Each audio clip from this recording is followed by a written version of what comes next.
What's going on, everybody? Good to be with you here for another Persona 2 night.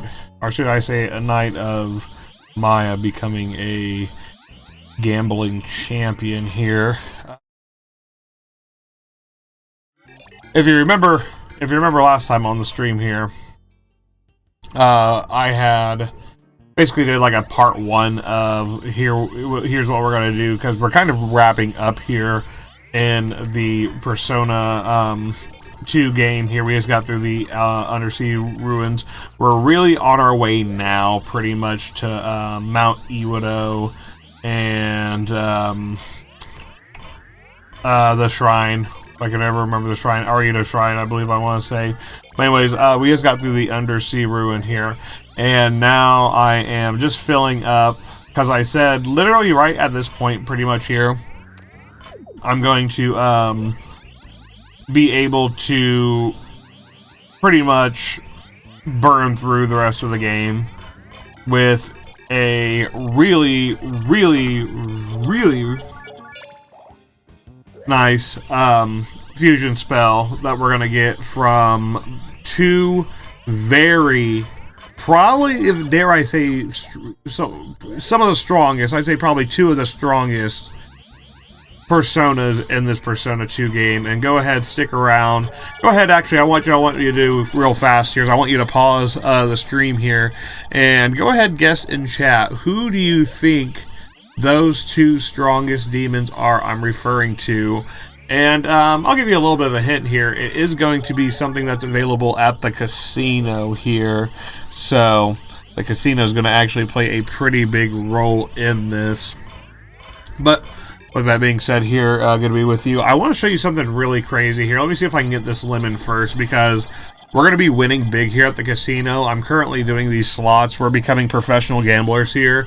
If you see my coin count, you might be thinking to yourself, oh my gosh, he has a huge coin count here. We're going to need every bit of it, because these two demons aren't going to be cheap. And that's another good hint right there.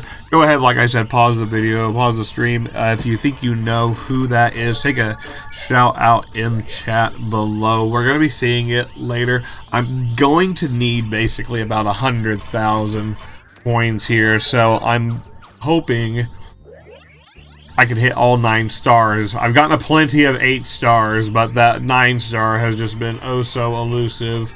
But I want to show you something really crazy here. I actually started off... Oh, that's a good reason. I actually started off here in the casino because I want to show you something with Maya's stat. If you look at my luck stat on Maya right here, it is 75. Base, her stat being 62. Now, you might think that is a crazy high luck stat, and if you've been following the stream especially, you're like, wow, how did your luck stat get that high overnight? No, this is actually, make no mistake, the effect of the yellow dragon from the Sumeru Genie right there in the Conan ward. So what that yellow dragon does, remember that luck ward, or that luck source that I put on Maya? Now I got the miracle object on her. But when she was getting an upgrade, we got her luck to about 30 along with the natural persona objects upgrades. But now with this miracle object, I'm getting another plus 15, and on top of that, I'm able to stack this yellow dragon effect. So now, altogether, I'm sitting at 75 luck. If luck is good for literally anything in this game, and I had a good comparison I was thinking about earlier here, but luck literally just affects the outcome of how great you're going to do for like a couple things here. I think it's mainly like gains, rare drops, gains on rare drops, chance, and mainly the real value of it, I believe, is the casino. Screw all the other stuff. Screw all the rare drops, maybe if you're running through, but you can get a lot of those cards, honestly, from Salam, especially on your first run through. But if you're wondering how to, like, master the casino, I showed you earlier.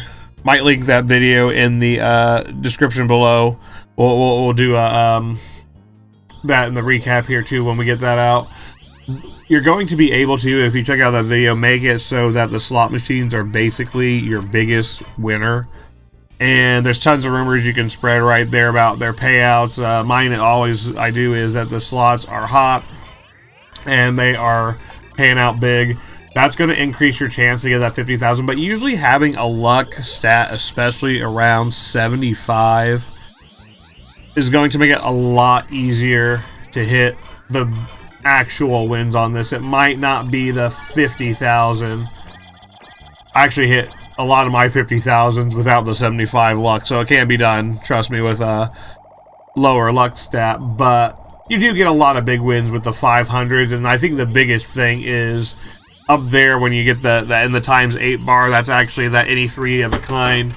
Not the one right next to any 3 of a kind, that 8 times bar right there. You're able to bring more of the 7s and bars up into the bar up there, and that can do a 8 times payoff, which would be like 1,600 coins. So yeah, it's pretty big. And that frame extension right there is also going to be really good. I'm sitting here wondering, I'm like, I wonder if they would actually change that if they remake this game, which, fingers crossed. They remade the 4th one, they remade the 3rd one, but what's going on, Atlus? Why are you neglecting your legacy? It's not like these games actually did bad either. So, we hopefully will see a remake of this game. I wonder if they do it, if they will change up how the luck stat affects casino loadout or payouts, and how the luck stat affects your chances to actually get these coins for some of these strong demons. But we're going to be aiming for about 90,000 coins here, so I'm just going to be kind of rolling the dice. Like I said, Maya's going to be getting her... This is the point in the game right here where Maya really just needs to become a professional gambler. And it's really up to RNG, because I have this high 75 luck stat. Either I can get the 9-star, which I've gotten close, or I'm just going to be kind of grinding 500 coins at a time, 1,600 coins at a time, or even 800 coins at a time. Probably going to get another frame extend. Yeah, it seems like the luck stat really likes to affect the frame extend chances, getting a lot, like I said, of these other cards to appear, and also getting the 500. I'm not quite sure if it increases the percent chance of getting the 50,000 coins. Like, say you had like a statistical loadout here, and you had like a 0.01% chance of hitting the 50,000, and then if you increase that luck stat times that point, like 75 or 0.075 for whatever it is, that puts it up at that 1.75 or whatever multiplication of that.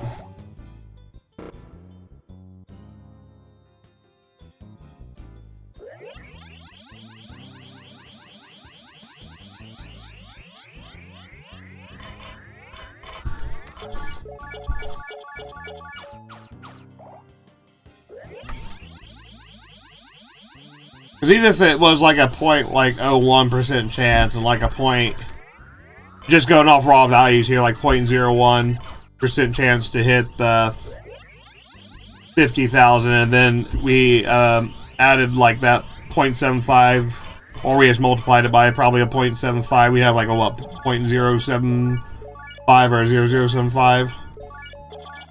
So, I'm not sure how that works, but it does seem to affect getting the extensions and the actual 500s. Like right here, we almost got the 9. So I'm kind of doing a little bit of testing here as well with the luck stat. Theoretically, we should be getting more wins because it is so high, because I'm stacking it with so many effects. I absolutely am of the belief you should always avoid the luck stat and just like level it up through a source on this game. It's a lot easier than wasting your points, basically. But if they do a remake, I'll be interested to see if they make luck a little more relevant in terms of the actual gameplay itself, going through the dungeons as well. And will they put a casino in there? Because I know a lot of modern gamers, especially, like, there are, like, a type of gamer in the modern times of a certain type and persuasion who do not enjoy the grinding, who Like, even though you can easily rank up your demons through DIA, yes, it is a bit limited, but they would want to see quality of life on that, things like this updated. Maybe not a casino, but other kind of gameplay elements and other things taken out. To appeal for a more casual kind of a base and more kind of like getting in there and grinding. Because like I said, the grind on this one really reminds me of Persona 3. Especially when it comes to grinding dungeons. So, looks like I'm just about 3,000 off here. I don't usually count on the times 8 actually doing anything. Like, that bar will get super large and it will look like it's going to do something. Then you'll hit a 4-star and you're like, well, that was a bunch of nothing. Something that isn't, but well, it isn't like a Monster Hunter, not Wilds, but World, where you could actually do the Steamworks there and have a great time getting all types of loot materials, and it had all types of animations and all types of explosions and colorful lights and flashing this and that.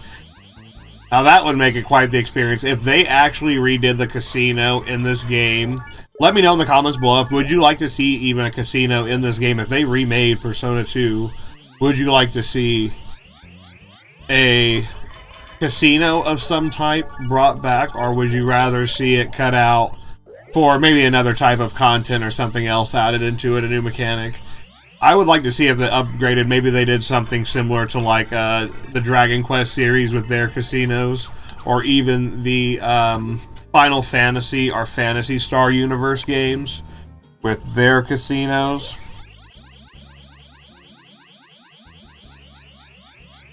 Also, I'm battling through like a patch of fucking poison ivy right now, so just absolutely keep me in your thoughts. I don't scratch the shit out of this on stream and spread this everywhere, because oh my gosh, my arm is itching right now, chat.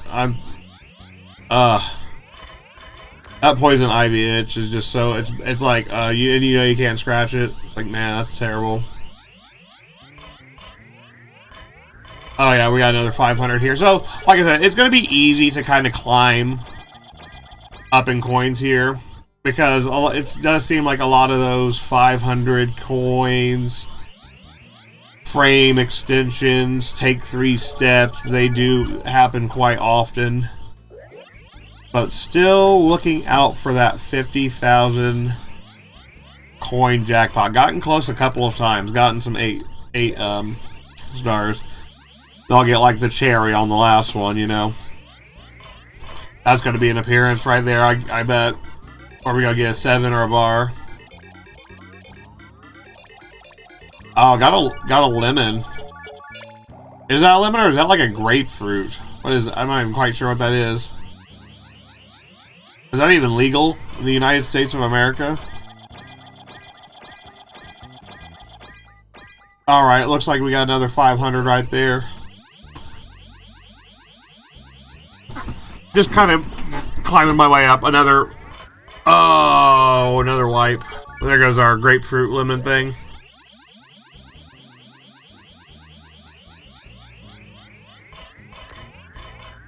I really am. I'm like, what is that even? Like, it almost looks like an olive.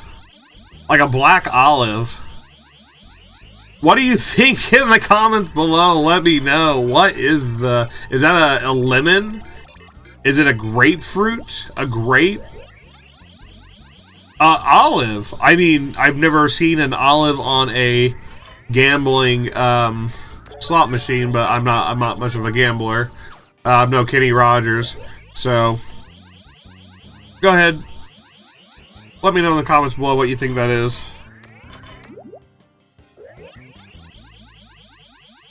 Oh, got that huge frame extension right there. I bet that's going to be another appearance, huh? We're probably going to get the cherry. Oh, a wipe. I'm actually surprised about that. Usually with the higher luck stat, it will, like, actually let me keep that. But maybe I had the 75 that time. Yeah, and then moved on to the 20. That's just how it goes sometimes. Like, you'll have a 7 that's just right there, and you think you're about to get it. And then it just absolutely hits you with a wipe. Or it hits you with, like, a 3-step, and it's on step 2. And you're like, man, yep. Just lost it. What can you do? That's probably going to be a 500 right there. Oh, no. Can we get 7? Are we going to get our olive back? No. Well, at least our wipe's coming clean. Nothing's left on the sheet there. We know we're clean. Go ahead and, yeah, there's a 2-step. That's not going to help. But we are seeing, like, it wants to give it to me. Like, I feel like this energy that it wants to give me the 9-star. It's giving me, like, 3 or 4 8-stars. It's giving me some 6 stars. Like, why not just throw out a 9-star right there? Oh, are we gonna get the 500?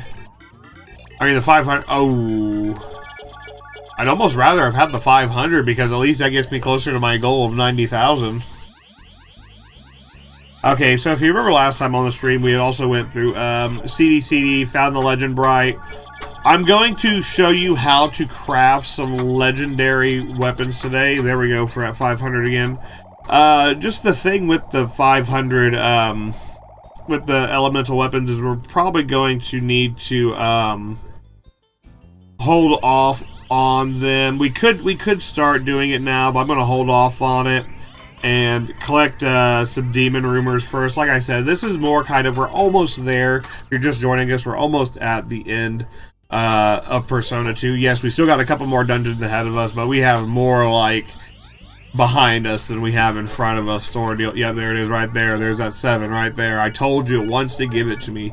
But anyways, if you're just joining us, we are just, like I said, in that mid to late, really transitioning more to the late kind of game and Persona here. I'm basically at this point working to get the strongest, or 2 of the strongest demons in this game, and if you think you know what those 2 are, please go ahead, pause the video, type it in the comments below. Love to hear some of those guesses, who you think it's going to be. But they're going to have a fusion spell, this duo here together, that's absolutely going to rock everything. So we're about to hit the action. When I've said the hyper speed button before, we're about to hit the super hyper speed button now. Like, it is about to get absolutely insane. When I get here, basically, I have to get 100,000 coins.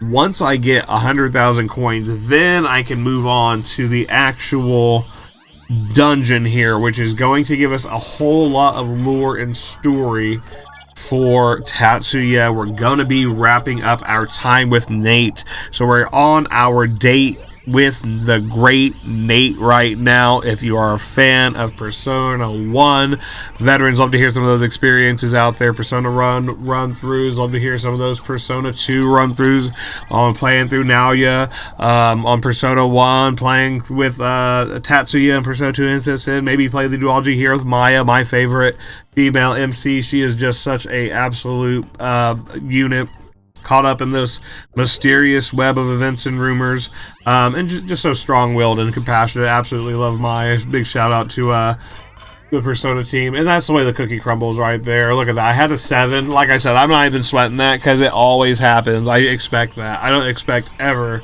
to hit a 7, even with a 75. I literally have a 75 on my left side. But I'll hit the zeros, though. I'll hit the 500s all day, so what can you do? So honestly, we're at a good spot right here. This is actually really good. So I'm pretty much at a good stopping point right here, just to take a quick break from my Persona gambling addiction here. Yes, that's right. Maya is a professional gambler. That's what I love about having like the older characters in the earlier Persona games like this. Persona 6 is going to be coming back. It sounds like we're going to be going back to the same high school environment and setting, so I don't know. Is it going to be the darkest in the series? Is it going to be probably as dark as 3, maybe? Is it going to be darker than 3? Is it going to be darker than 2, maybe? Who knows? Love to hear some of your thoughts about those, the teaser trailer here in the comments below. So here's where I'm pretty much at right here. I'm going to show you what's up, because I'm not quite sure if my yellow dragon effect is going to go off, and if my yellow dragon effect does... Oh, shout out too, if you see here in the top right corner, I feel like I shouldn't overlook this, but yes, we do have Tatsuya tagging along with us right here, so I'm gonna go talk to him real quick. Tatsuya is going to be like, as we speak, the world is headed towards destruction. I should do this alone. So in the same capacity that like Ulala's ex-boyfriend was following us, now we are going to be having Tatsuya tag along, and he has a lot of great dialogue here. So we got Tatsuya. We're going to have Nate leave the party. Hate to say it here, coming up, a little bit of a spoiler, but he's, like I said, our time is coming to an end with Nate. He's going to be going back to do all types of whatever his tech is, company shit, all types of Sebo Corp, not Sebo Corp shit, but all types of Nate Corp shit. But anyways, the thing about this point too, I have the Yellow Dragon effect. It only lasts like 25 minutes. We are at a point where I need to get a lot of rumors as well for my special weapons that I'm going to be getting. So,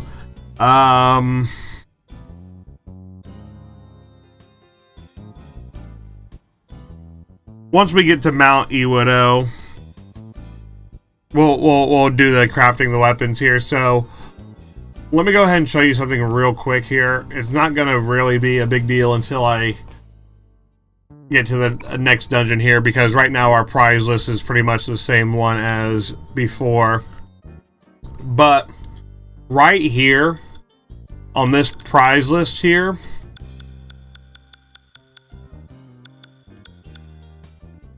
I'm going to grab a tech card real quick. I'm going to grab that for Izanami. I showed you that Maya was the first to fight Izanami there before you. Yes, no.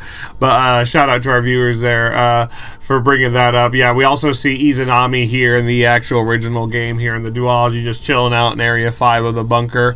We got her material card, so I'm going to go summon her. She's going to have a great affinity with that tech card I just grabbed. So I just showed you that list of prizes right there. We are going to come back to that here in just a little bit, and we'll have an expanded set of prizes, which is going to have the two strongest, in my opinion, personas in the game that are absolutely just going to put the super hyper speed button on everything. But since I did have to spend 2,500 right there, I'm just going to go ahead back here real quick and get my money back real quick, and then we'll head out. Alright, sounds like a plan. But after this, I want to show you, we're going to take a quick, just kind of like break from the grind up to 100,000 here, unlocking, like I said, the two strongest persona in the game. And these personas, like, you can't even get them in your first playthrough. I'm so excited to get these two personas. This is my first time actually getting to see these two in action, and if you got really excited right there, it did not hit 9. Hey, what's going on, Inuyasha guy? Good to see you. It almost hit 9 right there. I almost hit that 50,000 jackpot. That was crazy. That would have been. But anyways, let me talk about these two persona again. Maybe we'll channel that same energy. So these two persona are going to be the two strongest in the game. These are going to be some legacy personas here too. You cannot even get these two personas in the first playthrough. You have to do the first story, and then you come back and you have to do the second playthrough, and you can only get them basically on your second playthrough, basically New Game Plus and every subsequent New Game Plus after that. But you have to alternate story routes. I believe that is an actual thing. It's a really weird mechanic. If they do a remake of this game, I've heard a lot of viewers say they're probably gonna combine the Nate and Ellie route. I don't know. They might combine the Nate and Ellie route right there. I can definitely see them doing that, especially for a modern gaming sense, and having like, oh, you do this one, and then you do this one, and then, you know, basically the same, because they're basically the same story, except for in a couple parts right there. So basically I could see them combining that as well. But if they do that now, I wonder if they would still keep these two personas for the New Game Plus there. But anyways, that's just kind of theory talking right there. If they ever do a Persona 2 remake, my guess would be that they definitely would do something like that. And these two personas would probably still be a way to either they would nerf their power if they're gonna make it so you can get it on your first playthrough doing everything perfectly, or they're going to make it so you have to, hopefully they don't nerf the power of it, so they do it on the second playthrough and make it worth just subsequent playthroughs. But I feel like, again, there is this subsection of modern gamers of a certain type and persuasion that are afraid of the grind. They're afraid of the New Game Plus. And you know who I'm going to throw under the bus right here? I'm looking right at you. People who played Silent Hill F and said, oh, I don't want to do a New Game Plus playthrough just to see all the other stories and unlock the rest of the game.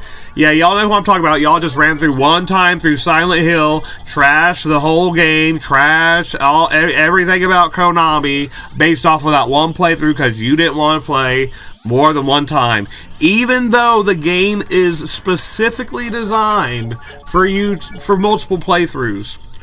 And you unlock things based on those playthroughs and progression. So like I said, it's interesting to think about that, because if they do make a remake, would they streamline it so you can get these two personas in one playthrough? So those, like I said, those certain types of players in the modern audience who they don't want to do more than one playthrough. They just want to play the game and basically play the game and return it. They just want to do it one time. They don't want to play it more, you know, and everything has to be in that one playthrough. And don't want to put Silent Hill F players, I'm looking at you. Y'all know, and you're even in y'all's community who I'm talking about. Y'all, I see y'all on the Reddit all the time going at it. So anyways, let me know in the comments below there. Love to hear it.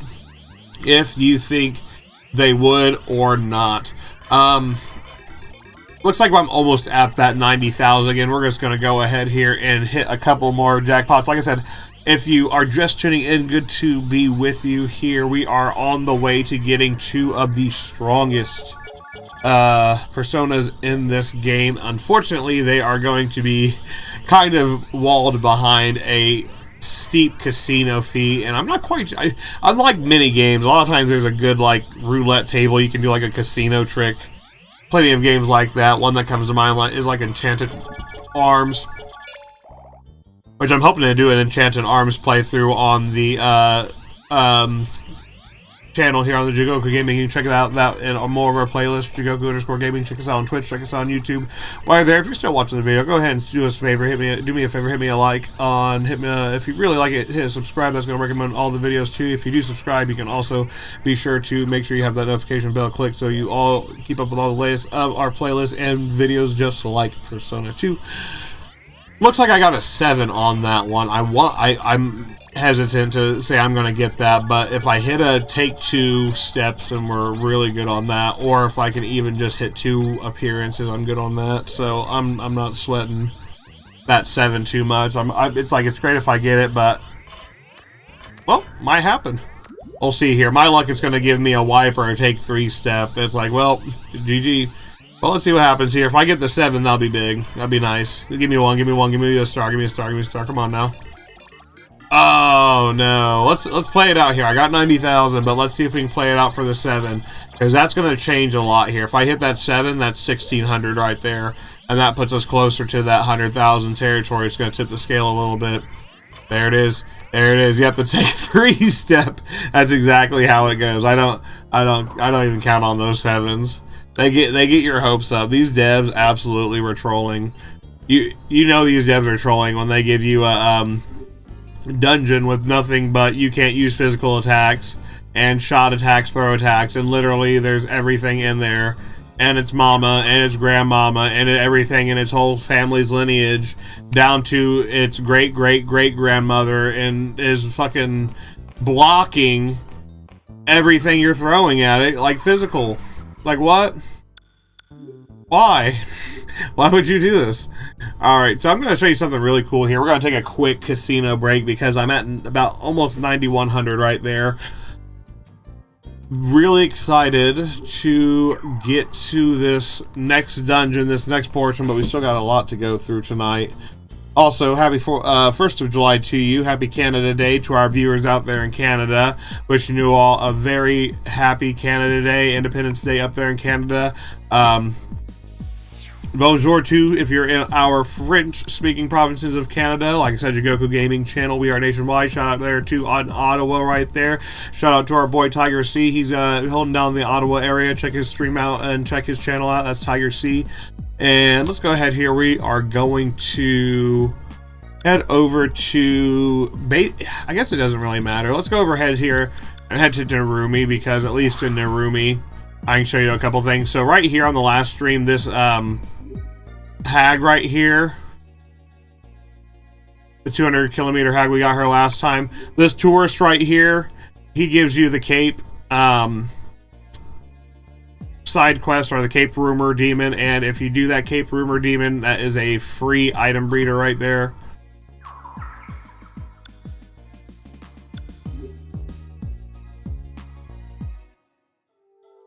Or something like that. Alright, so here I am in Padarache. I want to show you, this is going to be our legendary weapons right here. So right here at the Padarache merchant developer, you can basically get a legendary weapon. These right here, I'm going to tell you a couple things. These are going to be a couple good hints right here. So basically, I could make these right now, but I don't necessarily want to, because of the way the game works is I have to get certain rumors. It's like almost like a linear sequence, right? It's not really parallel. I have to get these rumors exhausted before I can start getting the weapon crafting rumors and all like the upgrades. There's going to be like 4 different versions, just like on the Persona Demon spell rumors of each of these legendary weapons, and I can upgrade their strength and basically stuff like that. So these, though, as you see, I have the Legend Bright material, I have the Akashic Ring. What I'm going to be doing here, once we get back from Mount Iwato, I'm going to show you how to really max out and get the strongest weapons in the game here. These legendary weapons, for the most part, really good. YouTuber, oh, thank you very much, Yoshika, I appreciate it. Much love to you. These legendary weapons right here are going to basically be the best in slot for a lot of characters. There is an exception, and basically the strongest personas, it's all tied together right here. The strongest some of the strongest, basically of those 2 strongest personas I was just talking about earlier. And like I said, go ahead, pause this video right here if you want to take a guess who you think I'm talking about, those 2 strongest persona who we're going to be getting. These characters have been reoccurring characters. I'll drop you another hint in the series, and usually are tied into being the strongest kind of demons and strongest boss battles. I have videos on my channel even of some of these boss battles. Just got one in SMT5 as well as the SMT3 one, so had a guide on that. Anyways, returning one of those legendary personas will give you, I believe, a handgun that does more damage than the gun, because straight damage, I think it does like 200 plus, something like that, more than that 160. So it's going to have more damage, but the benefit of the legendary weapons, of course, is they're going to have these modifiable rumors that can give us anything up to like a plus 60 magic attack boost. You heard me right, plus 60 flat stat points added into magic category. You've seen that I have been literally turbo upgrading Maya to 100 magic. She's going to be having like 160 magic with that. She's going to be just a little fiery firecracker right there on the 4th of July. So this right here is going to be what we're going to do. I have been saving my item breeders. I'm going to basically take my item breeder, get the Legend Bright, get the Akashic Ring, do 2 of those. You could also, and I could even like do the 3rd item breeder, like, and just do like our 3 Legend Brights from the item breeders, because the Akashic Rings aren't too bad. But I'd rather get 2 legendary weapons right off the bat, and then have to farm for an Akashic Ring, which we're still going to be able to get some. We still have a lot of dungeons to go, a lot of treasure to go here. So, but just right off the bat here, just having those 2 legendary weapons so 2 out of 5 characters having legendary weapons that need them, and really the ones that I feel are the strongest are probably going to be from Katsuya and Maya. Katsuya even has the Dragoon though, so we can upgrade that a little later, so we're not going to have any shortage of good weapons. And like I said here, I have the 2 strongest demons I'm going to be getting as well, and one of them can be basically returned here. I can use this return feature once I get them leveled up to rank 8 and just get a really strong handgun for one of my characters. Now right here is going to be Izanami. My Persona 4 fans, I love the connection of this game to a lot of the other Persona games. So interesting to see where Eternal Punishment fits in with the rest of the series. If you see right here, Izanami looks a lot different, Persona 4 fans, than what you remember. She's gonna basically take on this form. I think in the base game here, I'm playing the PS1 version, she's actually probably the weakest version of her. If you've played this on the PSP, I know we have a lot of viewers that have played the PSP version of this. That version of Izanami is actually going to be a bit stronger than the PS1 version. Purely talking about just the demon battle itself. So I thought about giving her an Annihilation card, but honestly, I think the best thing I can give her is going to be Maha Magdine. She's going to come equipped with a lot of great skills right off the bat, as you saw in her actual loadout there. But mainly it's going to be water and Affectionate Prayer. That's going to be the highlights of that. So we're going to go ahead and add a Earthquake card in there just so she can get a couple more fusion spell opportunities. And I'm also going to give her a tech card, which if you're playing the PSP version of this or playing the remake, that's going to be Dex, and they renamed it in the PSP version. So this is going to be our final loadout, and that's a pretty solid base level Izanami right there that I'm going to be able to. We are literally going to summon the freaking god of Persona 4 here. Final boss mode of Persona 4. This is going to be one of those characters that's going to stick around with us too. So look at that great spell loadout, Affectionate Prayer. That's going to be great for a lot of fusion spells. You're going to see a whole cast of new fusion spells. We're getting in such a great point in the game too, because a lot of really cool fancy sprite effect fusion spells are about to open up for us. Looks good. I'm going to go ahead and get Izanami right there, just giving her final check over, make sure that's what I want to do. Because like I said, she's going to be one of those personas that are just with us the whole rest of the playthrough. She's going to be out until I get the personas required to basically do the strongest spell in the game, Armageddon. Here's Izanami. She says, I am Izanami. I learned about the flaw of the souls at Yamotsu Hirasaka. Tell me, am I wrong? Was Izanami wrong? If you know the story of Izanami, please let me know in the comments below. Was she wrong? Or was she wronged? Alright, here we go. Let's go ahead here and swap her into the party. I don't know who I want to take out though. That's actually, I think I'll probably take out, yeah, I'm going to take out you. I'm going to take out Vivian right here. I could take out Ball, but he does have Photon Cannon, but I don't think he's the only one with Photon Cannon, is he? I don't think he is the only one with Photon Cannon. I have Ildana here. He's going to be great too. I'll get rid of Ibisu. Nah, he has Summon Spirit. Alright, yeah.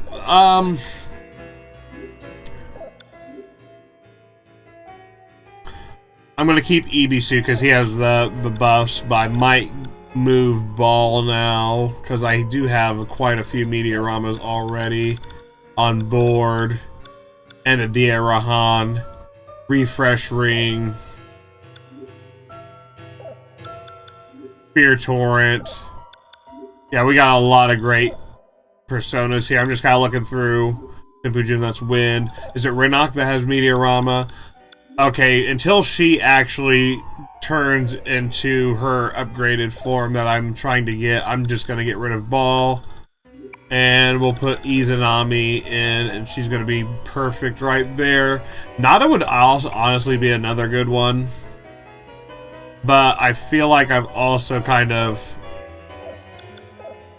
gotten past him with Arthur. So that's going to be our loadout for now. Looks good. Now, I could have put Dia on Izanami as well. And if I would have done Dia on her, then it would just have given me some upgrades.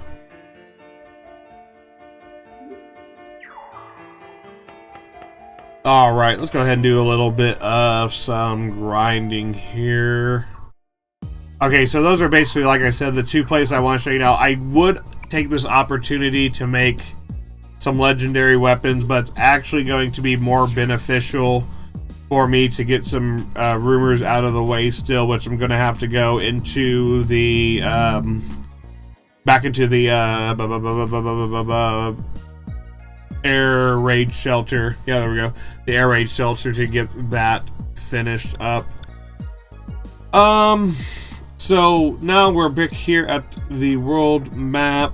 Let's go ahead and I don't quite want to go through the shrine yet. We've already been through Gigamacho. So basically the next stop again is going to pretty much be the air raid shelter again. And it's good to get Izanami there at the beginning before you head into the rest of this, because we're going to get like a huge level up in the next part of this game. So I'm just going to go ahead here and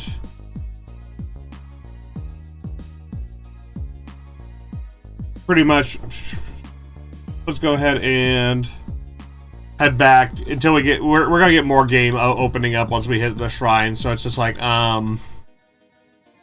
let's go to the air. We're basically getting prepared right here. This is just preparation for the rest of the late game officially. This is us going from the mid to like the mid-late game, transition into the late game here. So I'm gonna head back to the air raid shelter real quick.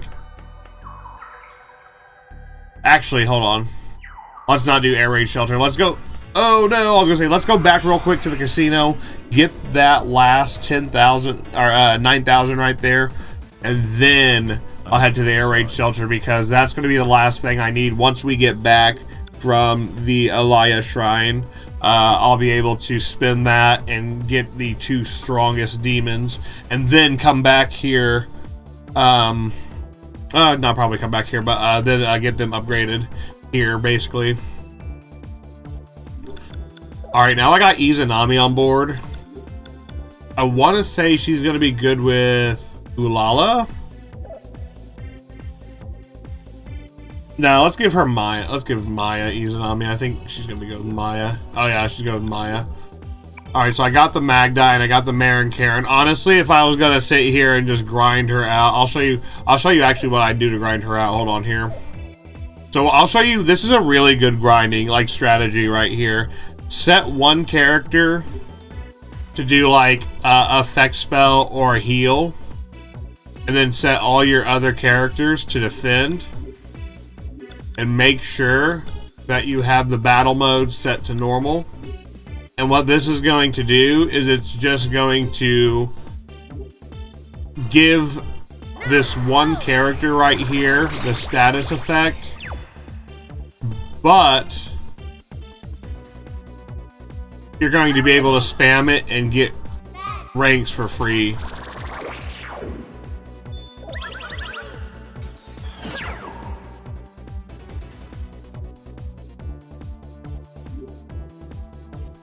Now what I'll probably have to do, I don't think that's Pixie, so there it is right there. I got the rank up, so that's a really good way just to farm. And like I said, you can just farm free rank ups from that. I'm gonna go ahead and take these 2 out. I'll shoot. Those 2 Puck can run away. Great thing about Izanami is she's actually going to block Aqua, which is going to make this one demon pretty useless.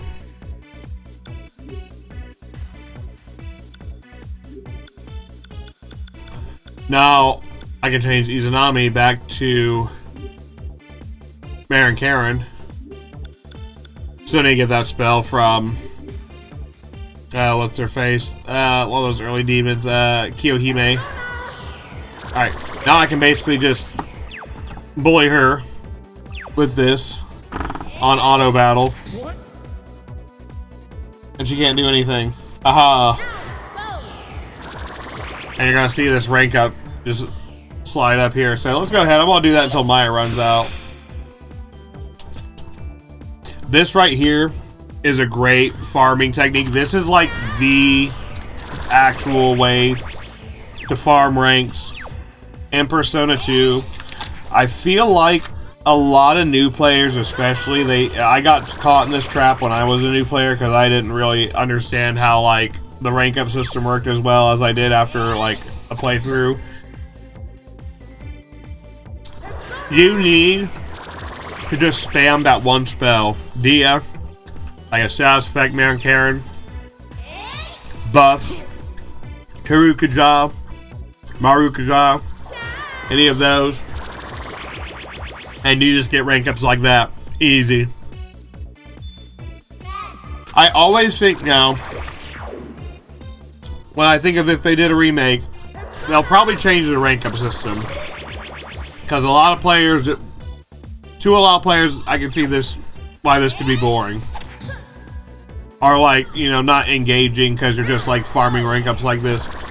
But if you think about it, this is actually really genius because instead of having a traditional like leveling system like you do in other games, in Persona titles like Persona 3, Persona 4 onwards, Persona 5, you can just straight up get all your demon levels and or ranks, so to speak, in one spot right when you get the demon. And that's actually really huge because you unlock their whole skill set. And the more I think of that system, the more I really like it. Because I can literally get a demon. I don't have to wait for all the XP grind, so to speak. I just have to sit here and spam one spell and then I get everything. That's pretty freaking nice. That's a fast way just to level up demons and unlock their full potential.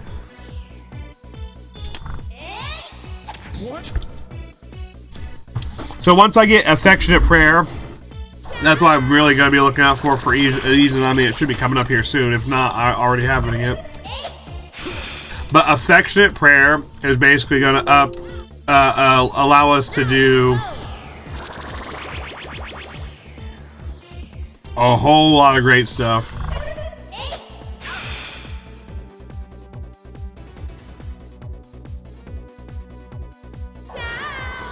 We're going to be able to do a whole lot of great healing spells with it, as well as all the Maha Tarukaja spells that, so basically, we take it for granted now in the modern games because they have all of this basically put into spells. But on this one, to get the party buffs across all characters, you have to actually use it as a fusion spell. And like I said, the best way to be successful in this game is using the fusion system. And oh my goodness, chat, this poison ivy is killing me. I want to scratch it so bad. Help me not scratch this. I gotta take my mind off of it, chat. I gotta take my mind off it. I want to scratch it so bad, chat. Let me know in chat, do you think I will end up scratching my arm with the poison ivy before the end of this stream? Or do you think I'm actually going to hold strong and not scratch it at all? It's really a challenge. It honestly is. I'm so fucking... I'm going to be right back, chat. I need to grab some cream real quick.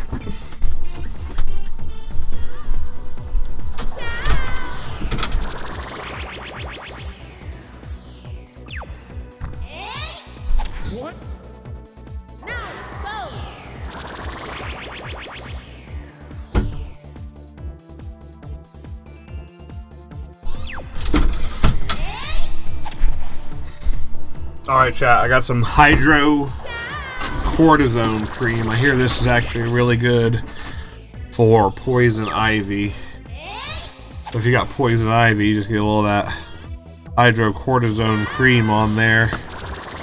And instant relief is what we're looking for. Oh my goodness. And this is the great thing about the auto battle feature, because if you are, like me, and suffering from poison ivy from working out in the yard this summer,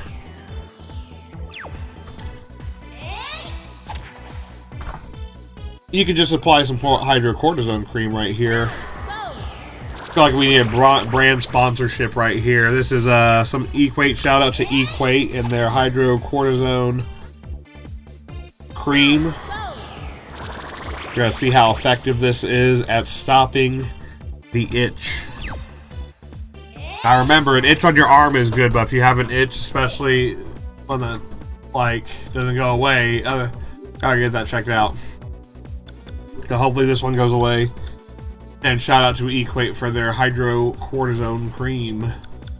Alright, so I'm gonna put Nodens on my other thing about Nodens. So I have a very, if you check my like Persona lineup right here, this is for a reason. I absolutely love this lineup for so many reasons. First of all, this is just like a who's who of characters that have not made an appearance since this game. Literally, they're on the islands of characters that only made one or a handful of appearances, as well as Nodens, who is the Cthulhu mythos-based representation of Nodens, who was a Celtic god, but in Celtic mythology.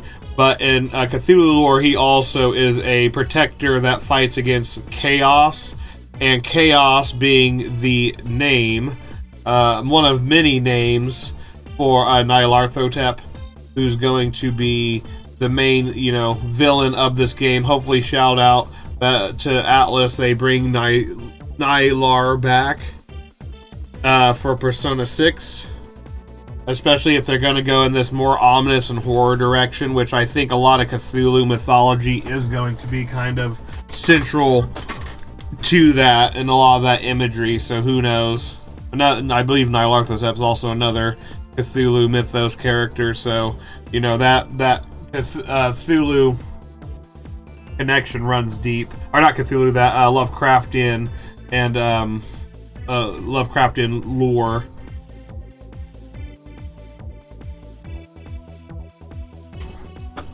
Alright, so let's go ahead here. I'm going to quickly throw Maya on to this one, and let's go ahead and change Ulala over to Izanami. I think she'll do pretty good with the Priestess Arcana. So here's Affectionate Prayer right here, and this is actually really cool because what I can do now is basically use all my Affectionate Prayer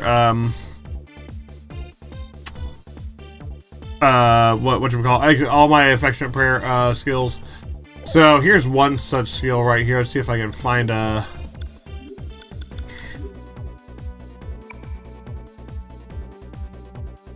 refresh ring.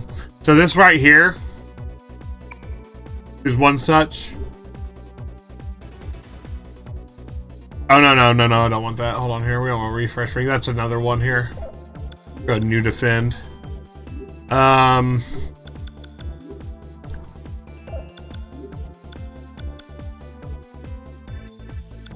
Guess I'm gonna have to use Ibisu, yeah.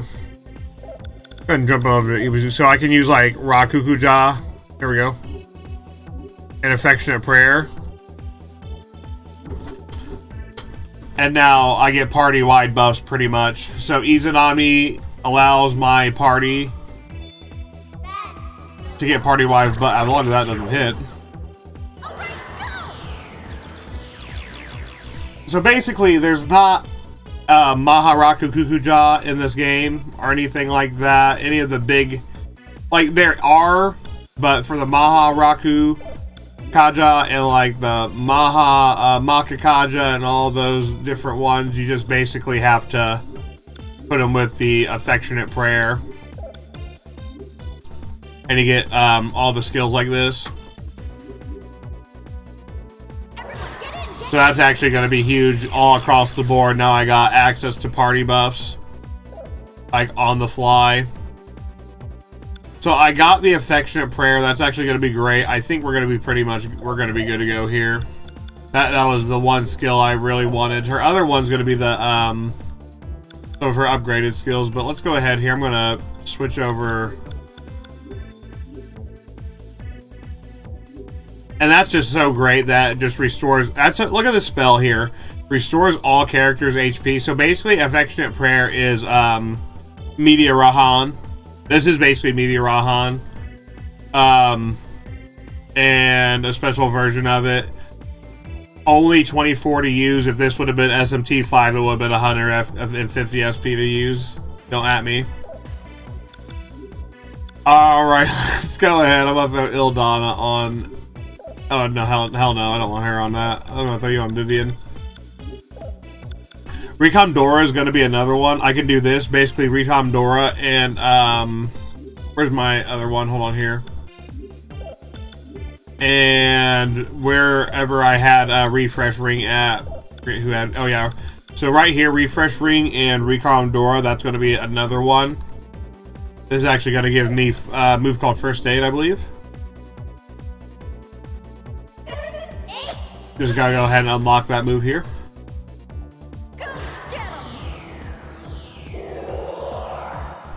We get a lot of cool fancy sprite effects here on this one. Alright. So I'm just messing around here. Let's go ahead here and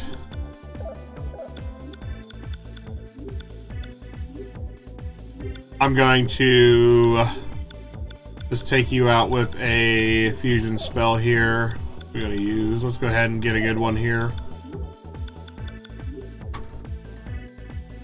So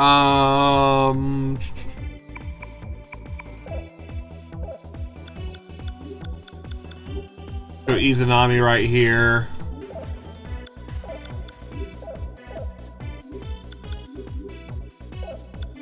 Oh, she doesn't have her water attack. That's what it is. So she doesn't have her water attack. That's all good.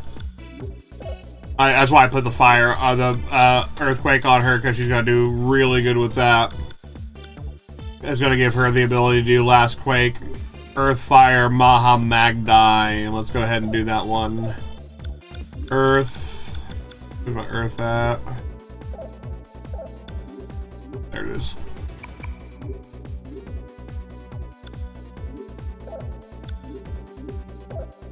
Nate has parry, correct? Yep.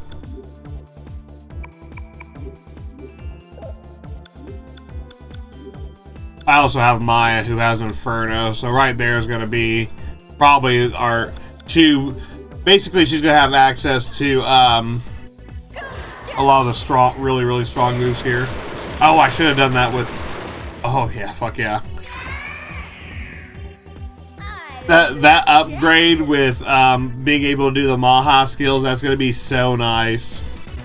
That's going to be so nice with Affectionate Prayer, and then I can just hit the biggest abilities. And the crazy thing is I have an ability even bigger and better than that. Let's go ahead and get on down to it.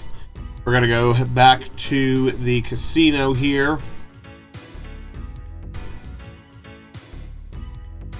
On the road to 100,000 coins.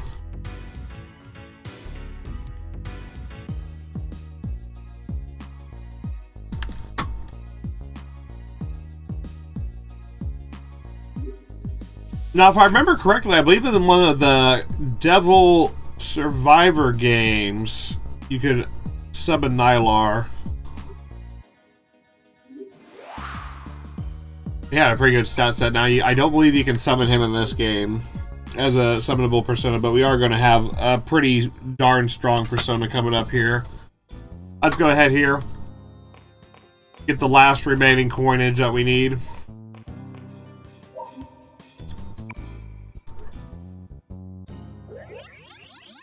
So I'm on the road here to 100,000.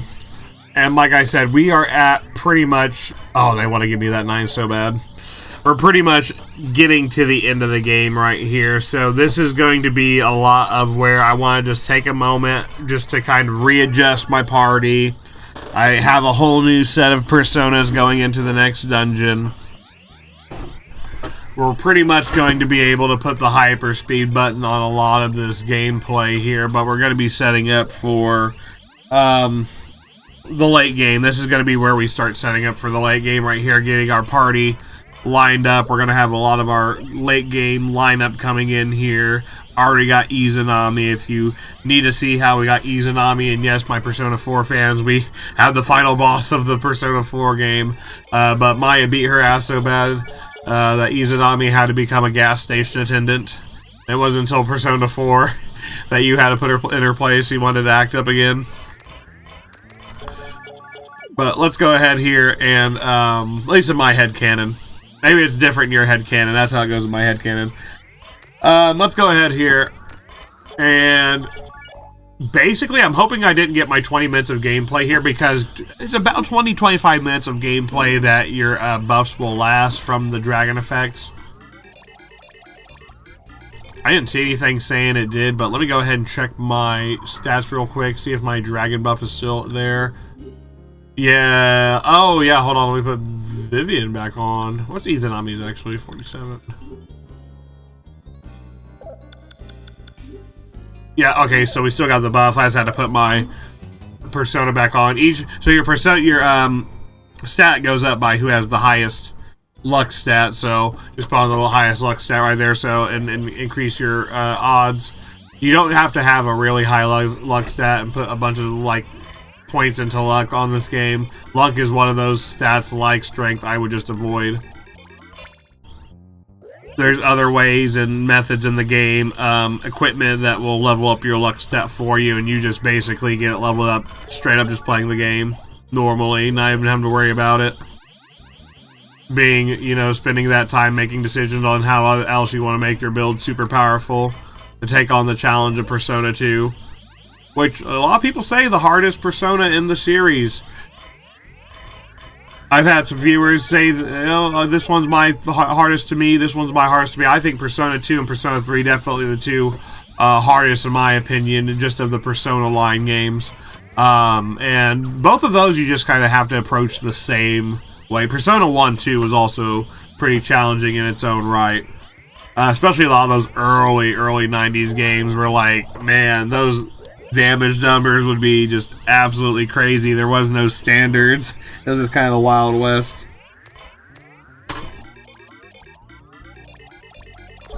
Reminds me a lot like Fallout 1. Fallout 1 was like, you would just get like a crit the enemy would do for just absolutely silly numbers, like 2,000 damage.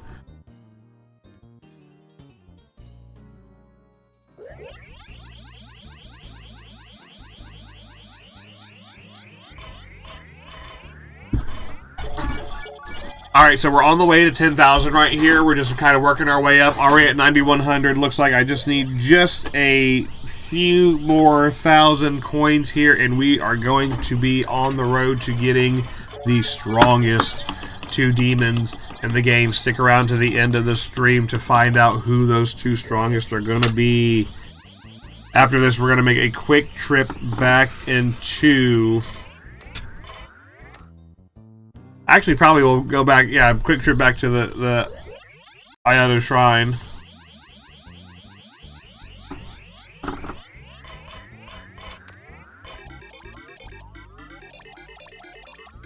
The Ayato Shrine is going to have so much story progression we're about to get here.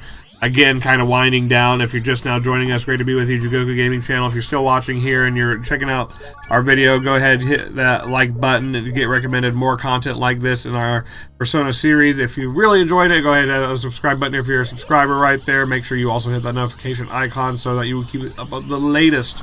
We are going to be on the road to 100,000 coins. We're at 100,000 coins. Getting up there to 92,000 now. So like I said, that 75 luck stat's going to be great. The great thing about the yellow dragon effect in this is even though it's supposed to only be like 25 minutes, I think, in game time, playing the casino actually pauses the game time because you have this whole overlay and all this. You're not, I guess you're not in the actual like real game world itself here. So even though the buff says it's supposed to be 25 minutes in game time, if you just sit here at the casino, it's as long as you're here basically. So a good way to use that yellow dragon buff and maximize the effectiveness of it. And as you see, even with a 75 stat, getting a steady, consistent line of coins coming through here. Oh, please give me the 3 steps. Please give me the 3 steps. Please. Yes! Look at that. That was huge right there. Right there, that just gave us 2,000 coins. That's honestly the best way. The best thing this luck stat does, too, is just getting that frame increase extension right there, getting that extra chance to get those 7s and some of those higher paying loadouts there, higher paying icons. I want to say the luck stat actually, the best way, I think I figured it out, maybe somebody doesn't know, if you know, I'm sure always somebody knows, oh no, it's always this way, this is how the game's played, so, or how they do it underneath the hood, so love to, if you do know, hear it, but I think the luck stat might actually affect which icon pops up a little bit too, so it might give it more of a boost in the percentage chances. What I'm thinking is based somewhat off of however that number is calculated. So if it's a 75, maybe it might be a 0.75 or a however, you know, they might factor that in.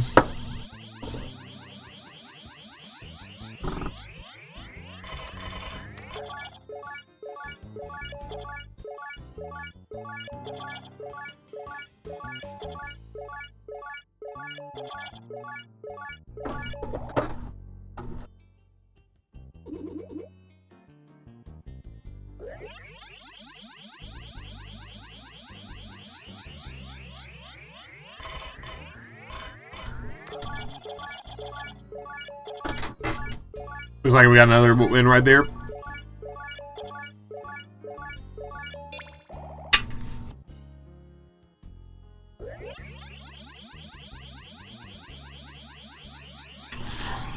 So now we got the bar in play. What's that bar gonna do? Is it gonna make it over there to the 8? No, it's gonna get wiped away. Cleaning that bar off. We're about roughly 6,000 away, hitting a 500 here. Like I said, having that high luck stat, about 75 is going to be a good sweet spot right there.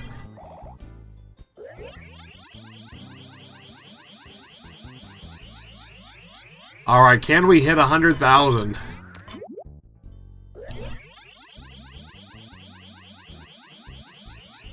If you're just joining the stream, good to be with you. We are on the way to 100,000 coins here. This is going to be quintessential in helping us get these 2 of the strongest personas in this Persona 2 game here on Eternal Punishment. We are closing in on 100,000 coins.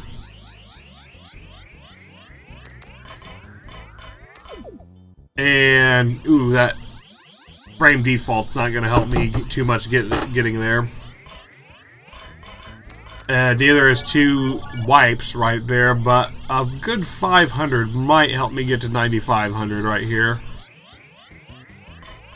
Looks like we might get the appearance. Are we going to get the appearance? And what are we going to appear? And there's that bar again. Like I said, I think the luck stat also gets the chances of which of the icons, like the bar 7, watermelon, are going to appear, or we got the grape, my favorite, the olive, or lemon.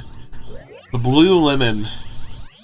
That's what we're officially going to call it, the blue lemon. If you have a guess on what that is, or what might be, there's the 7 again. 7, 8 stars. They want to give me that 9 so bad. That would be crazy if they did.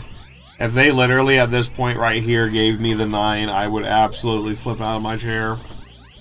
A huge 50,000 jackpot right at like the very crux. Like, that's just such a, I don't even know how to take that. Like, I spent all this time getting here kind of thing, and now you're gonna give me it. I guess that's even more loot. That's how you take it. Just more loot, more good times. Just take it in stride.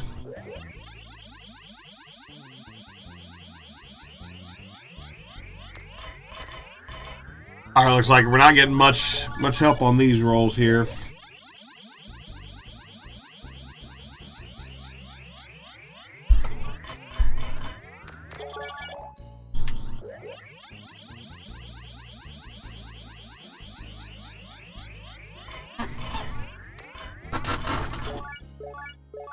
Oh, nothing much there either, but we did get that bar appearance. That bar keeps making an appearance there. It keeps showing up like, hey, how's it going? Maybe you'll get it, maybe you won't.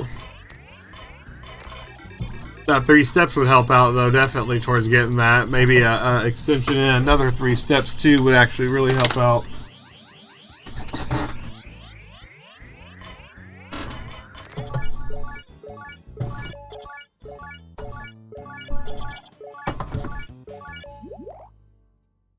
Alright, that will help out a lot. That definitely helps out a lot. Maybe another 3. Take 3. Oh, come on. Can I call it? Oh, come on. That's what I'm talking about right there. That helps out a lot. Let's go ahead. I'm going to do a quick save right here because I am in just the final kind of like 5,000 coin range here. Only rocking with about 75 luck stat. Got that from compounding, using that lucky source from the beginning, getting those extras. I told you earlier in the stream, use these resources right here. Do this. This will really help out with your playthrough. And by the time you get to this mid-late game point, your character, Maya, is going to be blossoming like the beautiful rose she is. Go ahead here, and that's where we're getting here in this game. Gotta get one of those other appearances, are we? Gotta get another bar, another 7. Oh, that's a big one. That's a 7 right there. I'm not gonna count on it, though. I'm not expecting it. This game loves to tease. The devs love to troll. They'll throw you the 7. They'll make you think you're gonna get it, but you don't end up getting a darn thing. That's just how it goes. It's just how it goes sometimes on there.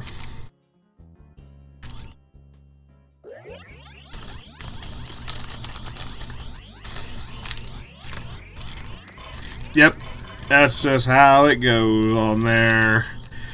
Like I said, I never expect the 7 to actually work. Alright, let's go ahead here.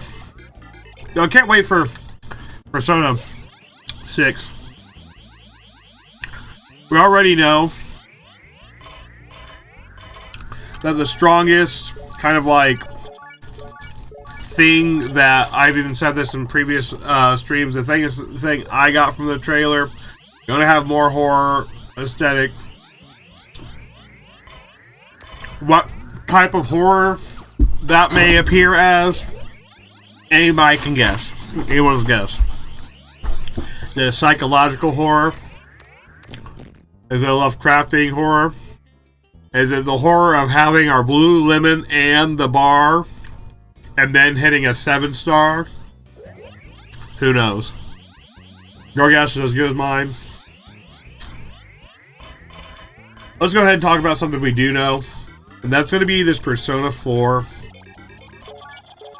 revival. Huge reveal right there at the Xbox Game Showcase that the Atlus team is going to be putting out a Persona 4 revival. I believe by the same team that did the Persona 3 Reload game. Persona 3 Reload, cannot say enough about just how much of a great commitment to the actual remake that game is to the original game. Which makes a lot of fans think, I mean, we've had this discussion here with a lot of viewers here, you know, talking about, you know, are they going to have that Persona 4 content? Are they going to cut out content? That's my big thing, you know, are they going to cut out content? They did that a little bit on the Persona 3 Reload. You know, some of that stuff that's not, doesn't kind of hit or isn't as relevant or might, like I said, there's a lot of certain type of groups of gamers out there these days in the modern audience. And you tell one type of joke or take one thing, a mistranslation from Japan, it doesn't translate for the English audience, and that game journals are absolutely eating it up. And it's not just the certain types of gamers. There's certain types of gaming journalists out there too. Don't get me wrong. That's what they make their career out of, clickbait ass articles. I was just scouring through the other day some articles on I believe it was Kotaku. No, it was Polygon. I was on Polygon reading some gaming articles, and I know what some of you are thinking. Well, your problem was you started on Polygon. But they was talking about like how in Silent Hill F fans, I'm coming back at you again. I don't know why I'm on the Silent Hill fans today. I think it's because of this article and because of the Silent Hill F and the Silent Hill. There it is again, chat. They hit me with the 8. Here we go. But they also announced out that same Xbox game showcase for the Silent Hill Townfall, which I might make a separate video on that. I'm not too crazy about the first person. Resident Evil already did it, so hopefully they do something else. But anyways, getting back to that showcase, that was a big wipe right there. They could have done so much with that. We look at that extension right there. We got a 4-thing extension. Might as well default it too, huh? Look at that. Oh my gosh, I want to give it to me so bad. But will Persona 4 keep the old story content? Are they going to cut out old story content to add new story content? Or are they going to keep the old story content and on top of that add new story content and expands the social links? Are they going to rework some of the dungeons? They also did that in Reload. They did a rework on some dungeons. I think though the thing with 3 is Tartarus isn't exactly the most engaging and visually appealing, especially when you compare it to something like Persona 4, which just has like so many just beautiful, well visually designed, like shout out to the art team that worked on that, the modeling team. Just beautiful palaces. Oh fuck, what's her name? Yukiko's stands out in particular. Hers was a good one. I really enjoyed. So was Rize's palace. So, like, Tartarus, by comparison, a lot duller, a lot bleaker, kind of matches the tone and overall vibes and themes going on in Persona 2. A lot darker story in Persona 2, a lot darker color palette. Lot, even in the character design, you know, even a lot like more gothic kind of style, I would say. And then Persona 4 comes in, and then you're popping with all these colors and all that kind of stuff. And then Persona 5 does the same thing and kicks it up to 11, you know. So Persona 6 kind of continuing that trajectory, maybe. Who knows? But going back to Persona 4, you know, I wonder if they will rework some of the dungeons. They have some beautiful dungeons, so if they do rework them, I'll be interested to see what they can do with the new technology.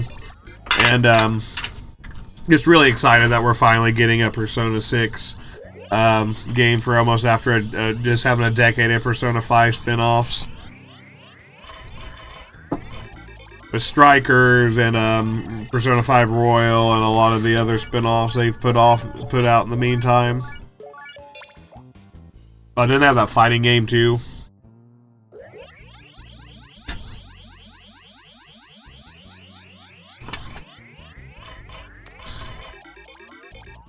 But Persona 6, well, I think dark stories, I really think, yeah, a return to the Persona 3 kind of style. I think Persona 6 is going to have more in common with Persona 3 than Persona 2. That's my kind of take on where things are going to be. That just kind of based on the direction they're going with the story. Just kind of already knowing that's going to be the high school life again. We're going to have new characters. It's going to be bold. It's going to be a standalone story. Might not even have a connection to you and Joker and a lot of the other, you know, characters. But we might just have our own completely new characters, kind of like the Metaphor kind of game where universe was set in. But we'll still have those daily life simulation of the elements. We know that. We're still going to have the supernatural adventure, which is, again, probably, in my opinion, going to be more towards the Persona 3. Maybe with some of that Cthulhu, Lovecraftian kind of lore element added into it, or universe element added into it. They did bring back Hoster for Persona 5 Royal and Hoster, who, if you don't know, The King of Yellow. That was a book by Robert Chamberlain. Great read if you are into that kind of Lovecraftian lore and universe. I believe he inspired a lot of Lovecraft's writing. And that whole Lovecraftian universe element, adding that into the game, I really think you can't have a Persona game that's really dark and supernatural without that kind of element to it. That's what makes Persona 2 so dark, such a great story. We didn't see Haster in a Persona game since Persona 2. He's another one of those demons. I have him up about ready to run. I was going to say, he's another one that we haven't seen since Persona 2 and his whole, summoning and the way to get him. So I have a video on that. Might link that in the description below too, how to summon Haster and Persona. But regardless, we hadn't seen Haster since Persona 2. He made a reappearance in Persona 5 Royal. So is that a sign too? Is that a sign we're going to go back to that Lovecraft kind of supernatural adventure in a fresh setting that's going to be separate from our previous games? And from that teaser, yeah, strong, noticeable dark atmosphere. Yeah, a lot more ominous. Is it going to be the darkest Persona entry yet? I don't know. Let me know in the comments below what you think. Love to hear some of your thoughts from the community and the Persona community. And Shin Megami wider community as well. If you're like me and just love all of the games in this series. Just so much great stuff to choose from. Hell, even if you're an Imagine fan. Shout out to our Imagine fans. Maybe they'll do a Imagine remake one day. But we don't know when Persona 6 is going to come out. We don't know any of the main cast details yet either. Any combat changes that would be made. I feel like each game kind of has its own combat, especially between Persona 2 and Persona 5 here. 3 and 4 are pretty similar. 5 has a very similar yet different kind of feel. It's very familiar, yet changes things in all the best ways, I thought. But no, I was reading a Polygon article. I want to go back to that real quick. And Silent Hill fans, I'm coming for you. Saying, just talking about teasers here, I want to go back to Silent Hill. That's what got me thinking about the playable teaser for Silent Hills that Kojima released. And y'all remember that back in the day. If y'all remember that, the Silent Hills teaser, PT, right, that playable teaser on the PS4 there. And they were saying this was crap in Silent Hill F, and Town Hall is the exact direction that the game needs and better than Kojima ever could have done. And I just... Chat, when I tell you, I said, what? I almost fell out my chair. I couldn't. I said, I can't believe... I even want to say it on chat. I'm going to get in trouble if I say it. YouTube's going to ban my ass if I say it on chat. With all the bad things I was thinking when I was reading how Kojima could not absolutely put out a great quality Silent Hill game. And that Silent Hill F was just like this whole league's production better than anything Kojima could put out. Silent Hill F was a great game, don't get me wrong. Definitely, I'm coming at you, Silent Hill F crowd. If you haven't given it multiple playthroughs, you need to give it multiple playthroughs. And that's the thing with a lot of modern games and gamers these days is, do people want to do the multiple playthroughs anymore? Are video game directions just going to that one single kind of playthrough? I think we just heard some word from Sony, a couple of rumors that just got put out that Sony's kind of going a lot in this new direction with gaming as well.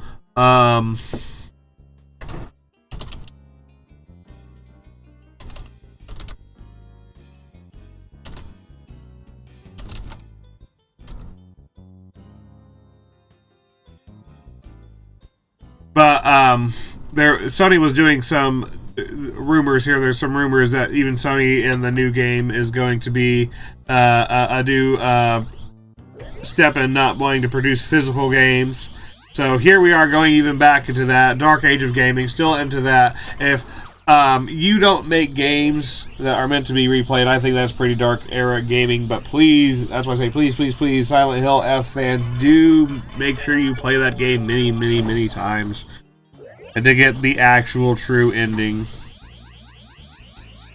with that being said, let's get back to some actual Persona conversation here, talking about Persona 6. Talking about, here I am also closing in on finally the 100,000 mark, which is going to be exactly where I want to be for summoning the 2 strongest demons in this game that are actually going to make cake work of everything else in this game. And every time it gives me that 8-star, I just get so absolutely incredibly sad that I didn't get the 9-star. Oh, it's teased it so bad, so many times. Like, it just keeps giving me 8 stars. It just refuses. So we're gonna hit 100,000 here, the hard way, basically.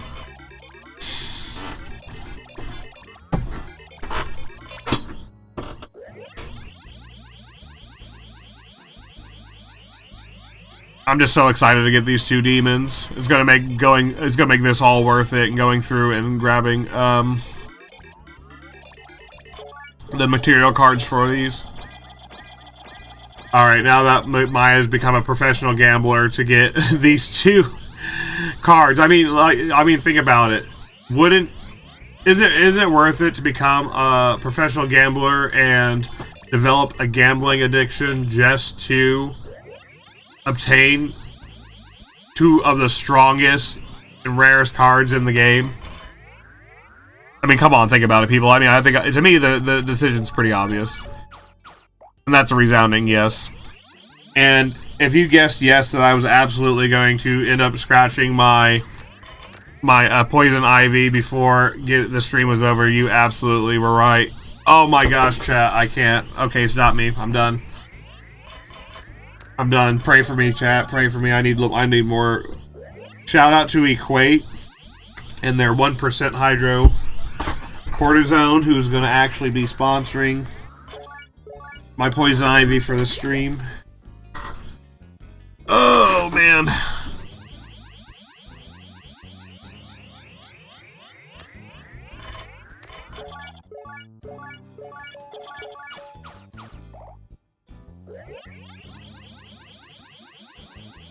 Looks like we're closing in here, just a few more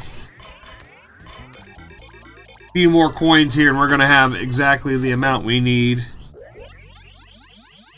to grab the strongest personas. Definitely worth it for Maya's newly developed gambling addiction, and there it is. 100,000. We crossed the 100,000 threshold. Woohoo! Let's go. Oh no, wait, no, my gambling addiction took over. I thought I was rolling big and I could win with one more hand, because that big win was just around that corner. And like every gambler, I went for it, and the big win was indeed not around the corner, even though it's like right there around the corner. Come on, bar, come on. It's like right there. Give me the bar, give me the bar, give me the bar. If I learned anything from this chat, it's that we're gonna probably get wiped here. And it absolutely did it did exactly that. Alright, let's get a comfortable 100,000 here. Let's call it that. We're gonna get a comfortable 100,000. Yeah, here we go. Hit that 500. A 7. Chat, should we go for the 7? I think we're going for the 7. Oh, we're going for the 7 watermelon. Let's do it. I'm feeling this one. I think this one is. All the other ones were just a test. They were just training to get to this one right here. We're actually gonna get a huge payday here. Oh yeah. Okay, we're gonna play it out. Let's see what happens to the 7. We got our comfortable 100,000 there, so we've hit our goal finally. Didn't take too long at all. If I should say at the beginning of the stream, if you didn't want to watch the grind to 100,000 with that 75 luck stat, you're gonna want to skip over this here and get to further in the video when we get the strongest, absolute most menacing persona in the game. Go ahead and pause the video now if you think you know who those 2 persona are going to be. Oh my gosh, speaking of menacing, a wipe would actually be menacing right now, wouldn't it, chat? It would actually be menacing right now. Oh, come on, give me the 4-step. Give me 4. I don't want 3. I want 4. I want 4. I want 4. 4. 4. No! My 7! Oh, well, we'll take the... What is that? 400. I think that was worth 50. Alright, we got the required amount here to party. Now we're just going to have to unlock the actual material cards themselves, which will be a little bit after this. Let's go ahead here. And I guess this is going to be a good spot to head to the next location on our stream here. I'm gonna go to Narumi and I'm just gonna go grab a map real quick from Salam.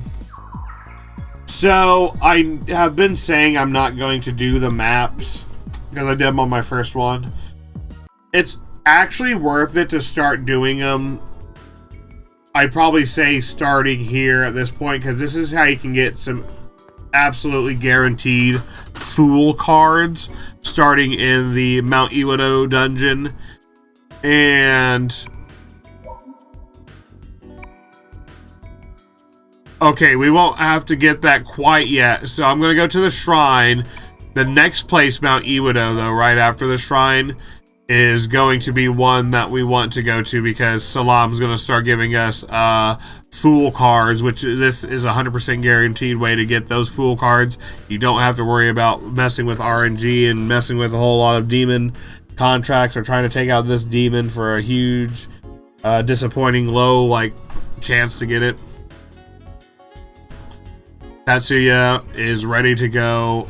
I think I'm ready to go to Tatsuya. Let's go ahead here. We're going to head down then to the shrine, which is going to give us a cutscene where we're going to get a lot of story revealed to us really fast, like I said, and enjoying our time with Nate here.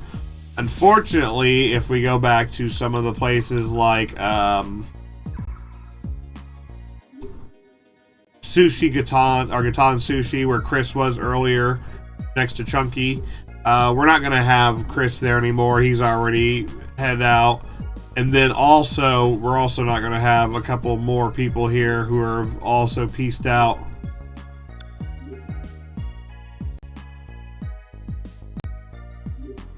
And that's basically going to be the Persona 1 cast and the rest of the Persona 2 Innocent Sin cast that had been in the game so far. So like I said, by the time they start heading out, that's when the game's really starting to wrap up here.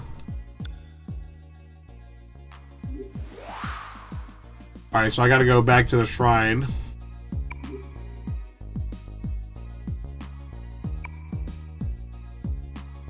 Got the Fogey.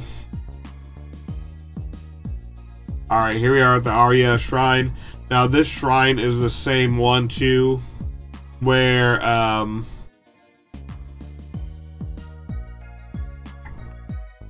the knowledgeable die was with a blacksmith.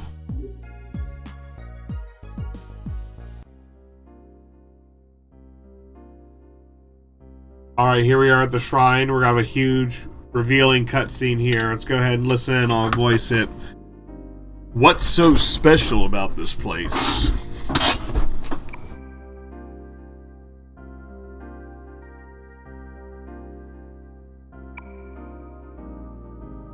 Oh, Maya's gonna fall to her knees. He's having an experience.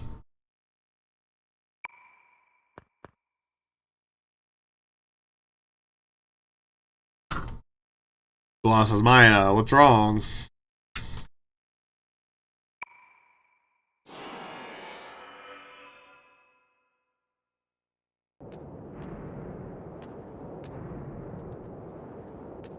And here we're going to actually get a cutscene of a schoolgirl who looks to have been stabbed. They would, modern Persona fans, avoid your eyes. They would absolutely never, ever put something this dark in a modern Persona game. I don't think they would. That's why I say Persona 3 is maybe the max that they're going to do for a dark story. Look at this. They got Tatsuya Suzao right here. He's burning the shrine. It's on fire. He's knifed a schoolgirl or something. Like, there's just a blood fucking puddle underneath her. Tatsuya. Oh! She's fucking locked inside! Okay, so he stabbed the one, and the other one's locked inside the burning shrine. That is absolutely... That is a menace. What a fucking villain. What an actual top 10 meanest fucking anime villains, or, we can even go into Persona villains. Like, I know, like, in Persona 5, Shinjiro did some fucked up shit. Persona 4, they did some fucked up shit. This right here, that ranks pretty freaking high on my scale. Dude's actually... There's a freaking schoolgirl burning inside that shrine right now. I just want you to take that and realize that. There's a dead schoolgirl right there next to him, and he's holding a knife, laying face down in a puddle of her own blood. They would... Modern fans, they would absolutely they would be flailing right now. They'd be throwing a fit. How could you do this? Banned. This would be banned. Cancelled. Insane. I believe that's his son right there. That's the original OG Joker. Yeah, that's OG Joker right there. So that's actually going to be a pretty big clue right there. The girl inside of the... So now, just so you know, this is all taking place in the other side. So this is all a flashback to the events right here. This is a flashback of the events of Persona 2 Innocent Sin, I believe. So thank you very much if you are joining us here. We're getting into some really dark, not even probably, the absolute darkest story of Persona in the whole series right here in this game. Tatsuya actually being not Tatsuya, but Tatsuya actually being a menace. Actually, that is Tatsuya, yeah, being a menace here.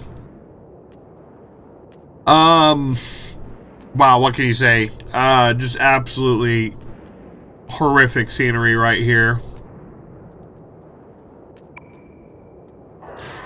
Oh, but it looks like the girl who got stabbed had a persona awoken. But the girl who got stabbed right there had her persona awoken. Yo. Okay, so she wasn't dead. I was just kidding. She wasn't dead. She was at that point basically, and that's like another theme connecting into a lot of the later Persona games. You're at that like point right there. If you remember in Joker's story, it was right there in that very first dungeon going through Kanashiro's dungeon right there, and the basically the fucking deck was stacked against them. They pretty much looked like they were at the end of the road, end of the line right there, and then the personas unlocking right there. Fiamon touching their spirits, unlocking the true power of themselves, their souls, and bestowing them the power of the persona. So another Fiamon right there. There's the chaos of Nylar right there. We also saw that in that cutscene. His chaos hand right there and how it's playing, and then Fiamon coming in last second, boom, unlocking the power of the persona. Absolutely my play-by-play right there of what just happened in that cutscene. Deja vu again, Miss Amano. So that cutscene right there is going to be a huge cutscene lore-wise, because right there, that's the confirmation right there I was just talking about, that is the other side right there that we just saw. So The other side, again, going to be a reference to the events of Persona 2 Innocent Sin, the first game of the duology. Love to hear some of your experiences with that game. I've been trying to get my hands on a copy of it. Hopefully I'll have more updates on that soon for you all. But like I said, the other side's going to be Innocent Sin story, so that right there, a whole sequence of that happening is in the other alternate universe, essentially. Just to kind of keep all the narrative straight here. Katsu again referring that, so you have it too. The memory of the other side is inside Maya. And he sees this as like not like a shell of Maya, but like another version of Maya. And the story gets weird here once you get like the parallel universes going on.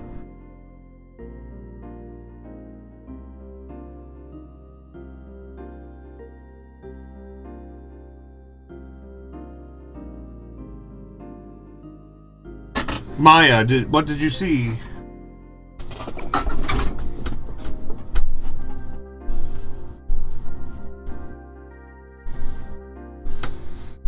That can't possibly be. This shrine hasn't been set on fire.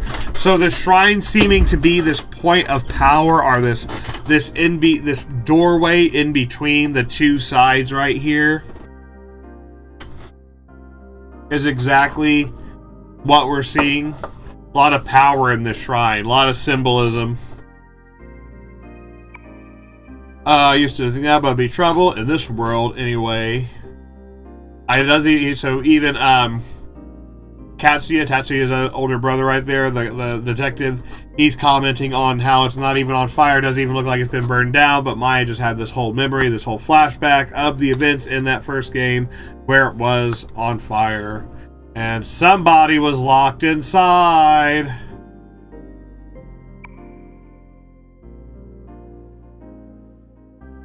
Who was locked inside? Pause the video. Let me know your thoughts in the comments below. Who was inside? Here we go right here. After that great cutscene, we are going to get basically, whatchamacallit here, we're basically going to get the next dungeon, which is going to be Mount Iwado. It's going to be our next destination. Go ahead and head that way. We're pretty much going to be going right straight into it. We will have to go back into the actual map world, though, and talk to Mr. Salam. Like I said, this one is actually going to be worth doing because of the fact you do get the fool cards from it, and this is just a 100% foolproof method, may I say, on getting the actual fool cards in this game without having to do the annoying, tedious grinding process. There are 6 in total. I think you only need like 13 to summon everything. And I'm coming back to the shrine here because if you notice here, like, where's everybody else that was here? Where's the rest of the cast, right? If you go to Mount Iwado of Araya, you will be able to know all in exchange for the precious time of the present. So a lot of lures about, like I said, we're about to get a lot of story getting wrapped up here. A lot of questions getting answered. Iwado's going to be the last dungeon. We're also going to have Nate. Like I said, he's going to be going back to Nanjo Corp basically after this. So they will be heading out after this one. So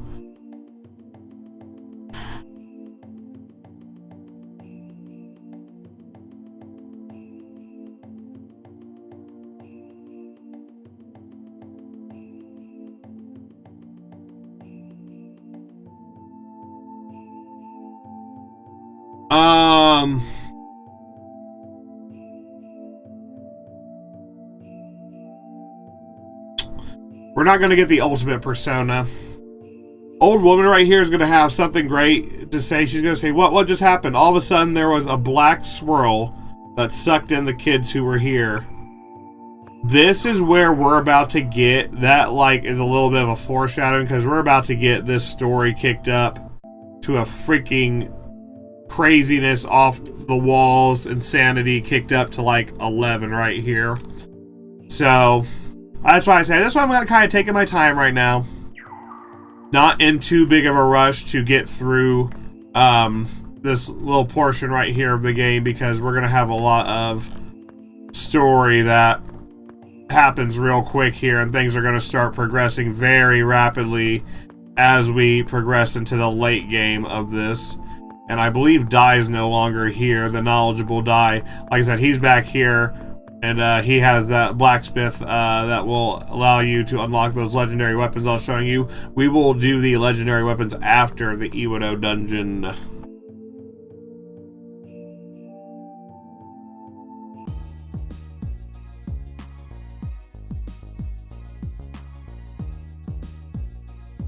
Alright, let's go ahead here. We got just a couple places to run to. And before we hit Iwado, we actually have another Mu Continent visit we can do.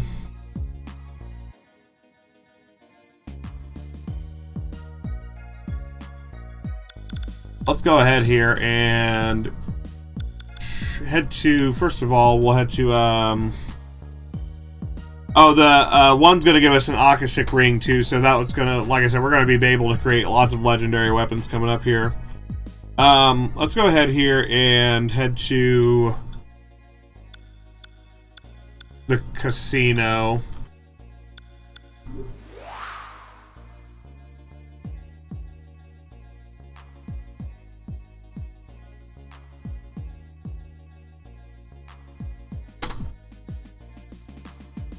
Yeah, we're gonna go ahead to the casino real quick and grab the...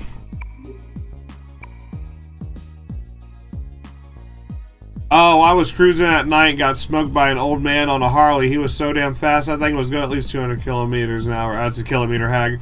So there's going to be another rumor here in the Mu Continent Casino that allows us to open up the rest of the casino here. Let's go talk to this girl. I think it's from her back here, actually.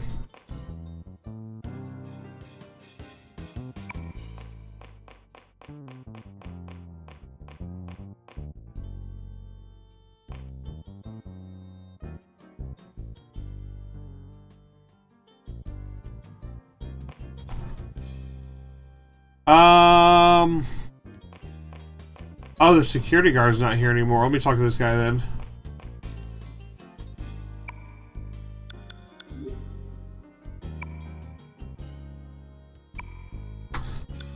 Huh.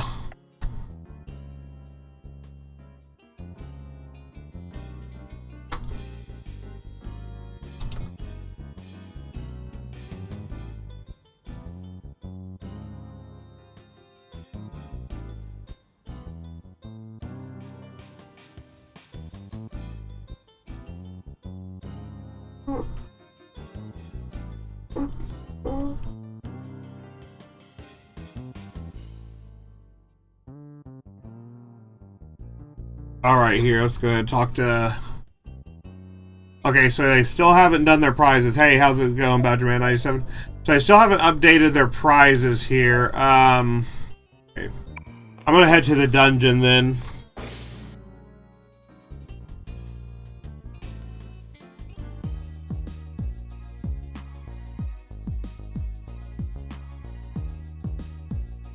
I'm just gonna go ahead and check that one more time. Alright, I don't see anything. We'll check back later. Loading into her. Yeah, have good luck in your game, dude. Okay, yeah, I don't see... Oh, there she is right here. Here she is. Okay, Fuyuko. Nice to meet you. I am Fuyuko Tsukikage, a horror girl. A horror girl, let's go, who goes to 7th. Kick, kick, kick, kick, kick. Is this really your first time? Oh well, did you know, a few months ago, a taxi ran into Mu Continent and killed several people.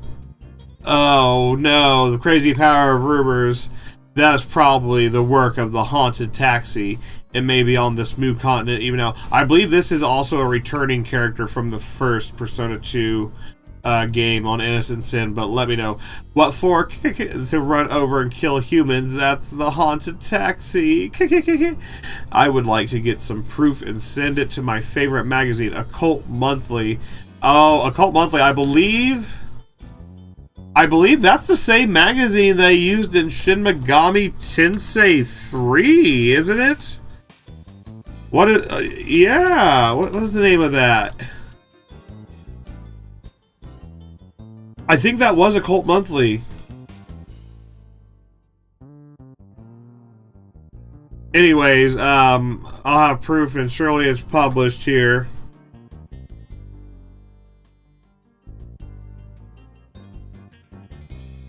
It was something monthly. It might have been, I can't remember what, but yeah, I thought it was something like Occult Monthly or like something monthly. Ayakashi might be.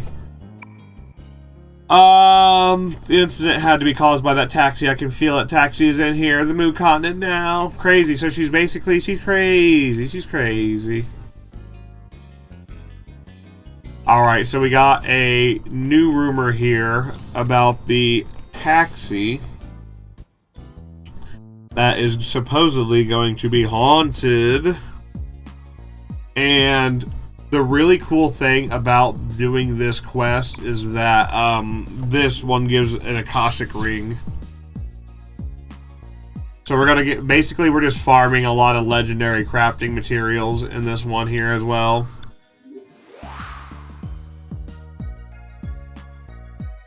Which I'll probably do is just run through that real quick and grab that.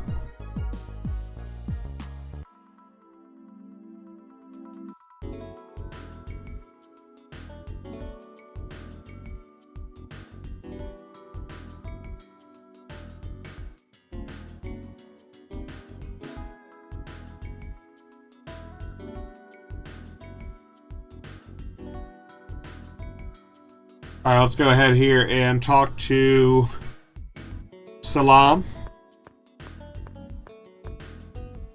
He's going to have the map for Mount Iwato. And like I said, I will make a map of Map Iwato. It's going to be worth it because you do get the Fool cards for doing it. And that's going to open up the just being able to use more of the Fool personas. There's only 6 guaranteed cards from doing the map quests. The other ones you have to farm for, and it's a pain in the butt. Alright, looks like we got the Iwado map, so we are all set for the next dungeon here. Like I said, getting those 2 strongest persona. After we get through Iwado, we will be able to get the 2 strongest persona here.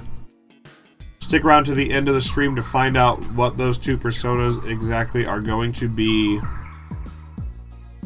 Alright.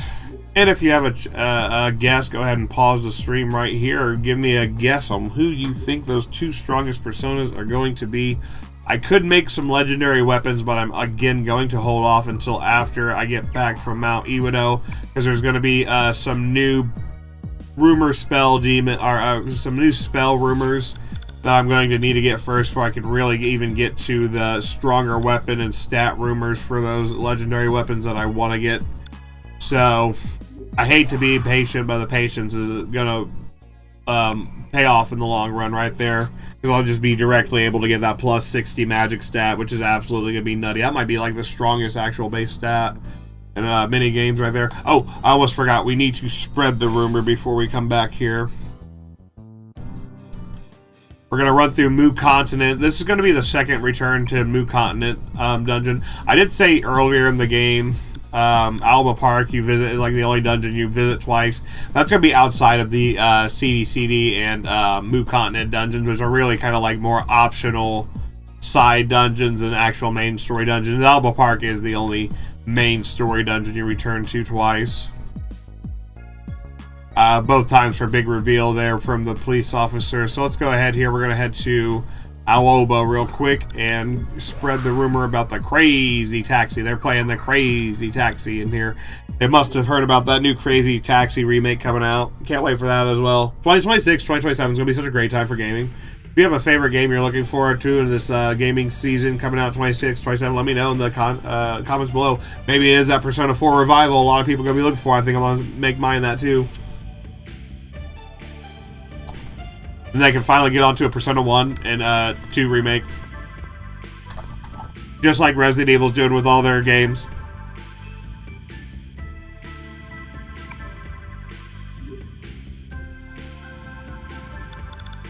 Alright, so Haunted Taxi appears at Mu Continent. Let's go ahead and spread that.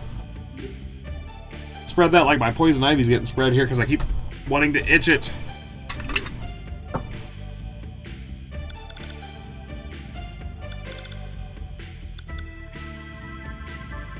Oh, I also have a random rumor effect for Etheria right here I can also spread. I'm going to go ahead and... I'm going to save it and let's spread that rumor too real quick. Because we can just save and reload it.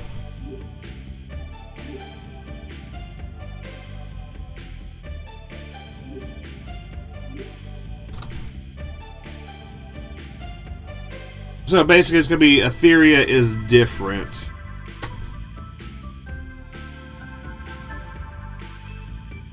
And that was probably going to be about, there's going to be more increase or whatever.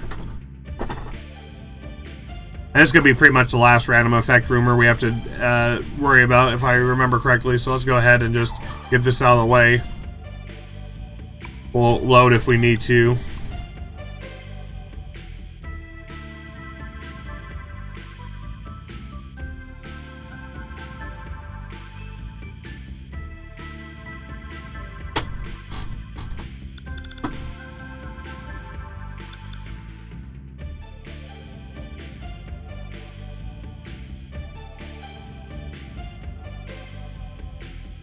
Alright, here we go. Let's go ahead here.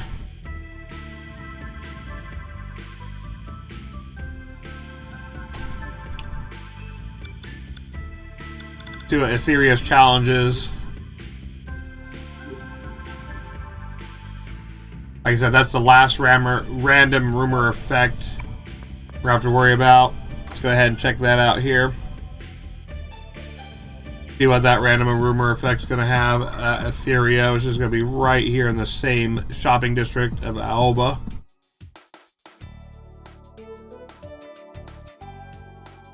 Welcome to Etheria. Thank you for choosing us. You've come at a good time. Today, Ether Aesthetics is powered up. The prices, do not worry. The prices are the same as always. So I think that is the good effect here. Go ahead and get basically healed up. Everybody's just going to be like full there. So the treatments here, I think, did we get it?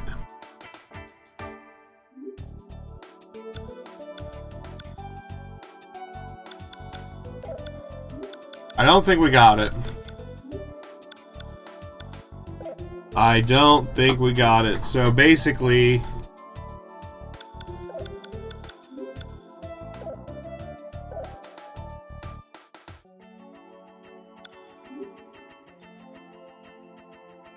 I don't think we got the good rumor, so I'm going to load it again. See if I get another rumor.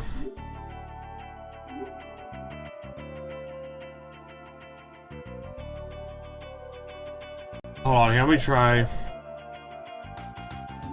Yeah, loading again.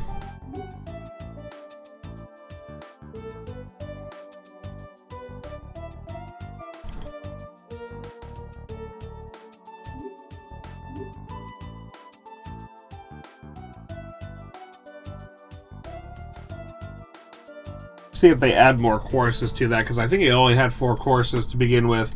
This rumor should add more choruses to her loadout here. We'll go ahead here. Spread that rumor one more time.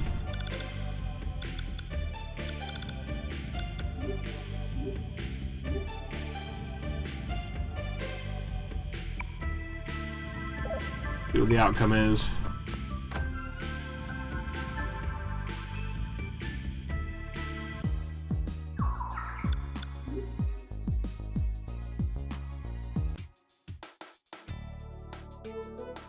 Alright, see what we got here. Powered up. Yep, here we go. Today's ether aesthetics is powered up.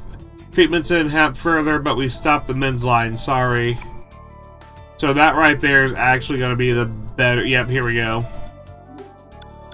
So they don't have men's objects anymore, but they do have a bunch of stuff like this. So that's actually the better rumor. I guess if you could think about it like that. So I'm just going to go ahead and save right on that real quick. And now that we got the last effect there that we want from the Iwado place, let's go ahead here and head back to... let me recover real quick and we'll go ahead and head back to Iwado. Now I've got Etheria here, now we'll head back to Iwado.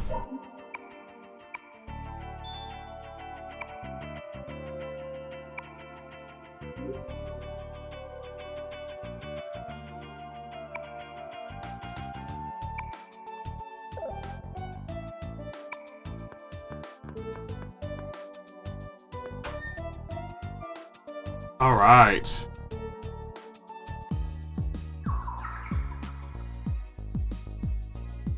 Go ahead and head to Mount Iwado.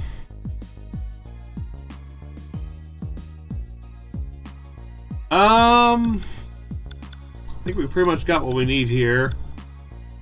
Other than maybe got one more spot here. We go down to Conan, go down to the PD here.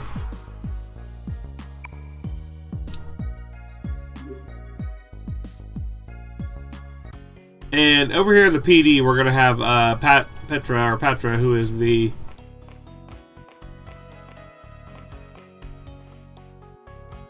police dog. But over here at the curtains, I believe there's something. Oh, is it not over here? Sometimes there's a conversation over here on this side right here. Might have it later.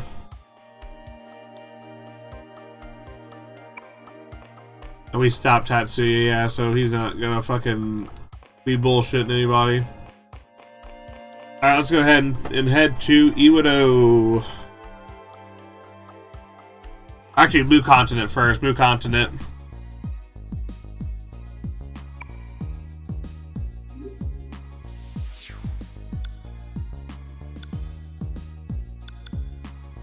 I want to run through Mu Continent real quick just because the reward for that is going to be huge. It's going to be huge. We can run through that real quick and just a stoma right up through there. Alright, now that the rumors spread, looks good. We are ready to go through here. I'm just going to go ahead and save it real quick.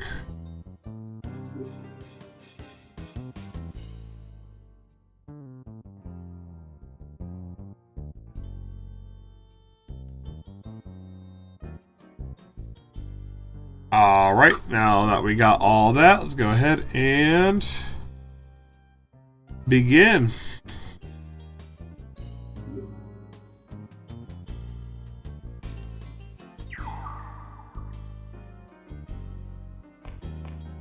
Gonna pop in a stoma.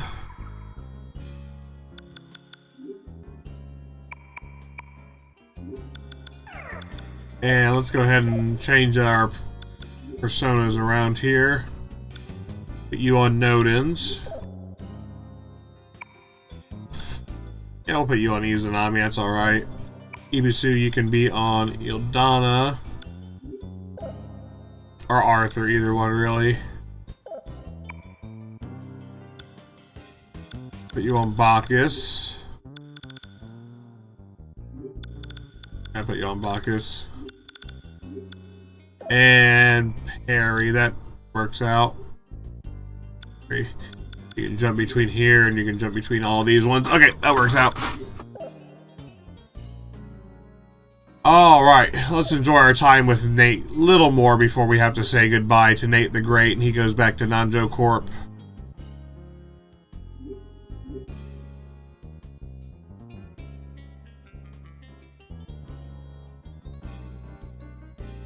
And we're just gonna run through the Blue Continent dungeon here real quick.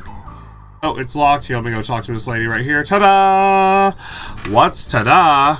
You're ta-da. How ta-da? This ta-da. Finally, round 2. Moo Continent Time Attack Dungeon. The Haunted Taxi Cap competition has begun. I think that right there is a translation. Right there, mistranslation. Could be cab. Listen to the instructions.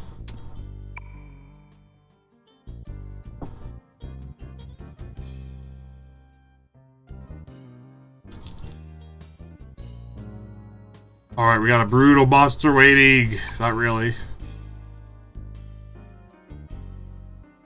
And if we could defeat it within the time limit, we get a reward. And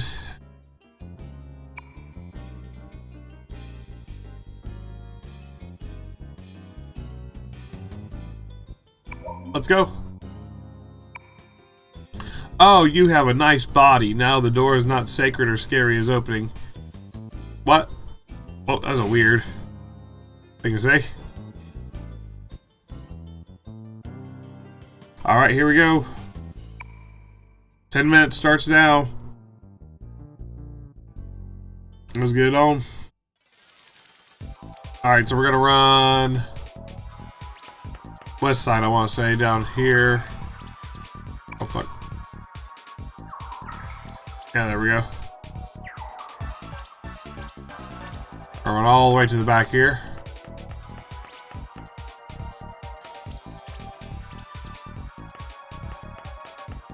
That should put us here. Yes. Then we go through here. I should be high enough level I don't have to deal with most things here, which is going to be fucking great. We'll go through 4. It should be a straight, yep. Exactly where I am. 5. We're gonna go to 6.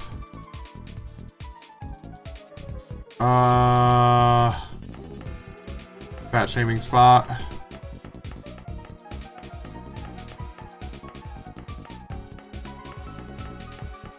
Oh sweet, definitely grab that all incense right there. It was on 5.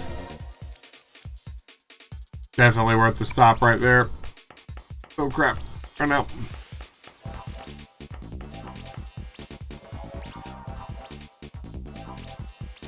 Alright, let's go talk to Trish here. This should be Trish's floor. I was thinking about grabbing a buff here, but I don't think I'll need to. Okay, here's where Trish was earlier. This should put us up here where we need to be.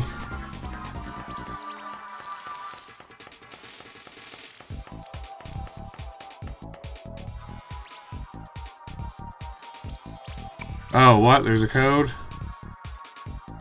Oh no. What possibly could the code be? Fortunately, I have the master skeleton key. 1342. Alright, now we're gonna fight the taxi here. It's the crazy cursed taxi.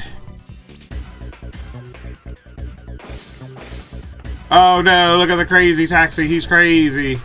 Who let this crap taxi in here, and how is it absolutely smaller than everything in here? The scaling on this is crazy. Oh no, we got a crazy taxi, look at it. It's crazy. It's a haunted taxi, level 52. It has a radical power slide, and it is weak to lightning. I like the sound of that. Fuck yeah. I have some lightning somewhere. I also have that affectionate prayer that's going to be actually huge.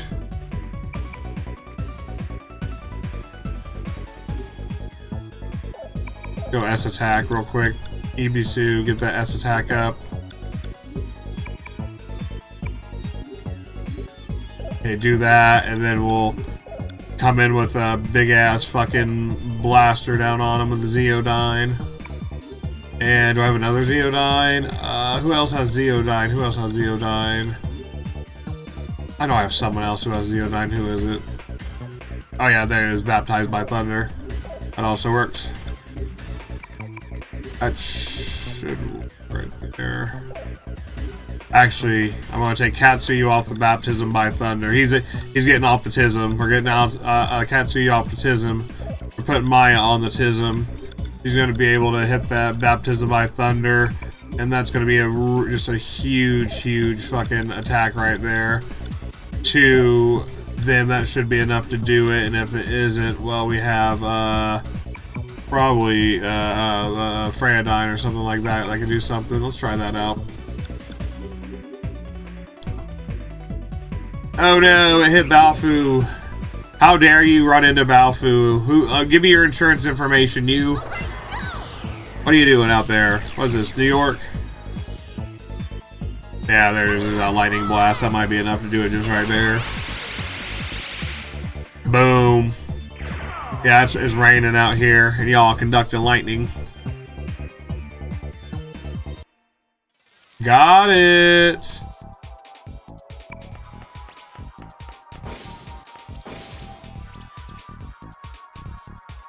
I have to run back. Of course they're gonna make me run back. Of course.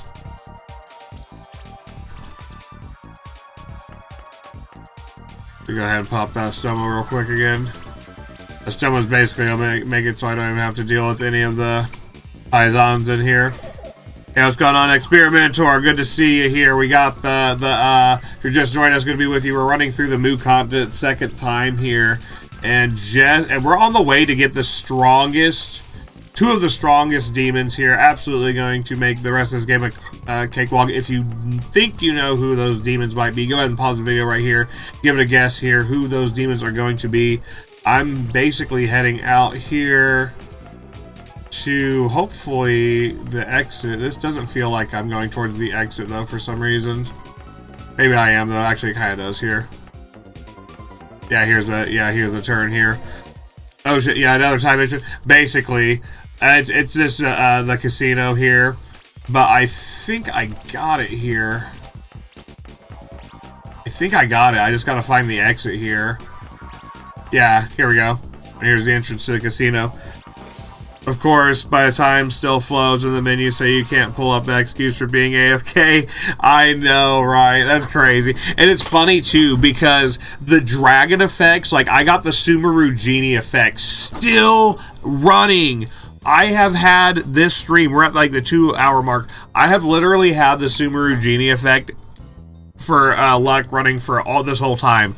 And it's only supposed to be like 20-25 minutes in game time, but just because you like put up the slot machine screen or you put up one of the other screens, it absolutely pauses the time. But for some reason you can't do that here. You cannot do that.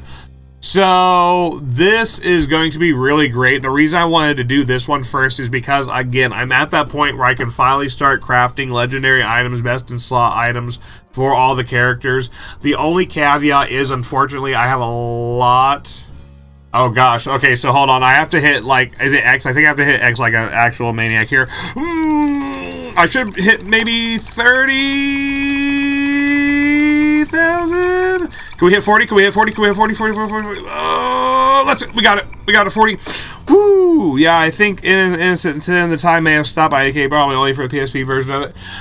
Yeah, this is the PS1 version of it. There's gonna be, like, the PSP version's a lot more, it's like a lot, better built. It's, you know what I mean? Like, it's not as dated as this. You can definitely feel the age and some of that stuff. Like, when, like I said, I have 25 minutes apparently that this skill effect or this dragon effect is supposed to last, but there are ways that I can hard stop that time in game.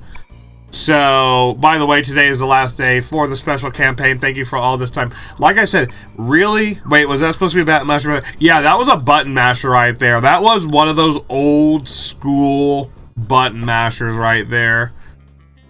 I was smashing that X button. I had to break out the 2-finger tap technique. I was going for it. I mastered that technique in what was that, Mortal Kombat Shaolin Monks. They used to have those testing games. So what was that for even? That was for basically, so at the end right there, she gives you 10 seconds. She's going to be like, okay, it looks like you got the prize timer. Should have read it a little bit there, so I do apologize. You got 10 seconds right there. We are going to basically just give you 10 seconds to mash as much money as you get as much money as you can in 10 seconds, and just mash that button, and every time you mash it goes up by a certain percent. Alright, let's go ahead and save that. I'm gonna go back here. So, the 2-finger technique. Yeah, literally literally, oh my gosh, my fingers are just broken right now having to do that. Luckily, you only have to do that twice. I wonder if they did like a remaster. I literally wonder if they did a remaster of this game, if they would even keep that in there, if they would even do, or they might do something else, remake, if they might do something else. But talking to Fuyoko over here, she's going to give us this rare legendary reward. She says, here is a reward, thank you, lady. So she's crazy also. We love her. She's a horror girl. We love a horror girl. Shout out to all the horror girls out there worldwide. She is going to give us a item called the Akashic Ring. Again, if you remember the legendary items I was showing you earlier at the pad, that is going to be part of one of the 2 items to create the strongest legendary items in the game. I'm not gonna quite create them yet, even though I do have plenty of material at this point now to create quite a few legendary weapons, busting slots, winding down now in the story. Now we're gonna go to Mount Iwado here, taking it to pretty much the next spot here. So let's go ahead to Iwado. This is gonna be really where the story starts picking up, man. I'm really this is just such a great game. I just love this game so much. And it feels like just when you're finally getting into the story, all of a sudden it comes to an end. So let's go ahead here. I'm going to save it one more time. We're going to, like I said, we were just kind of saying our last goodbyes to Nate right there. He's got to go back to Nanjo Corp. And we're just going to head into the Iwado dungeon. We're going to get a lot of story. The story is going to be like progressing super fast here. So I'm going to try to kind of like read and really explain what's going on here in the story, because there's just so much going on that's going to be happening. We got Tatsuya. We got the references to the other side. We're going to have a lot of a Maya story here. So let's go ahead here, and I have to head to Mount Iwado, which is going to be somewhere. We'll find Mount Iwado somewhere here. That's going to be back up here. Let's go back up to Mount Iwado. Narumi sounds like P4U or Raidu stuff. Hello. Yeah, a lot of these do make other appearances. A lot of these words, you'll hear those and pop up in other games. I'm like, oh, I didn't even know that popped up in there. It's crazy. Wait, hold on. I literally left the area I thought I was going to. Where's Mount Iwado? Wait, hold on. What? Hold on. I'm confused. Hold on. Where is anything right now? No, Mount Iwado. Where are you, Iwado? Hold on. Is it up here? Oh, okay, it's up here. I'm just being silly. They put this little tiny path. Little tiny path. Alright. Oh, spooky. We got the spooky caverns here in Iwado. So, again, remember how I grabbed that map? I'm going to map out Iwado in here because this is one of the ways to get guaranteed Fool cards for doing this map. So this one is very, very worth it. We're going to get a lot of story here. A lot of story. This, Tatsuya says, this is where your unconscious memories lie. Come, if you don't mind your past exposed.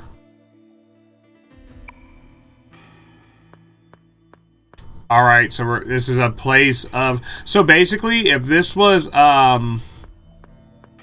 Shin Megami Tensei 3, this would be that one shrine. What was that? Magatama? No, not Magatama. That was the name of the actual thing there. It would be that one big shrine that the one dude lived at, and all the mannequins were there. I cannot remember the name of that for some reason. Futomi was like the one who was there. Mufunashiro, that was it. This is basically the equivalent to me of Mufunashiro, which was like this place of power and stuff going back to Shin Megami Tensei 3. A lot of sacred power and energy here. Memories, flashbacks, yeah, just like you're saying right there, Expenture. A lot of flashbacks. The Gyoji Temple and SMT 5 is going to be another one. That's a great shout right there. I just finished up a playthrough of that on my channel there on the YouTube, and man, talk about a great game. So I'm going to make sure I have every single basically area mapped out here. Let me make sure I have my second area too here. We got basement 1. Looks good here so far. This is a really linear dungeon right here, but it's going to be like very... It's going to be wide but linear. There's a lot we're going to have to map out. Gyoji Temple, no, it's a good shout too, because that's also another place of power right there for sure, and especially going back to like Nuwa's story and not Raidu, but the other guy that was with her. I cannot remember his name for the life of me, but yeah, this is going to be another one, a big place of power, just like the Mufunashiro. I'm surprised I can even say that. But that shrine right there, a place of just like memory, power. Huge story progression in both of these sort of areas, because they're very spiritually tied, and we get a lot of spiritual stories here. Yeah, the bald monk. Oh man, SMT5 is such a mood. That game, I need to play it again. I want to give it another chance. It's just it's fun. It really is. Let's go ahead here. I'm going to run through and go through. So the worst thing about this map, as you can see here, is it's pretty linear, but you do get like a lot of these pockets, a lot of these fat shaming spots. Like Maya could totally fit through there. I love these on the old games where like it's like you could or just not even old games, just video game logic. Like you could totally fit through there, but they're not going to let you through there. Okay, so the Spring of Mirrors, if you all saw that, the Spring of Mirrors is actually going to be where we're going. I thought he was bald. No, wait. I actually thought he was bald. That whole time. Because he just wore the bandana. He just wore that do-rag the whole time. I actually thought it was because he was bald. The fact he has hair, and I played that game and do not remember him having hair, is hilarious. Because he wore that damn bandana the whole game. He might as well been bald. Might as well. What are you hiding, dude? Come on. You ain't got those. You got that Super Saiyan hair behind there? Come on now. So Spring of Mirrors is where we're going to be going here. I just got to make sure I got the worst thing about mapping things out. And I'm sorry, chat. I really didn't want to end up doing a map quest on this. But it's going to be so worth it for the Fool cards. It really is. But we got to get those little nooks and crannies here. Oh, the atmosphere changed. It talked about the atmosphere changed. I don't like that. Did the atmosphere not like me? Alright, so, are you guys ready? Are you guys ready for this? Unfortunately, we're gonna have to say goodbye to one of our party members, so let's get ready to give a farewell to our friend Nate, who is going to be departing from our party. And like I said, the Fool card just is a chance to get a 100% guaranteed way to get him, basically. You don't have to do all the long necessary process. Map challenging would be someone actually going for map challenge. I would actually like someone going for a map challenge and finding every stuff in this game. Oh yeah, that's cool. So if you want to see a map challenge, I'll definitely do it on this one. That's fine. Some of these, like it can just add a lot of time doing that on some of these. It's really good though for the reward. I do recommend it for new players. And we're going to get a huge cutscene right here, so I'll be quick with this. I do recommend it for new players because you get a lot of great cards and you get a lot of great Fool cards. You don't have to worry about grinding for these Fool cards, which is just absolutely so irksome until we get the remake, which will make it so much more player friendly. That I am looking forward to. It's interesting, some of the secrets actually need donating huge amounts of money. Yeah, I instantly forgot about the shrine on my first playthrough at the very beginning. You literally missed at the very beginning. You pay for it. Anyways, we're gonna get a Persona 1 flashback right here. Persona 1 fans, you might be overjoyed right here. I love the connection back to Persona 1.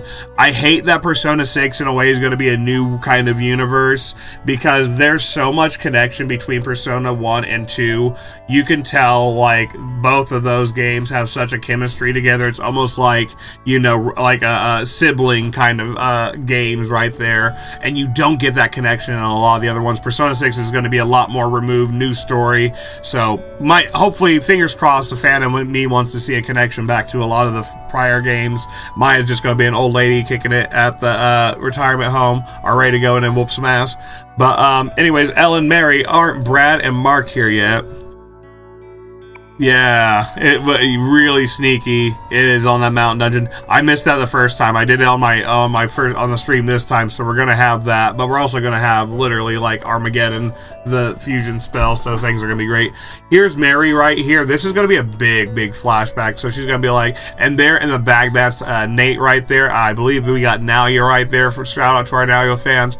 Yeah, they're still at Miss Smith's class. Alana started crying, and it's all a mess. Nate, do not mind me. Today's my last day. There just won't be enough time. Isn't it crazy, though? Didn't they use guns in the first Persona game? Like, Nate was actually using a sniper rifle. And in this game, he switched it out for a sword. That actually makes me laugh so hard inside, because it's just so over the top. Alright, but the stuff that they're fighting, I would definitely want a big freaking gun to go after that. Something like Ripley'd be using in the Alien series against some of those xenomorphs. So this school holds so many memories. Someone inadvertently found that secret in the first run, but after telling me that streamer enough money is required to actually unlock stuff, the streamer gave up. I mean, Guido localization was so funny for me. Yeah. There's so many great, like, I love the little, it makes it so much more charming. I love those little things like that. Localization, translations, just the connections between not only Persona 3 and beyond, but also Persona 1 and beyond. Maya being one of my favorite main characters. She's such a badass. She's just so strong-willed. She's so compassionate, and she's just caught up in all this. She wasn't asking for any of this. Basically, Ulala put her through a lot of this, but tying her into that web. But you're going away to England. That's so far away. By the way, so I joke like Miguido, Miguido, just like Megiddo, right? I'm gonna be getting Megguido on here soon. Yeah, we won't be able to meet, but the distance amidst us will never change, right? Oh, so Nate's going away right here. Notice it shows him in the, so there's Naoya. Oh, let's make some noise for Naoya fans. There's our boy. There's our boy right there. But you notice that there's another thing to notice right there. So Nate has a blue kind of ascot right there, a blue one in the cut scene image of him, but in the actual game here, he has more of a green one. It looks like green and yellow kind of looks like. Yeah. Oh my gosh, he said something. He said, yeah, what's going on? When they gonna bring me back? Persona 6, yo, come on, bring me back. Man, oh man, memory lane down here. It brings a tear to my eye. Oh, here comes Nate's limo. That's definitely Nate's limo. That is the butler, Matsuoka. Forgive my butchering of these names here. I've come to pick you up. Hey, let's make a pact. our dreams come true, we'll meet again. Sure, Mary. Nate. That's a splendid idea. Mel and Mark had to be afro all of a sudden. I'll promise one day. Yeah, it's crazy. I'll promise one day to be the #1 man in the world. Promise me you'll have a great dream too. Wow, Nate. Always saying something so heroic. Definitely that hero type. I'm surprised like Nate's not the main character of Persona 1. Oh, he said something else. He said something else. Yeah. I promise. I promise what? What do you promise? I guess he promises to do something big. Oh yeah, a few obvious connections between P2 and P3 is that Nanjo Nate being related with Kirijo. Yeah, a lot of connections like that. Exactly. I love that too. And the competition, because you know that like they definitely knew like Kirijo's company and all that, their family, what was going on with that. Them having that organization, the Nanjo organization, and all of its overreaching kind of like influence. Yeah, they all definitely knew what was going on, and were actively probably working in some capacities together in areas, or at least keeping like kind of an eye on things right there. Alright, so here's back into the well of memories. This is basically like a lot of flashbacks here. Nate's gonna be said, until now, I don't think I truly understood what it means to be #1. Oh, he has that smirk. Look at that smirk right there on his face. Love it. The path that I will take will not be easy. Even if I know it in theory, my emotions, the time I spent with you didn't allow. And so I may have subconsciously wanted to escape from myself. Nate Nanjo. Nate Nanjo. We are #1.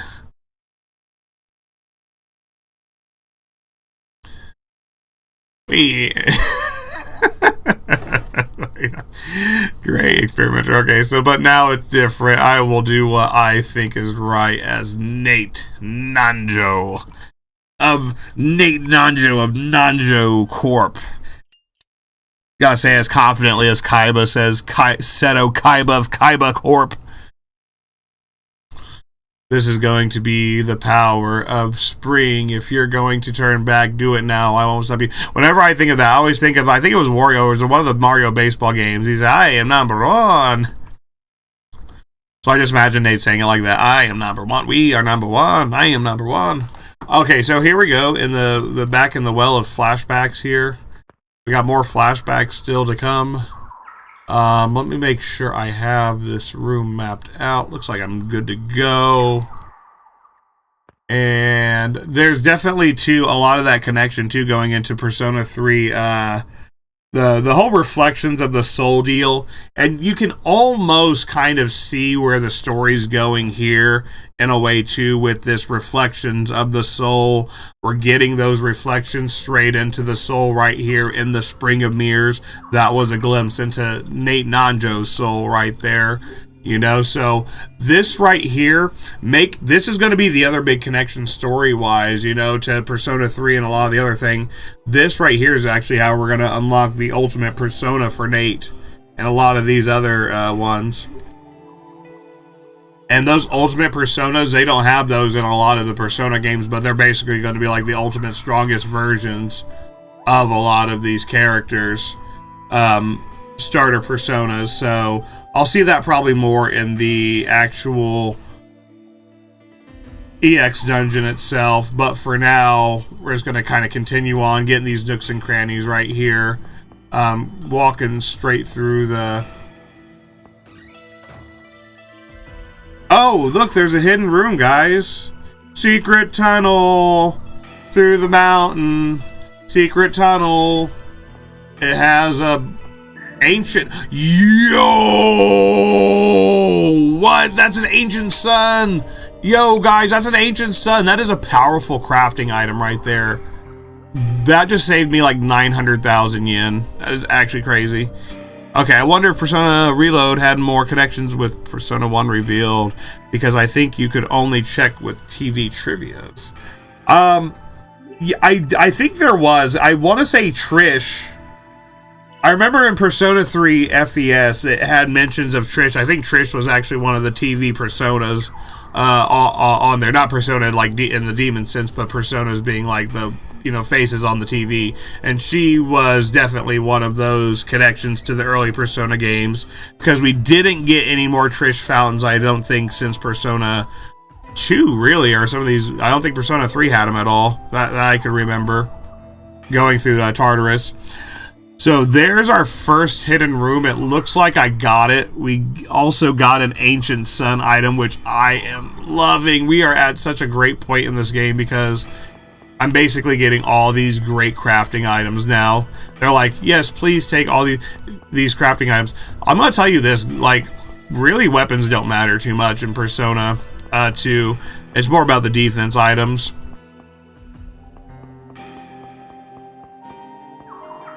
And as long as you keep up on your defense items and a lot of like the ones that you get from probably the pad, you're going to be pretty good. Until you get to this point in the game now where you're going to start unlocking a lot of the in-game items. And this is going to be a good time to really, like I said, upgrade to get those final late game adjustments. And that's exactly where we're going to be heading for now, is just getting these final late game adjustments. Like I said, if you're sticking around with the stream, if you're right here, go ahead and hit that like button. If you were already subscribed to, make sure you hit that notification icon. If you're checking out on the YouTube channel there, you can catch up with all the latest, and you'll be notified when we do our videos here, just like our Persona 2 run-throughs, as well as our other series. And let me go ahead here and check my map, because I've been running around and not like mapping accurately all the way here. So looks decent here. I'm gonna run this way, because it looks like this one actually connects here. It looks like the other way is progression now that I look at the map. And this is, yeah, gonna connect over here to this corner. Yeah, perfect. And now, like I said, it's just really tedious. You just gotta be really on getting, and these movements that I'm making, like the actual movements you notice I'm making with Maya as I'm running through here, that's so I can maximize how much of the map I'm able to cover. Now, I can't say I'm able to actually read a map, because north would be this way and east would be this way, where I need to go, but I can cover more of the map that way in this map kind of quest right here, that challenge. So this is actually a really linear dungeon too, so it really helps out that a lot of these places aren't too hard to get. Mainly those kind of hidden rooms and stuff like that. Going through those. Okay, it looks like we have another spring here. You can basically think of like this well of mirrors, or like this spring of mirrors right here, like I said, as like Persona kind of reflections here, reflections of the soul. Whose soul are we gonna get now? You know, we already just saw Nate Nanjo's. Let's see whose soul we're going to get now. Tatsuya's taking us through memory. He's taking the role of the guide character and guiding us through here, all these different memories of the other side. Here we go. We just got back Persona 1. Now we're going to get Persona 2, I believe. Innocent Sin. Our first game. Yep. Aikichi, what the hell? What is up with this school? Why does this have to happen to me?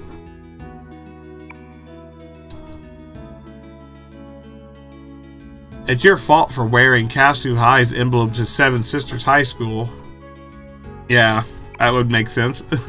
Lisa, don't come in to catch you with freaking common sense. What? It's your fault, since you're the one who called out the Joker.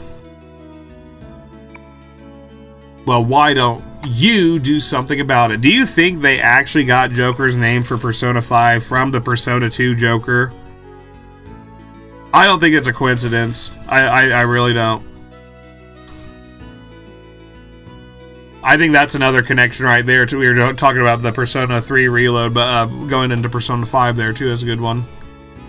That's it. Now I'm really pissed off. You can't blame me for what happened. I didn't think it was going to turn out like this. Love to hear some of those theories though, because it would make sense to me going back into what you already have in your kind of asset log and history. I think Panther was a path code for one of the our passcode for one of the dungeons in here as well. And then we have Panther in Persona 5, who's, you know, Anne's code name. So, who knows? Maybe you have some headcanon. That's my headcanon, at least. Makes sense they would go back into their own asset history and pull from what they've already done in the past. Maybe they'll do the same thing in Persona 6. Who knows? We might see some return characters in that. Maybe we'll see some characters called Lisa, Mary. Maybe there's going to be a Naoya. Maybe there's going to be a Tatsuya. Maybe there's going to be Aikicha, Chris. Who knows? Lisa, you freaking pants leader. Pants leader, pants leader. You should talk. Is that a thing? Like, what does that mean? You should talk freak. You just a Chinese speaking American in Japan. Oh, what? Oh my god. That was actually, yo, hold up. That was actually a burn. Yo, okay, Aikichi, you got some jokes. Actually written like that. Oh my gosh. Yo. Would they put that in a remake? I don't know. They would probably. I don't think they're putting that in the remake. They are definitely changing that line right there. What the hell are you anyways? Here, let me give you a nickname. From now on, I'm going to call you Ginkgo. Ginkgo. Okay, so Ginkgo. What is Ginkgo mean? I'm going to look this up. What is a Ginkgo? A ginkgo can mean a few different things. A bank, a maidenhair tree, or a haiku walk. Okay, so I don't think it means anything like... Okay, nothing too bad. A silver fox. Oh, there's Maya and her girl. Tatsuya's voice. We use the Master Joker, who was said to make dreams come true, and became targets of revenge by the Joker.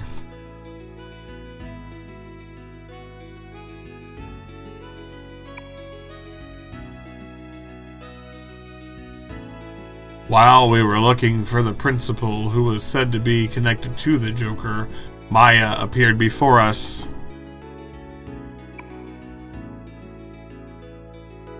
We decided to go after Joker together.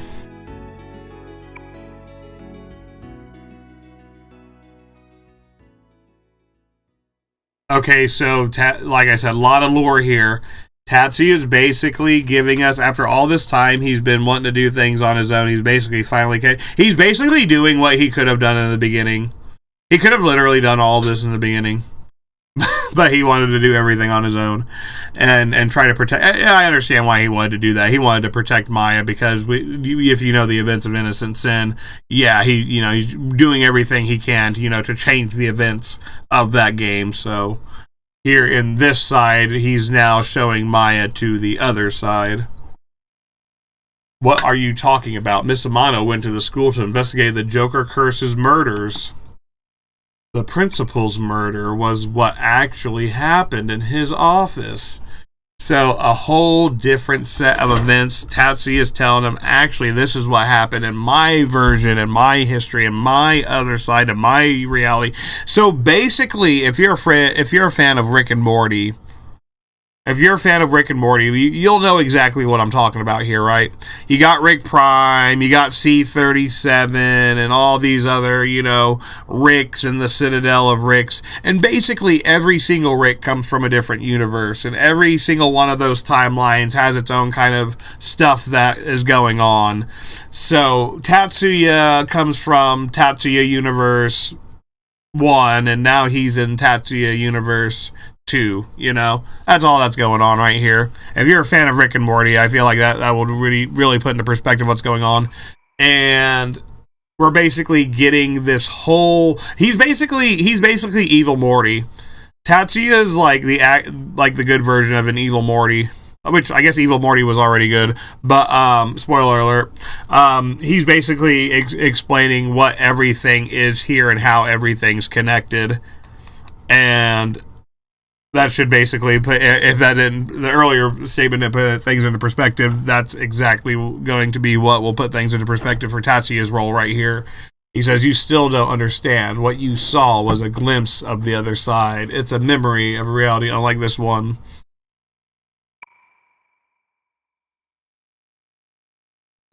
A different reality?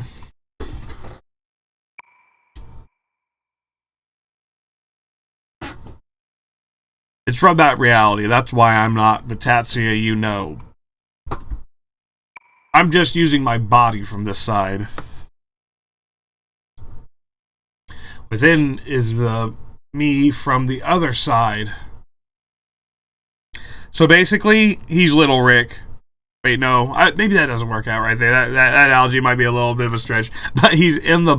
Okay, so he's the spirit of Tatsuya from the other side in the body of Tatsuya in this reality, if you can keep up with that. We don't have as many double crosses or twists as, say, like a spy movie, like an Ocean's series movie. Okay, let's go ahead here and map out this room real quick. I don't think really we need to like straight up go through this room too much here. And we can head back to the last part here. Looks good. And let's go ahead here. I'm just going to run through doing my mapping here. Just doing the mapping thing. It looks like we have another hidden room here. A lot of nooks and crannies to kind of grab here before we go through. Just being very thorough in this mapping out challenge. Want to grab this hidden room back here. Oh, look at that. Looks like we're going to get something good there. Bronze ring. Let's go. That's going to be very, very nice. Very, very nice right there. Again, all of these are going to be crafting materials that are going to go into making our pad weapons. The weapons of the pad going into making the best in slot weapons and armor. Honestly, if you're new to this game, one of the best tips I can also give you playing through this is, like I said, don't worry too much about the actual weapons. I'd worry more about the armor than I would about the weapons, because that's what you should be worrying about, is keeping your team best healed up and on its best defenses and stuff like that. Oh, there's a nasty little square right there that we had to go back and grab. That's an easy one to miss right there. That's why you want to be very thorough. And I'm going to be very thorough mapping this room out here. So like I said, a lot of story going on in this one. A lot of easily missable hidden rooms and just really good items, even though we do have a bit of a narrow kind of layout here. Oh, but like I said, very easy to miss some stuff if you're not too thorough.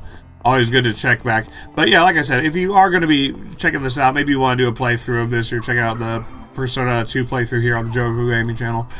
I would definitely say keep to the armors. Maybe you'll buy a few. Everything from the pad is basically a lot better than anything you can buy in store.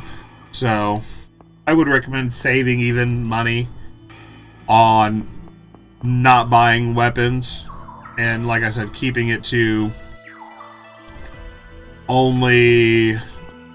Go here. Keeping it to only armors maybe that are in stores. And then once you unlock the pad, you can develop them. The casino has a lot of great stuff too. Probably where most of the best items are going to be at. And it looks like I have just... Ooh, missed a couple of things here. I wasn't being super... Oh, and we don't want to go down that descending slope quite yet. So... go ahead and get all this before we do that. If I go down the descending slope, that's going to put me in another room. So I'm just going to go down south here.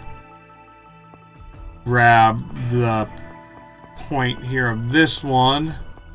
Then we'll turn back here and hit up the rest of these rooms before. It looks like we got one more hidden room here. That's a good hidden room too. I actually didn't even see this the first time by it. Looks like I got all the rest of this good. I don't see any blank spots that I'm missing back here. That would be actually devastating.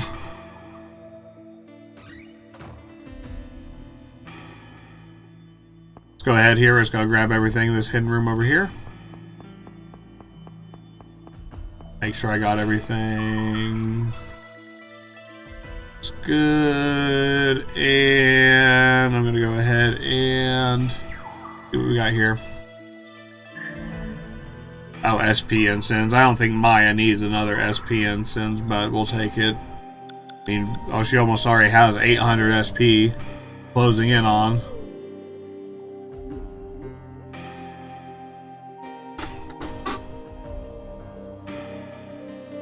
Alright. Let's go ahead here. Approaching the 3-hour mark. Let's go. If you're just joining the stream, good to be with you here. We're rocking right on through some Persona 2 here, going through Mount Iwado. This is like pretty much, like I said, where we're gonna part with Nate, get Tatsuya. He's gonna be in here now. And we're gonna get a lot of lore in this one here too.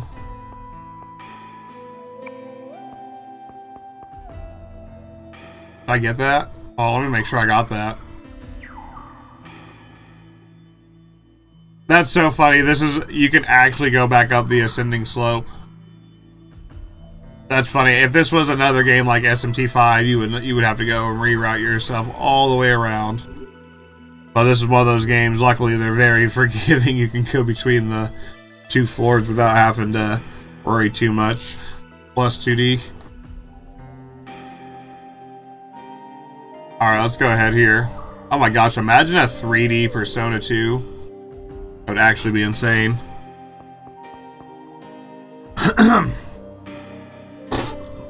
Alright, let's go ahead here and run through a couple more spots. Oh, I forgot to pop a stoma. Silly me.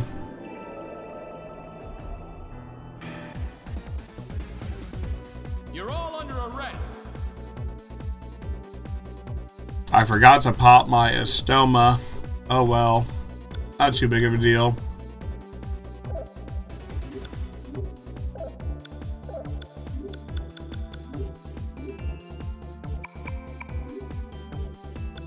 Not honestly too bad of a deal because I can still do. Hold on here. Probably the Makaka just.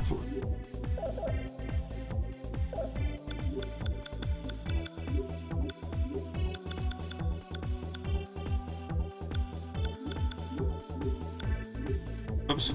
Ah, I had that right the first time. There we go. Try that out.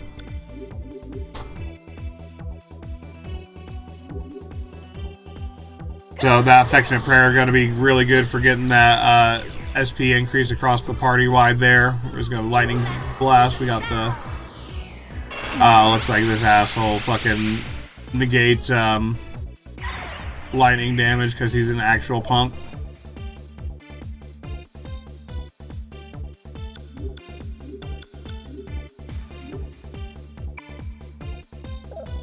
That's alright, I got something for him. It's called, oh, where is it? Where's it at? Oh, where is he? Hold on here. Oh, okay, hold on here. Let's go ahead and switch Ulala over here. She's going to be on Arthur. We got something for you here. It's called Fire Burst, Straight Slash. Yeah, I get my Straight Slash on you. Go Ulala, where's that Straight Slash at? What? Who has the Straight Slash? What? Oh, Renog, there we go. There's Maya. Hold on here. Actually, might not do much damage.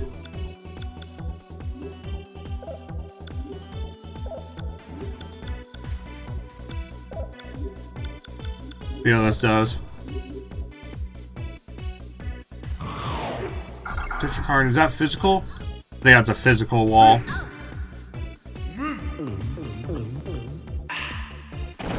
Ooh, Maha Magdine, that was actually nasty.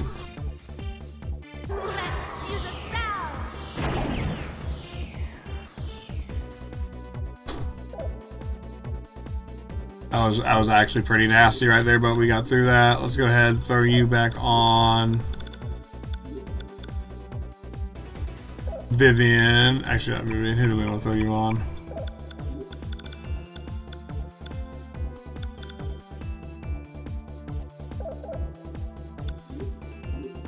Who has Meteorama? Someone has Meteorama on here. I guess Bamboo Pop. Bamboo will be good. Go ahead and throw you up in the order. Then we'll,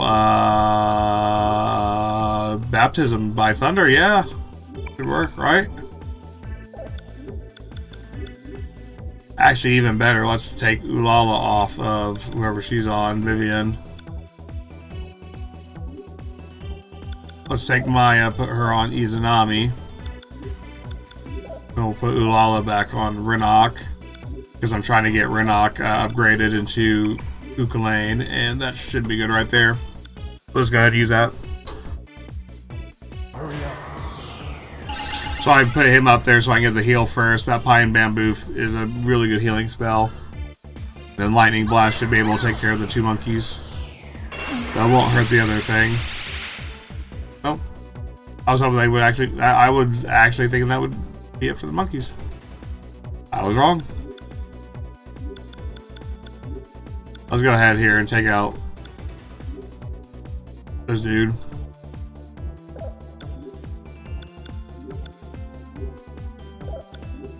We're gonna put Aguilau in here.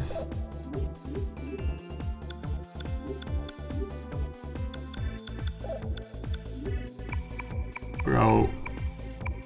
Oh, I could honestly be. I should troll and use Wall of Earth. That would work really well here. But we'll go Maha Magnus, Aguilau, and where's my ass? She was on Izanami with Maha Magdines.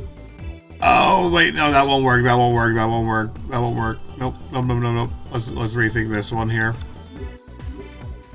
That won't work because they are Earth types, and they will actually mess up. That will actually mess me up a lot. So we're gonna have to change this up slightly. Let's go ahead here and do this instead.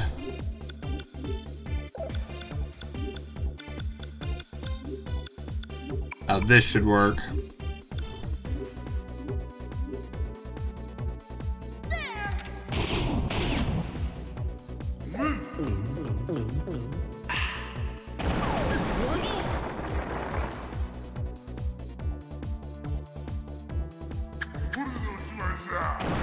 Yeah, we're not gonna literally, like, not even let you do that, dude.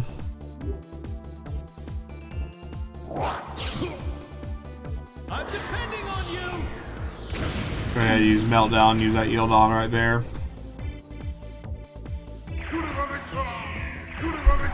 Void's all magic. That is absolutely nasty. That is some troll stuff right there. That is nasty how they are doing that one.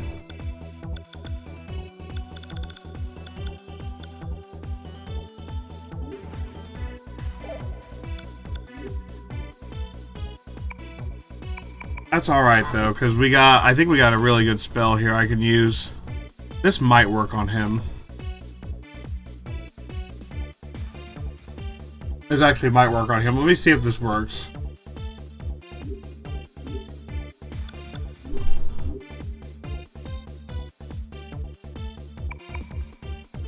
If this works here. This might actually do something here. I am defending on you. Gotta love enemies that only take damage from physical. Yeah, he doesn't even... Oh, hold on here. Yeah, he doesn't even take damage from almighty attacks. Straight up, he doesn't even take damage from almighty attacks. And in every other game, almighty attacks, like... Yeah, and it's not almighty. But, I thought I was going to be able to do God's Hand, because I think high pressure helps me do God's Hand. So, alright, we're just going to change this up here. I just had to check that out. I had to see. Let's go ahead here and Aguilau, and then we'll have Maya. Oh, who had straight slash? That was Ildana, so that's gonna be Ulala.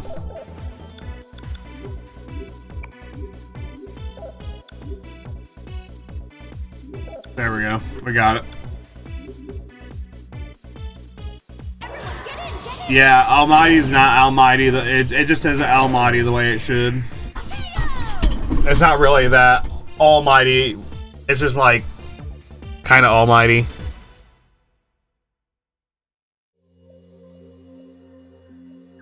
All right, looks like I got the looks like I got what I needed right there. Let's go ahead here, and I am going to use a stoma and save after this. Save and stoma. Go ahead here and pop that stoma real quick. We'll also pop the Diarahan just where we need it. I love the flat cost of everything in this game, though. I will say everything doesn't scale like SMT5. Everything scales. Everything has the dynamic scaling. Same with most of the other titles. This one is crazy because you can get Megguido Lodon and basically use it for a base cost of like, what, 17 to 24. Which is just absolutely nutty. This is one of the few games I appreciate Megidolon being very strong and cost efficient. You do not see that in many titles at all, just for the fact that is absolutely so strong. If they did a remake on this game, I would almost guarantee they would change the scaling of the, because they're going to have to change basically the whole rank system, and they're going to have to change the whole level up system, I would assume, just to, and Persona system in general, just to appease and modernize the game, because they appease more modern fan base and really kind of bring the game up to date in 2026 standards. Modern gaming standards, so they would definitely change the SP system and how it works. Just like I fully expect them to change the rank up system, because even though it is very strong and beneficial to be able to essentially level up your persona to its max level and keep its and get its spells as soon as you get it, all of its spells. Some might see that as a little too strong, and they developers themselves might just want to space that out just for pacing reasons. So I could definitely see them going either way with that on a remake of this duology. Alright, let's go ahead here. It looks like we got what we need here on this side of the dungeon. Let's go ahead here and slide over here to this side of the cavern.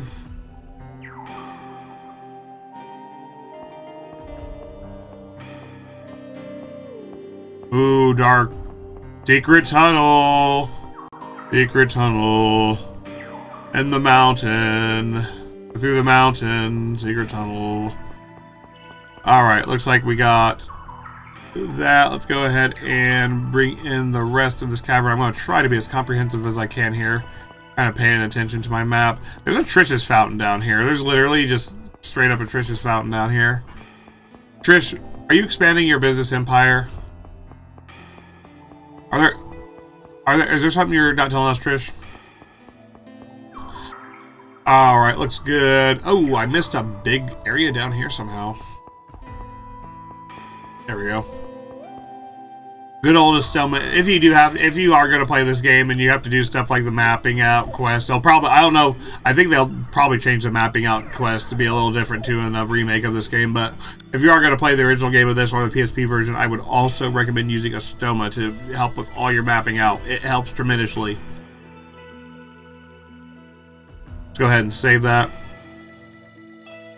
Good reason to save right there, because we pretty much got this whole section right here mapped out. Like I said, it's worth it to map all this out, because on this part right here, you get guaranteed, and I will say again, guaranteed Fool cards, which are very, super extremely rare in this game. Let's see what Tatsuya has to say about Trish. There she is. The money-hungry fairy. Even on this side, she's still the same. I think he's such a sad boy. He's always looking at sad boy hours. Even when he's angry about the money-hungry fairy. And yes, I do believe Trish makes an appearance in one of those trivia games or trivia TV shows on Persona 3. So there's a little bit of a trivia right there as well. Haha. Alright, let's go ahead here. It looks like we got this one mapped out. We're gonna head one more time into one of these tunnels here. And I'm gonna double check here. I always want to double check because this is one you can easily miss. One of those spots you gotta have for the mapping out quest. This is probably going to be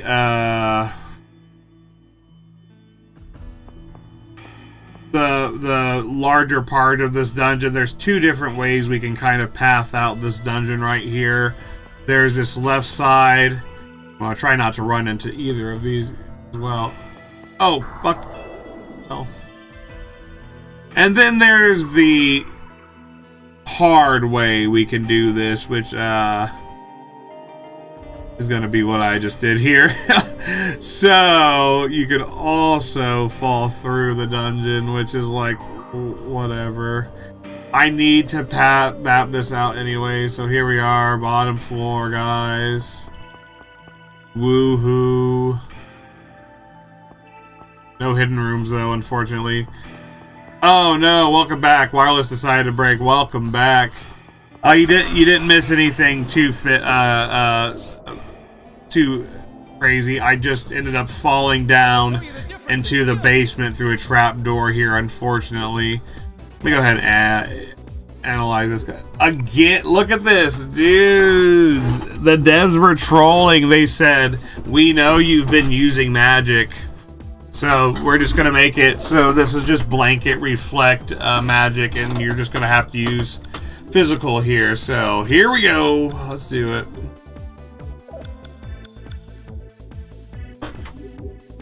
Wait, you just had a wee woo? Yeah, we wee wooed. Wee woo. We big time wee wooed. And look at that. I can't even do that. It straight up got me. It straight up got me. So I'm just gonna do this, honestly. I'm just gonna keep this straightforward here. Oh, fuck off. Not possession. That is an annoying spell right there. Did someone get possessed? Yeah, Balfu got possessed. Yeah, big time wee woo moment right there, but we got a level up out of that. Sweet. Man, oh man. That was actually crazy. So, I mean, it works out because I have to end up mapping out this dungeon anyways, and also I have a spell that can get rid of the possession, so that works out really great. But yeah, this is gonna be because I'm kind of in like the last part of Iwado, which is I'm really excited about because now we're, like I said, going to be able to get the two strongest persona in this game. If you want to go ahead and pause the video right here and take a guess, who do you think I'm talking about when I refer to two of the strongest persona in this game? I've dropped a couple hints just as a refresher. They're basically legacy characters because they've been in multiple, if not damn near almost all titles. The move they do together is going to be called Armageddon. Basically, they're almost two of the same characters. And let's go, what's one more hint here that might give away here. The character in one of the Devil Survivor games had a very unique and pretty, like, popular in the community spell, pretty, like, infamous spell called, I want to say it was like Megadio Aulon. Oh my gosh, I can't even say it. It has a very long name that I cannot pronounce. We'll just say it like that. But no, it's called fucking Megadillowion, or yeah, Megadillowion.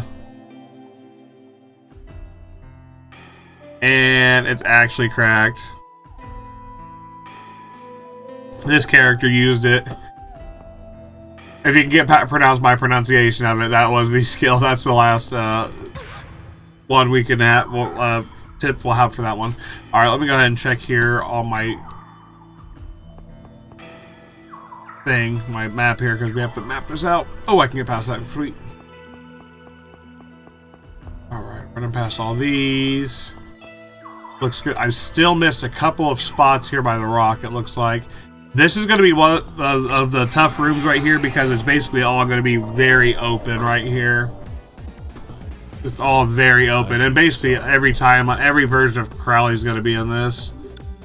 Which is just going to be slightly annoying. But that's why I have Arthur here. We can just use Arthur. We have tons of moves we can actually use here for this. Let's go ahead here. I'm going to go ahead and use the... Let's go ahead and use Galvanic Wrath. We're going to use Lightning and Heat Wave. We'll put Katsu on Heat Wave. He's going to be our best hitter with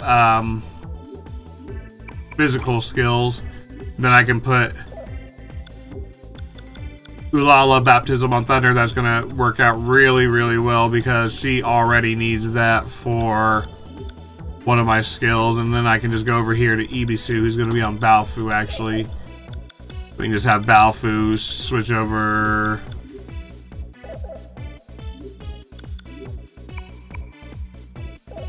Actually, hold on here.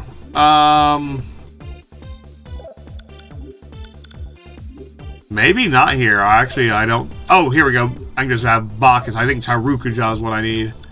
Okay, yeah. I can just have Tarukuja on Katsu.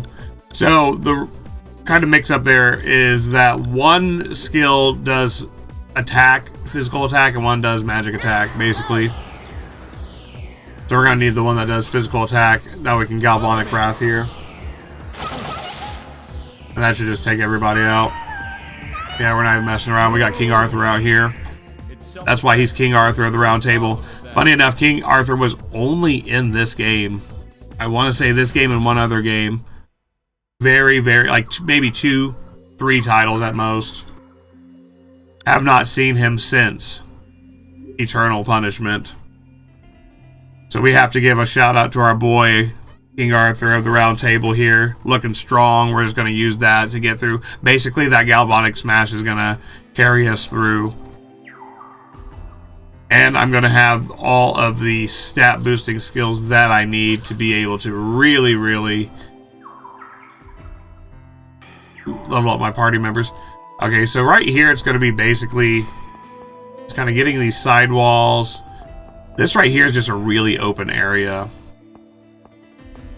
So just kind of walking through it, doing what I can to really get these annoying, pesky kind of side areas that I'm going to have to get as well. Nothing I can do. I have to take that. There's nothing I can do about that, unfortunately. Because the tile, literally, I even have to run through that. You see that blank space? Because I have to run through this tile as well. Absolutely brutal. Absolutely menacing that I have to run through the floor traps to freaking do this.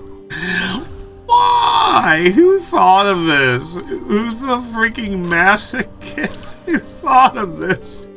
Oh my gosh. Oh my gosh, I'm getting destroyed. My floor traps. Look at this. I don't want to look. What was that, like a level for each one? Did I just get hit a rank for each one of those? Oh, that would be nasty. What if it took down a rank for each time you hit that? Oh my god, I would cry. I would stop playing. I would actually stop playing. That would be the one thing that would probably get me to stop playing this game.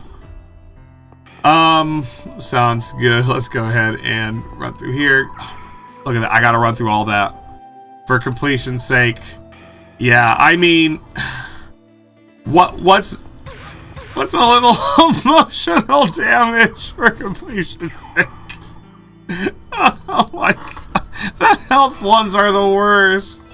Why? I don't even think I take damage. I think the devs were literally trolling and they're like, you know what? What if we just put floor traps that actually don't do anything, but just their mere presence is enough to be menacing? Actual emotional damage for this completionist stuff. I cannot believe it. Let's go ahead and run through some more. Here we go. Gosh, bottoms up. Oh my goodness. Oh, Maya, you poor thing. Oh my god. Oh my god. Oh. No. I'm doing a remix. I need to do a remix, and we're just gonna put like some music to it and do like a dance video. That's definitely gonna be a thing for this part. We're clipping that. Clip that right there. Oh no. Okay, are we good?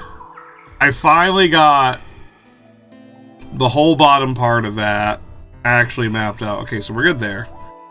We're good there. Okay, now I just need to do this top corner. Masachi. We'll see what I'll see what I can do. We'll see what we can afford on our budget here. Might be something from the royalty free domain in these days. All right, let's run through this. Oh no.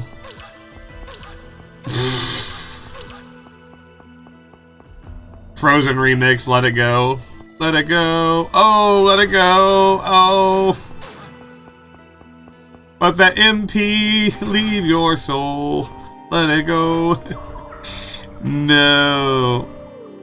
Yeah, this is definitely some masochist simulator shit right here. Absolutely, the dev who absolutely thought of this menacing trap right here, even if it actually doesn't do anything,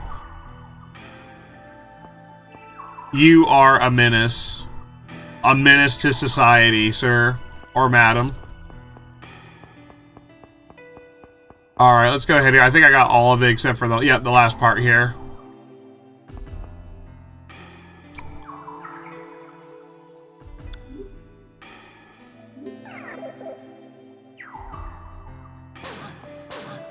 Oh wait, was that a typo? I actually thought you said Marachi music, and I was thinking, you know what? We'll see what we can do with some Marachi music, because there we go. We're gonna put Maya in a sombrero with some maracas, and she's just gonna be listening to some Marachi music, and she's just gonna be moving around like that. Yeah, getting those dance moves going like that. All right, I'm done. That's it. We're done. Okay, so it wasn't mariachi music. All right, we're good. Okay, no, noted. I actually thought you meant mariachi music, which was okay in my mind. That was kind of funny too. The typo made it funny. Oh, you love a good typo. All right, wait, are those hearts in here? Those literally look like hearts. Like, yeah, we heart that you just had to run through all those freaking actual traps, actual menacing traps. They were mad lads when they did this. Yeah, I got you. Yeah, you meant masochist. I got you there. No, they were actually whoever put that there was a sadist. Absolutely, but we're masochists here for the challenge. That was a masochist zone for the challenge for sure. But the devs, make no mistakes, I fully believe in their sadism. They are actually menacing.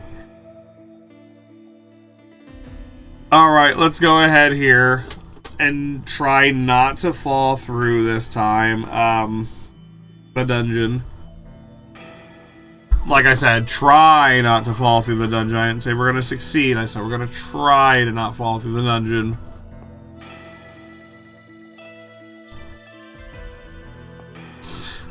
Alright, so let's go ahead. Like, I love when they just put these... Like, you know what's actually worse? You know how I know the devs were actually sadists? They were actually mad lads. Most games would mark when you've, like, activated a trap or something. They don't even give you that courtesy in this game. You literally have to walk through blindly, hoping you don't hit a trap. And I think you're actually supposed to activate the traps, too, because... If you think about it, like, I have to get this spot right here. I think that's probably a trap right there. I bet that's a trap right there. I guarantee. I'm not even going to step in that spot. Like, I haven't even stepped in a trap yet. Like, in like five seconds. I'm actually surprised we haven't stepped in a trap. I'm just going to run around until I step into another trap, I guess. Go through back into the basement. How long will it be until I step into another trap? Take your bets in chat. Will it be 5 seconds, 10 seconds, a minute, 2 minutes? Take your bets. It might be right here. Oh. Oh, we got the spring of mirrors. Look, I found the other spot I'm supposed to be at. I'm actually impressed. Okay, so it looks like I actually got like the outskirts of this kind of mapped out, so I think this is going to be a good time. This is where I would save it. This is a good place. Old school style game. Always save it. You want to save it. That's probably the biggest thing you can do. Save, save, save. I am going to save it here. Even if I fell through the floor on a trap, I could just reload it if I really, you know, wanted to. So that's not going to be too big of a deal right there.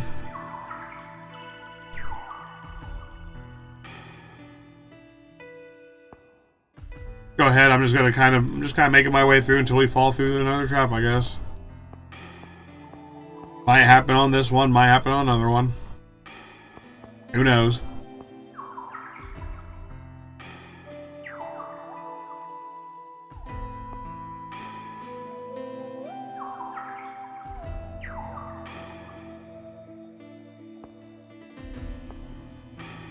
Alright, gonna go around here.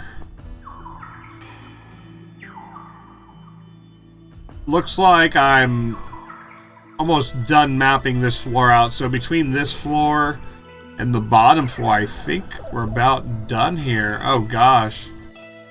Why does Battlefield have so little health and Nate? That is actually concerning.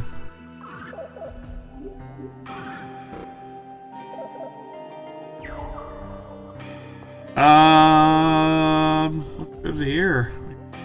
Don't have much to say here. I mean, looks like we got a lot of the main parts here. I'll grab that. I fell through that one last time. I'm gonna not go through that one this time. Alright, looks like I got a lot of this kind of mapped out here. Just kind of watching out for those floor traps. You know, like I said before. That's gonna be the main thing, is those floor traps. Look like I got that. So I'm looking at basement 1. Perfect. Got all that. 100%. Number 2 looks like we got about 60%. We'll give that a solid 60. It looks like basement 3, we got one area. I see a couple other areas. We'll have to see how far those ones go, but maybe another 60% down there on that one as well. Probably will sound pretty good. Alright, let's go ahead here and finish up the rest of this map here. I'm just going to go up here to the north side. Grab this small square. Looks good right here. Now, it looks like I have a corner right here and a right side I can take. Go ahead and kind of squeeze through here, see what happens. Uh-oh, what's going to happen? Are we going to fall through? We good? We good? I think we're good. Oh, we got that. We're good. Totally good. Alright, let's go ahead and grab this. Looks like I got most of that right there. Here on this side, looking good. I'm gonna just kind of hug. That's all I'm gonna do. I'm just gonna kind of hug the sides here. Seems to be a pretty safe bet so far. So I'm doing just kind of hugging sides here. Nothing too crazy yet. That's when it gets kind of crazy is when I get on the open here. I'm gonna go ahead and save it real quick because I got a lot of progression there. And again, like, especially if I wasn't definitely streaming this, I'd be more inclined to just do a save reload if I fell through. But the more I kind of think about it, probably I wouldn't want to do that because at least I would get progression for those places that, yeah, I fell through them, but yeah, I also don't have them on my map yet. So, either or kind of thing right there. Speaking of falling through in maps, let's go ahead here. If we can map this line right here. Am I going to fall through? We got it. Oh. It looks like there's one spot here on the side I did not grab. Let's go ahead and grab that real quick. Back there, got it. There we go. Looks like it was just that down slope right there. Alright, got all this bottom part right here. Looks good. What am I missing still? Okay, just got a couple of spots here that I'm missing. Let's go ahead and try to grab these last couple spots. I'm just going to save it one more time here. Just doing a lot of saves, just mapping in general. I just want to save it in case something happens, power surge, something like that. That's a lot of progress lost, and nobody likes redoing a lot of progress, especially once you've already been through it once. Alright, just going to take my side up here. That's why I like to save it a lot here. Go ahead and take this one right here.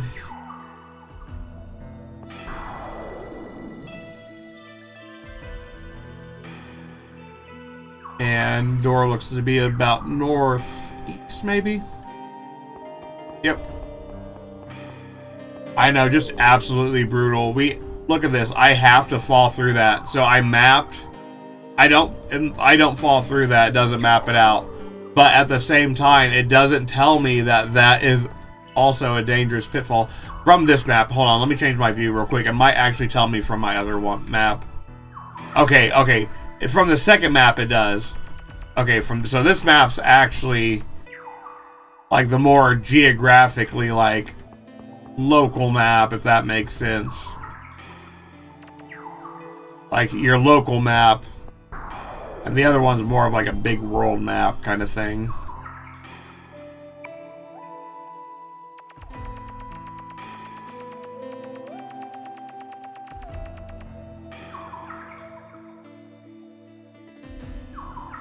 Yeah, I see what's going on. Okay, so we need to go...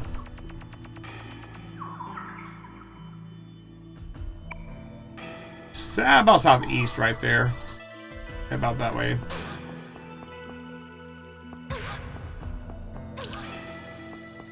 Go ahead and run through all the floor effects just for old time's sake.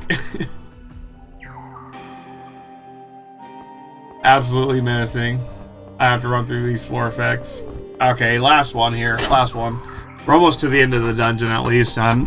We should be good to go here. But man, these map quests can be brutal. That is why they are not my favorite to do running through, unless absolutely necessary. This will be it will be worth it, don't get me wrong, because we are going to get the Fool card, and this is a lot better than the other way, which is just trying to farm very low chance drops and contacts. So, c'est la vie.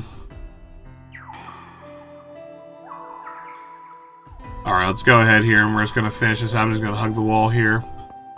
Seemed like I said to be the way to go. Just kind of hug the wall, hug the wall, hug the wall. Oh, did I not put my Estoma on, or did we get a new demon here? Oh, I didn't put Estoma on, because now I got my one dude here. Oh well, we have the quick way to get him taken care of here.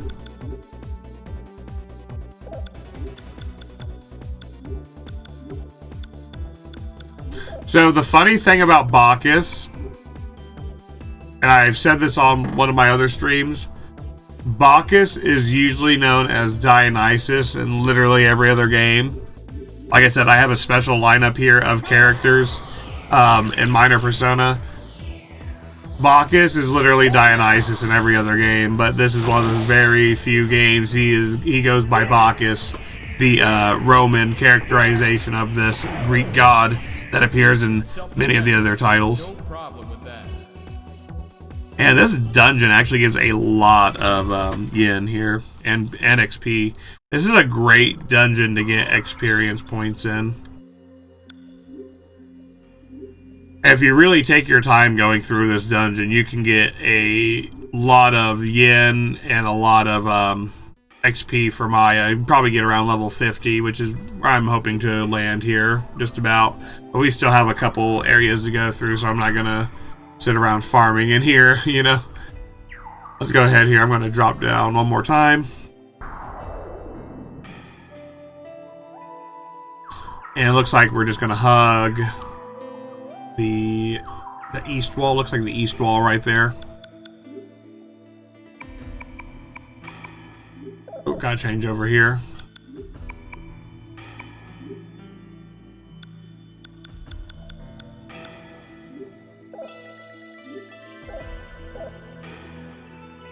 and Papa Soma.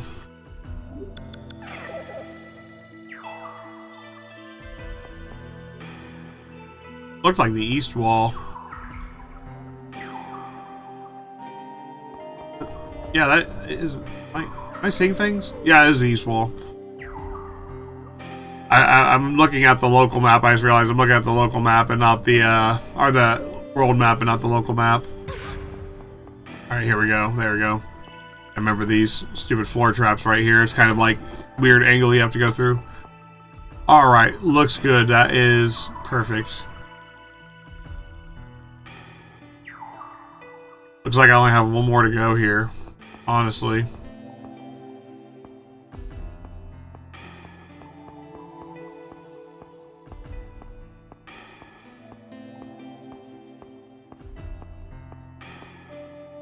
See if I can make it around here.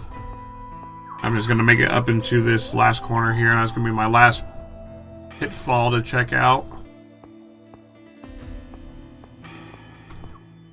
Here's the corner. And I'm just going to go ahead and save it real quick, like I said, because it's going to be the last one, it looks like, for this room, and then we'll have this whole side done here. Absolutely time-consuming. Having to do a lot of backtracking, but again, going to be well worth it just for that full card and a lot of the other cards that we're going to get here. So let's go ahead and grab this last one. Fall through here. And I'm just going to go straight. It looks like. Yeah, there's our couple traps. Run through those. Perfect. Bada bing, bada boom. We made it. Now, I'm just going to hug sidewall here. Up this way. This seemed to be the way to do it here. Just hug the wall, hug the wall, hug the wall, hug the wall, hug the wall until you see the spring of mirrors pop up. There we go.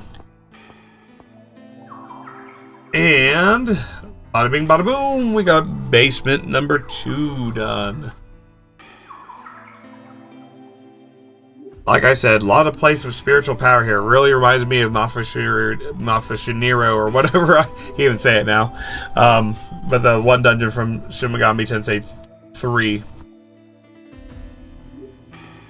Joji Temple also as well. Another place of very great spiritual power. Speaking of spiritual power, we're going to get another flashback here. Going back, we went to Persona 1, Persona 2, and now we're going to be back here in the final confrontation between Tatsuya Sudo and the group here in Innocent Sin. Another Innocent Sin flashback right here. Shout out for our Innocent Sin veterans. Love to hear some of those stories in the comments below in the chat. Yeah, damn it, it hurts. So look what you did to me again. Bastards, all of you, and my father who kept me isolated. I'm going to kill you all. Kill you all. He has that whiny voice. Sounds like a pop punk singer. The Joker used to be the leader of the secret organization Masquerade. Now, the Joker, not to be confused with the cousin, of course, Joker in Persona 5, LOL. But Masquerade, if you remember the young girl in CDCD Exhibit, whatever her name was, the one that gave me the Legend Bright material, you can check that out in my last stream on our channel, Jigoku_gaming. But she was also a part of this Masquerade organization. Then in Eternal Punishment, she's a good guy and she gets like a more helper side role, kind of side NPC character story. But in the Innocent Sin game that we see here, the leader of Masquerade, the Joker, she was actually one of the baddies in that whole villainous group there as well. Now Tat-chan even can stop the cutscene to commentate. Yeah, right? Imagine Tatsuya just walking out there. He just has like a pointer. He's just like, okay, here, the Joker, that's him right here. He used to be the leader of the secret organization. And of course, Persona, secret organizations, powerful individuals, shadowy organizations. What better way to tell a story that's a Persona story than those key components? I wonder if Persona 6 is going to have that. Hoping we're going to go back to that darker story, a lot more horror, especially if you saw that trailer. Interested to see what direction they take. Tatsuya Sudo was a key member. They collected people's hopes and dreams as energy, planning to fulfill the Oracle of Maya. The fall of humanity. Remember Eternal Punishment fans. Oh yeah, like Resi 7 did. Yeah, exactly like Resi 7 did. Exactly. That's funny. I actually made a Resident Evil thing. I want them to do a remake just like they have been for Resident Evil, going back and doing all their games. They just announced the Code Veronica remake. They dropped the code. Now it's just Veronica. They're probably going to go back to RE0. Come on, Atlus. Follow in Capcom's footsteps. Time to come back and give your old game some love in a remake. They collected people's hopes and dreams. So Oracle of Maya, if you remember back in the original confrontation we had with Tatsuya Suo there at the sanitarium, after he got done burning down the Sky Museum, we had saw the Oracle of Maya written out on his cell. And remember the eyeball we saw drawn on the cell walls. The Eye of Nylar, saying he's always watching.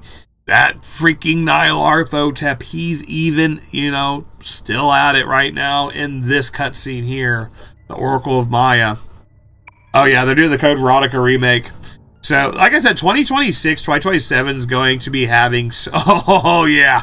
You know what I'm talking about. OG fans of the games know what I'm going to be talking about. That, I just felt that. When I walked into that padded room of Tatsuya's here, I felt that. I'm like, man, this is so just the horror, the creepiness, that supernatural vibe that I really hope they bring back into Persona 6. Man, just some powerful stuff right there. But basically all that right there, Oracle of Maya, we found that that throughout the fighting key members of the Masquerade, Sudo, Ana, Yushizaka, and Genji Sasaki. I want to say, yeah, X Girl was in there too.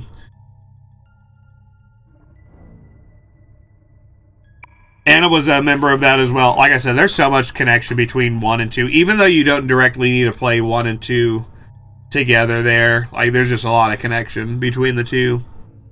But meaning the Innocence in the first game of the duology, not the first Persona game. You could just jump into Eternal Punishment. But definitely worth it to check out the Innocence in gameplay and story. Just, man, such great storytelling.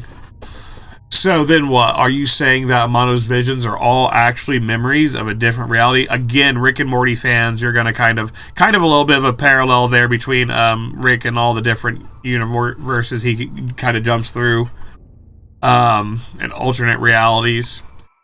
So Tatsuya, that's going to be Tatsuya's older brother. We got the soul of Tatsuya from the other side inhibiting the soul of Tatsuya from this side. I know, hard to keep up, but a lot of duology story here, a lot of lore. Are you saying that Miss Amano and Tatsuya Sudo came from the same reality as you? That's not quite true. So they're not quite the same souls in the body.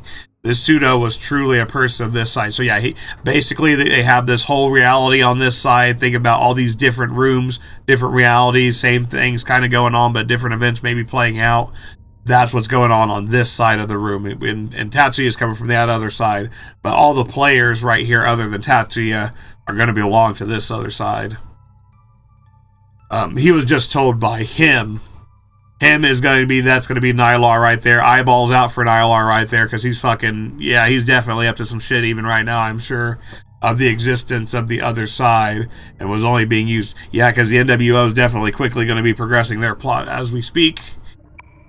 So what do you mean? It's not like Maya came from that world either, right? Why does Maya only have the memory of this other side? None of us have it. That's all going to be Persona 2 Innocence Sin story right there. If you want to know what's going on with that, you can check out the Persona 2 Innocence Sin recap. That's going to be all that story going on right there. And this is going to be how Maya basically, and Tatsuya is going to explain that connection right there. And and how he basically made this sacrifice to bring back Maya's soul, or basically bring back Maya. He's going to have a very special role in this. And Tatsuya still being a little bit reserved here. I love Maya. She's just so tough, strong-willed, witty, compassionate. She's just such a... I honestly... would put yourself in Tatsuya's shoes? I want to know in the comments below. Would you have done the same thing Tatsuya did at the end of Innocent Sin? Made that sacrifice, hit the reset button just to try to bring back Maya? I think I would have done it. Maya's just absolutely my favorite protagonist. She isn't afraid to get into it, you know? Isn't afraid to get into it. And she absolutely handles the Jokers on business. If you continue, something bad may happen again. So like I said, Tatsuya, I also love this like arm movement. Ulala does this whole thing too. They just have this arm flailing animation one that they just throw on these characters. So here we see Tatsuya doing arm flailing animation one that they just put on his character here. And he's just gonna flail his arms. Looks like we're going to get a little bit of a decision here. I'm not sure if this decision really matters at all, so to say. But I do know that after this right here, right now, everybody say goodbye to Nate. Because right here, we're going to start getting Tatsuya here. And maybe not in this one, but I just want you to start kind of saying your goodbyes to Nate, because... unfortunately, the last of our cast, we finally had the Persona 2 Innocent Sin cast. They got sucked up into a black hole, the old lady was telling us. So they're not here anymore. Chris isn't here anymore. The Persona 1 cast members, they're not here anymore. We're starting to wind down a little bit and just getting back into only the Persona 2 Eternal Punishment main cast. So go ahead, say your goodbyes to Nate. Alright, let's go ahead here. Chat, what do you think Maya's saying here? Something bad may happen, but Tatsuya, we have the right to know. Or Tatsuya, don't suffer by yourself. Let's go ahead here. I think I'll go with the first one. What are you guys thinking, chat? I think first one right here. Sound pretty good? Let's go ahead and go with this one here. Tatsuya, I have a right to know.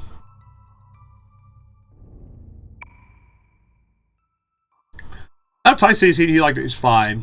A picture is worth 1,000 words. And we're going to head off to the next part.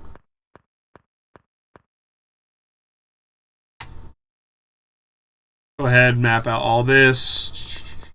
Just to make sure we got all this spring in here. Now we could...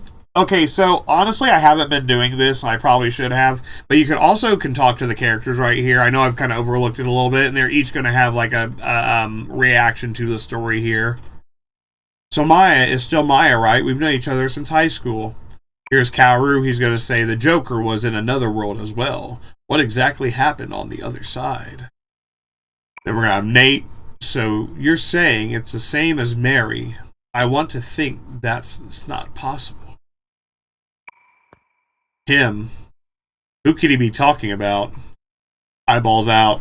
That's who he's talking about. Excuse me. Need a freaking hydrate redeem right here. I might actually have to go grab that hydration. Okay, so let's go ahead here. I'm going to drop another save.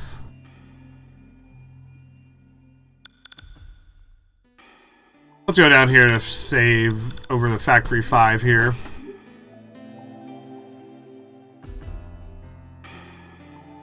Also, I love the soundtrack in this.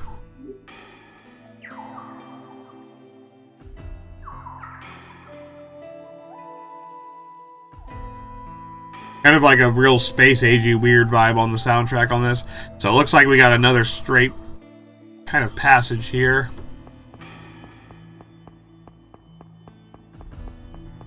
And just going through this straight, narrow passage here, kind of some twists and turns to look out for mapping. If you are going to be mapping this quest, or if you are a veteran of the series, you know the pain of mapping these out into completion. But like I said, with a stub, it makes it pretty darn easy, and I'm high enough level that most of the demons aren't going to bother me in here.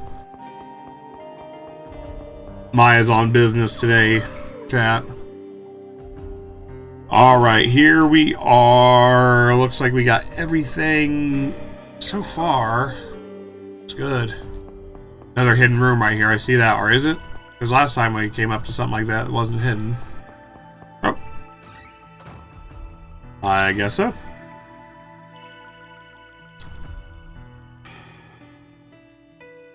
Alright, another hidden room. Go ahead and just kind of, like I said, here, run through. Got to map out all these hidden rooms as well, so well worth kind of running through here. Looks good to me. Looks like we got it. One material silver bow. This is like basically, like I said, where all the great in-game and mid to late game crafting materials are going to come in for a lot of the character equipment, so couldn't have come at a better time. Let's go ahead and grab this and head back to the main room here. And we're just, like I said, just about done with this room.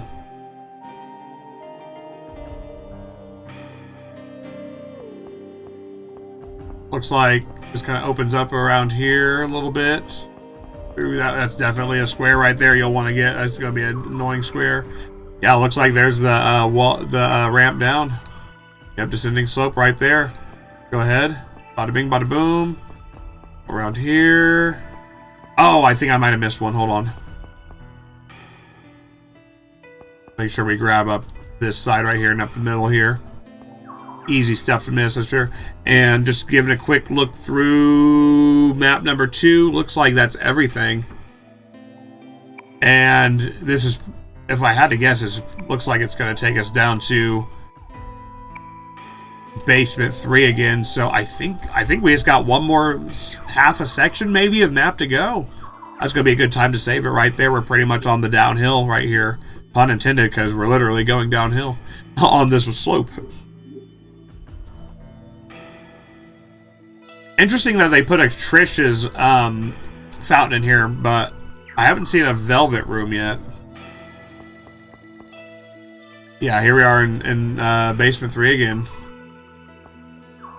And it looks to be the same exact side pretty much here in basement 3.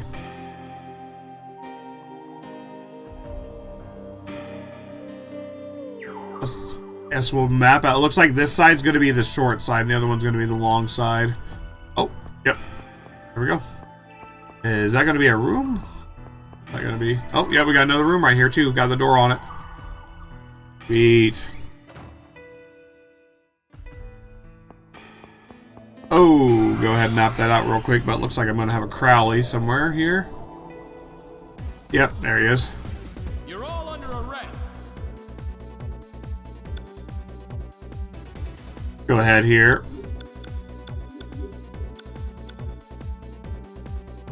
Barukuja, Baptism by Thunder, Heatwave. Looks good to me. And that's going to be our... pretty much our speed move through this, so we can hit the hyperspeed button until we get the strongest 2 demons. Still waiting in chat. If you think you know who those 2 strong demons are, let me know in chat. As we wind down here. Your excuses at the station. That Maya level up. No Maya level up.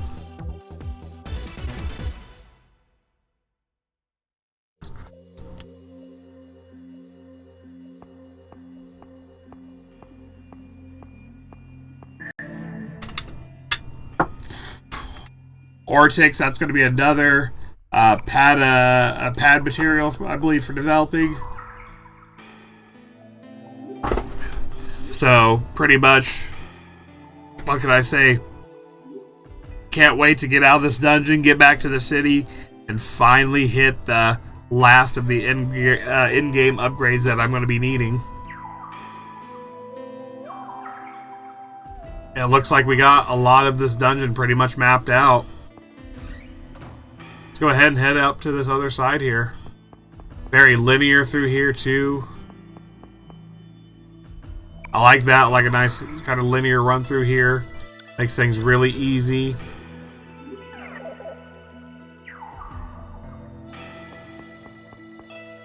And here we are in the Spring of Mirrors. More story coming up. Here's another flashback. Here we go again. See what we're going to have this time. Oh, there's June, it looks like. Is that June? Yeah.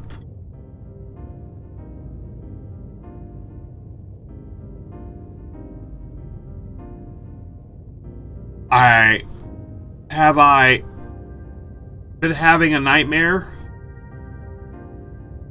If you're keeping count, this is probably about flashback number 4 right here, I'd say. I want to say there's one for like each member, that's how I remember. I want to say there's 5, so this is going to be 4 or 5.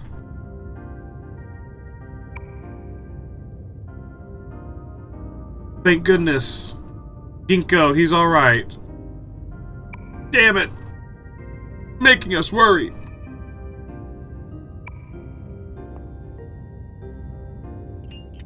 I think Katsuya just smokes a cigarette. I don't even know what that was. Was it a cigar? It looked dark. It didn't look like a cigarette.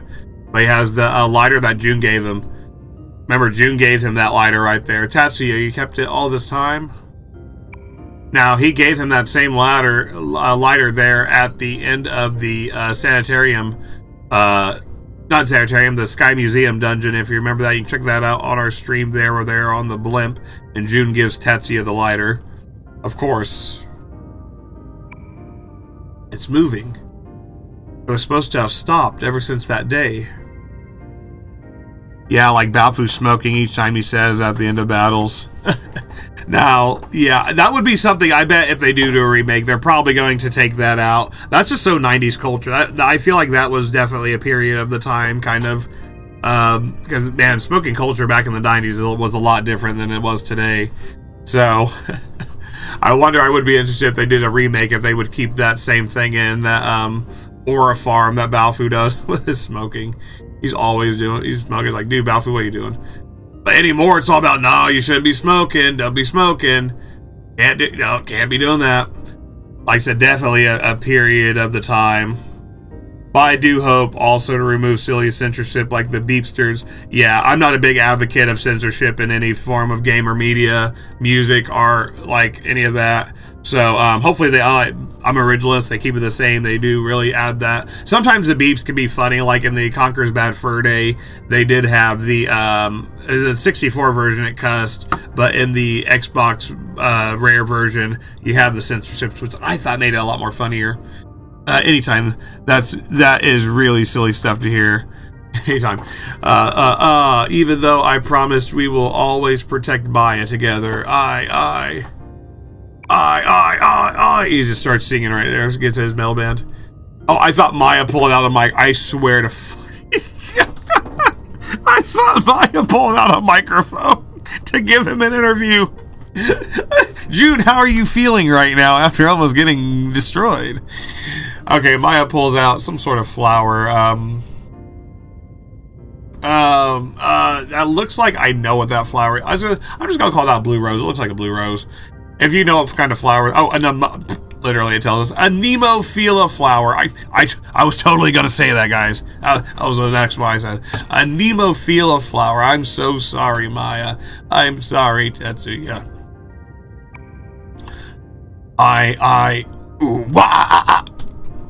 Oh yeah, one fan service game had words censored because they couldn't get the words as is, but fun to imagine. What? The personas are being frightened by something.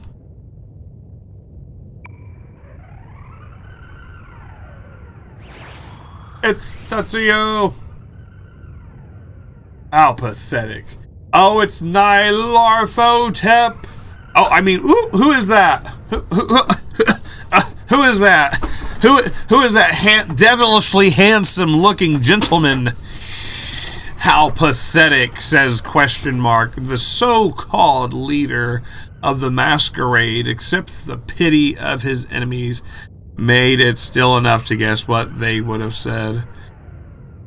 Yeah, like sometimes, yeah, just leaving it up to imagination can be funny. And here we're gonna get Tatsuya's voiceover with a funny like a music playing in the background. He's like, the Joker was my former best friend June, who was being manipulated by false memories.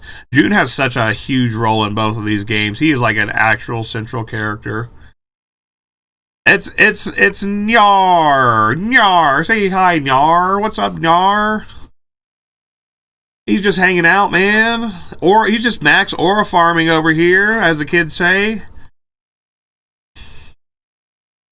No, it wasn't only June, Aikichi, Lisa, Maya, and me. Yeah, but come on, Nyar, you know how it goes. If you want something done right, you gotta do it yourself.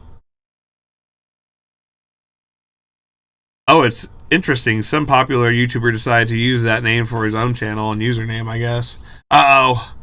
Uh-oh, that's the Agent of Chaos right there. Watch out, that's the hand. He takes many different forms. I'm just saying. I don't trust it. I don't trust it. All of us, we were all friends playing Masquerade, separated by Pseudozarsa 10 years ago. But yeah, a lot of, I love the, I want to say that's the Nyarlathotep, is that a Lovecraftian creature, or from that Lovecraft universe? So probably a Lovecraft fan too. That's why I say they talk about Persona 6 going back and being a lot darker, a lot more like supernatural themes, and I really feel like you get that, and that's what kind of like helps 2 out, is just like a lot of connection to the actual Nyarlathotep character, a lot of connection to the actual characters of Cthulhu lore as well. Maya taught us the importance of dreams forever. The 5 of us all together, we all believe that. Also, I'm carrying Fiamon's avatar on my party right there. That's noted. So Fiamon's actual persona like representation in this game is noted. So I have Fiamon protecting Maya right now, kind of headcanon wise in game at this point. Also, Tetchan pressing pause the button again. Yeah, he literally paused it, like literally. But Maya had to leave town for family reasons. Who gave this guy control of the remote control again? Come on, Tatsuya.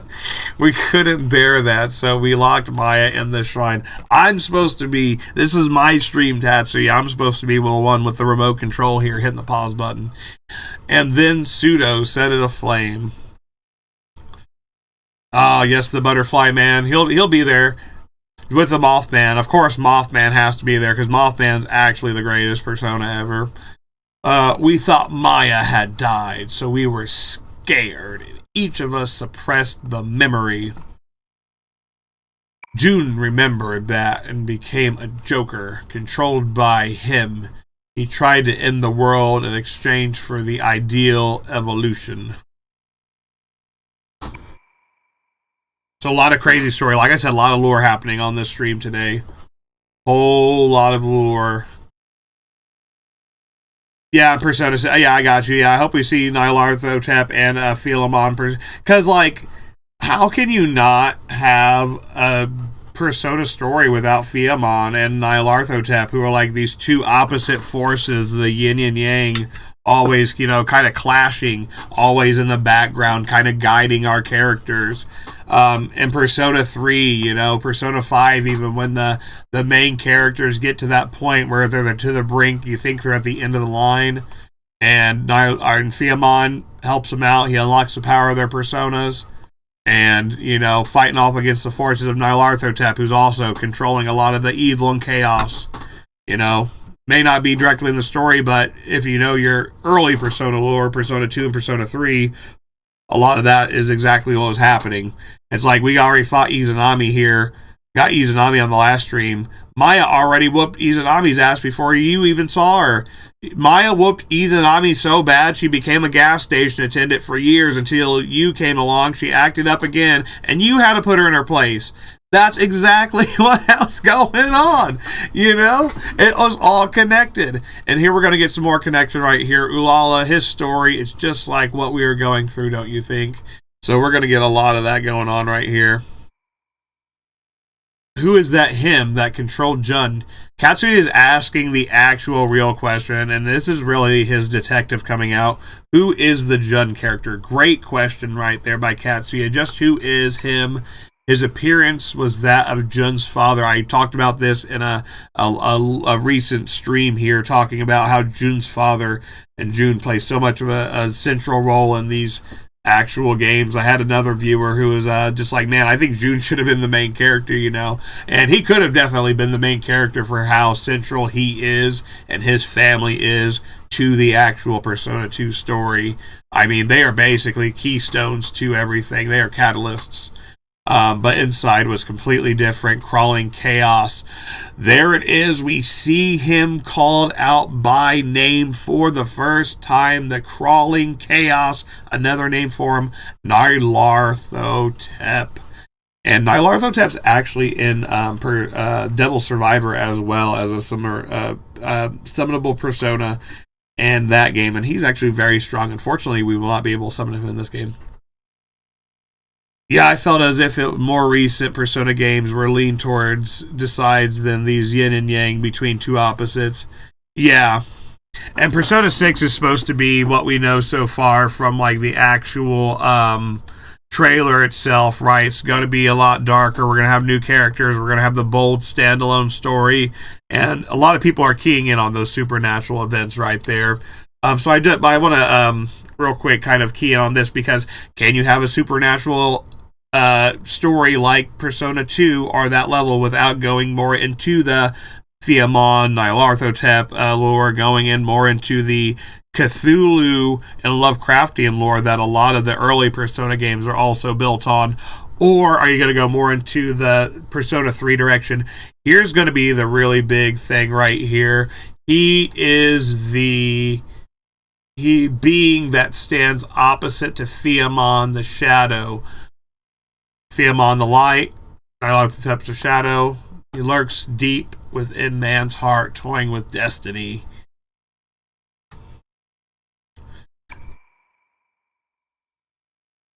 Yeah, I thought decides then the yin and yang between decides and God. Yeah, decides God slaying. Yeah.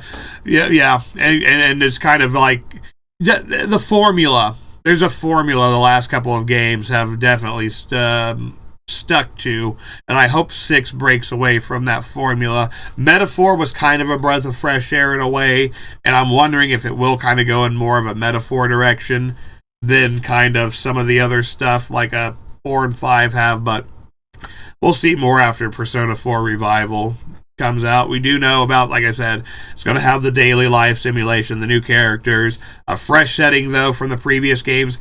When it says it's going to be a standalone, I think it means we're not going to get a official tie into like a Persona 1 story. Maybe we'll see some of those characters. Maybe there'll be some Easter eggs, but maybe not as strong as a presence as we have with this kind of brother and sister series of both Persona 1 and 2, the duologies, and also this darker atmosphere. But come to think of it, that is pretty much a theme for, most of the SMT games, you just have to destroy Disco God. That's basically, you just destroy Disco. Hey, what do you mean by causing the same thing to happen?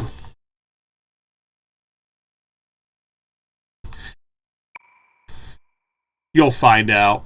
So, very cryptic foreshadowing. Might as well call Tatsuya Captain Foreshadowing right here. I actually really enjoy the design of Nyarlathotep in this game. Alright, and it looks like we finally got this area completed. Let me check my map real quick. Perfect. Yeah, we got this area of the map completed. Go ahead and head out here. Not just the in-game aspects, but also externally that it had British VAs and OG production members return for that game. Yeah, Metaphor did so much right. If anything, Metaphor and Persona games like Metaphor and Atlus doing the Persona 3 reload so well gets me very excited. Looking forward to Persona 6 and the Persona 4 revival. I think they're going to knock the horror-oriented aesthetic out of the park. And I think they're going to really, really knock the 4 revival out of the park. Hopefully they expand on the social leagues, add new content. Persona 3 and 4 are just fundamentally like different when it comes to dungeons. I love how Metaphor approached a lot of that. It was just such a fresh breath of air. Fresh breath of air. Just to like, not even just those in-game aspects, but a lot of just from the top down, from their VAs. A lot of like the VAs they do in these games are so just absolutely great at their job. Love the VAs that Atlus can source for these. Just gets me really hyped for Persona 6, and looking forward to the Persona 4 revival, which is also going to be just getting me ready for that next era of Persona. You know, it's been nearly a decade. We've been getting nothing but Persona 5 spin-offs, Persona 5 hype, this and that, expanded editions. Now we're finally going to get into the new era. It's just something to really look forward to as a new fan and an OG fan. They've been, like I said, just on such a hot streak with a lot of the new stuff that they've been putting out. Metaphor was I really like that. I really like the Q Dungeon games as well. The Q Dungeon games are really well done, and those are really good fan servicey type games where you actually get to see a lot of the OG characters and kind of characters from those games put together. Okay, so it looks like we're finally at the end of Iwado Dungeon here. Oh no! Chat, oh no! Chat, oh no! Do you see this right here? I missed a spot. Fuck! We gotta go back. Oh, I got Persona 2. I got map quested. No, that's exactly what you want to avoid. It's always this really weird crevice that's like an intern, a corner, and it's, and you miss it, and you're already at the end, and you're gonna have to turn all the way back around, and you're gonna have to run. We have to run straight back through that room too. Oh well, we click our boots 3 times. Estoma, we should get there. It's no big deal. Luckily, I still can move. I feel like if this was like one of the 3D games or a Shin Megami game or something, I wouldn't be able to backtrack and go through a lot of these older rooms. Let's see what the characters actually have to say here real quick. So Balfu, the Ideal Collection Masquerade, collecting Masquerade, and the Kegure collecting New World Order, huh? The situations are very similar. Yeah, it's literally because they're the same thing. The being that stands opposite to Fiamon, the archetype of existential destruction, if such a thing does exist, it is well beyond our comprehension, the shadow of mankind. I mean, what is a Persona story if we're not talking about powerful individuals, shadowy organizations, greater than life god characters, and then all of a sudden you're fighting gods, which is, just such a key component of a lot of Persona and Shin Megami games. So, I mean, this is just a perfect intersection right there. There's a boss behind the New World Order. Yeah, there's always a bigger boss, right? Like I said, it's just like Persona 5. You think you're going after Shinjiro and all that, and then come to find out you're actually facing the god of society and humanity. Yeah, it just gets kicked up to a whole new level every single time. We get that same thing here in Persona 2. No different here as well. Same kind of classic Persona twist here as well. Love the story in it. So, and that boss is in each and every one of us. Yeah, it's like the shadow. Basically, Persona 5 and Persona 2 have a lot in common. The more I think about how the story structure is, how their boss structures are. Yeah, well, guess what? The boss of Persona 5 was also a piece of all of humanity right there, wasn't it?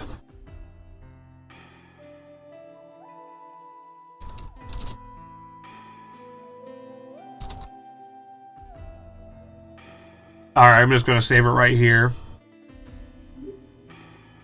I cannot remember his name. If you do remember the name, and I think it was like, I just called him the Cup Dude, Yelda, or whatever. He had a very ancient name, but that's exactly the kind of boss that you have here with Nyarlathotep, just like scaled up on a more massive level. So there really is a lot of like similarities between the stories and the bosses and the just storytelling. It's kind of like that Disney story formula in a way. Look at that. Look at this freaking stupid thing it made me backtrack for. Alright, let's go ahead. Make sure, double check everything. That's why you double check everything.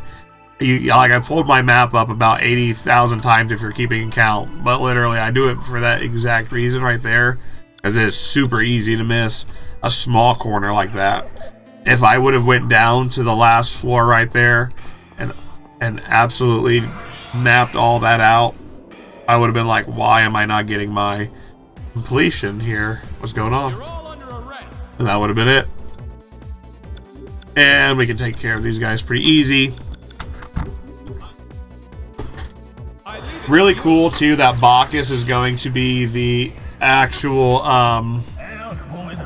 personification of Dionysus, because he's the Roman variation of that god, while Dionysus is the Greek god of wine and partying. If you are a big fan of Crapopolis, you'll see a lot of these same gods pop up as well. Or if you play Smite. There's no problem with that. So quick actual update too. So right here, this, let's go ahead and do Rahan. This character right here, Nodens,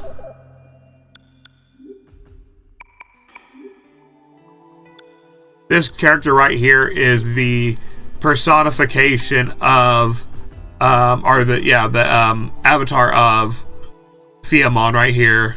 Persona-wise, Cthulhu Legends, Outer Gods, and that's how you know, instead of using the Celtic Legends, it specifically says Cthulhu Legends, Outer Gods, bears the name Deep Ember, and is also one who fights off Chaos, and Chaos is going to be the personification of Nyarlathotep, so just very interesting right there. Let's go ahead and head back here. We're just going to run back all the way through there.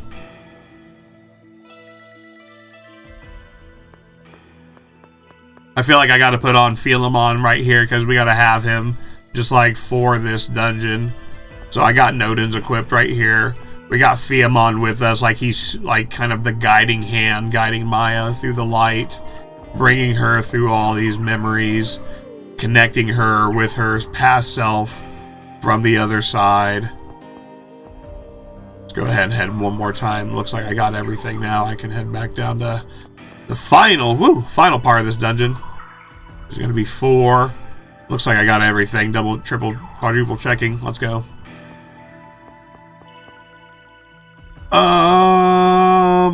I think this is the last floor here. This is it. I think we are done. Like I said, start saying goodbye to Nate. Nate is going to not be with us much longer. We're going to get Tatsi in our party instead. He's going to join up with us now that he's shown us all these memories, revealed to Maya who she truly is, what her full story is, why she keeps having all this deja vu so much. It's all going down. It's going to be revealed right here and right now for Maya's story. Let's go ahead here. Do the last little bit here. Go ahead, say your farewells to Nate. This is going to be the last we'll see of the actual Persona 1 and Persona 2 cast showing up in the Persona 2 Eternal Punishment playthrough. It was good to see them, but we got other things to move on to now. And check out that little cavern spot right there. Isn't that creepy? Alright, I'm just going to save it right here because we're pretty much, I think this is the last part right here. That's the last little section here. Let's see if we're going to get the message popping up that fingers crossed here, that we got the map fully done. I didn't miss anything. I'm actually really nervous right now. I'm actually really insanely nervous right now.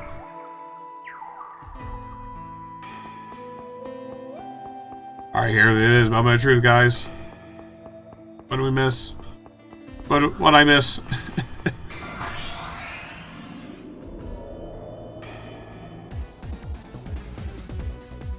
Police, everyone freeze!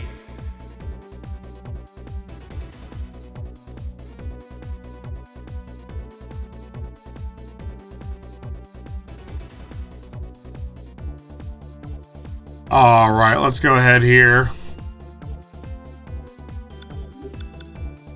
Actually surprised it. Did I not pop? Oh, I didn't pop a stoma, did I? Must have forgot my stoma because these things are super weak. Is that Succubus? Wait, is that Succubus? Yo, is that Succubus? She has a card I need. Well, good. We'll see her in the air raid shelter then. Good. It's self-defense. There's no problem with that.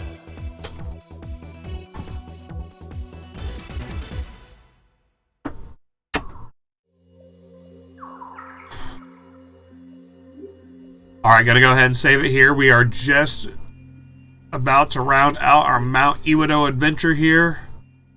Apparently, I did not map it. Did I miss something? I'll have to see here. I'm gonna double save this here. Just so I can come back if I need to. But we'll go ahead and get that Iwado progression here, and get the story progression. I think I got it. I just have to get this last room here. Let's see here. Oh yeah, I still have a little bit to go here. Let's go.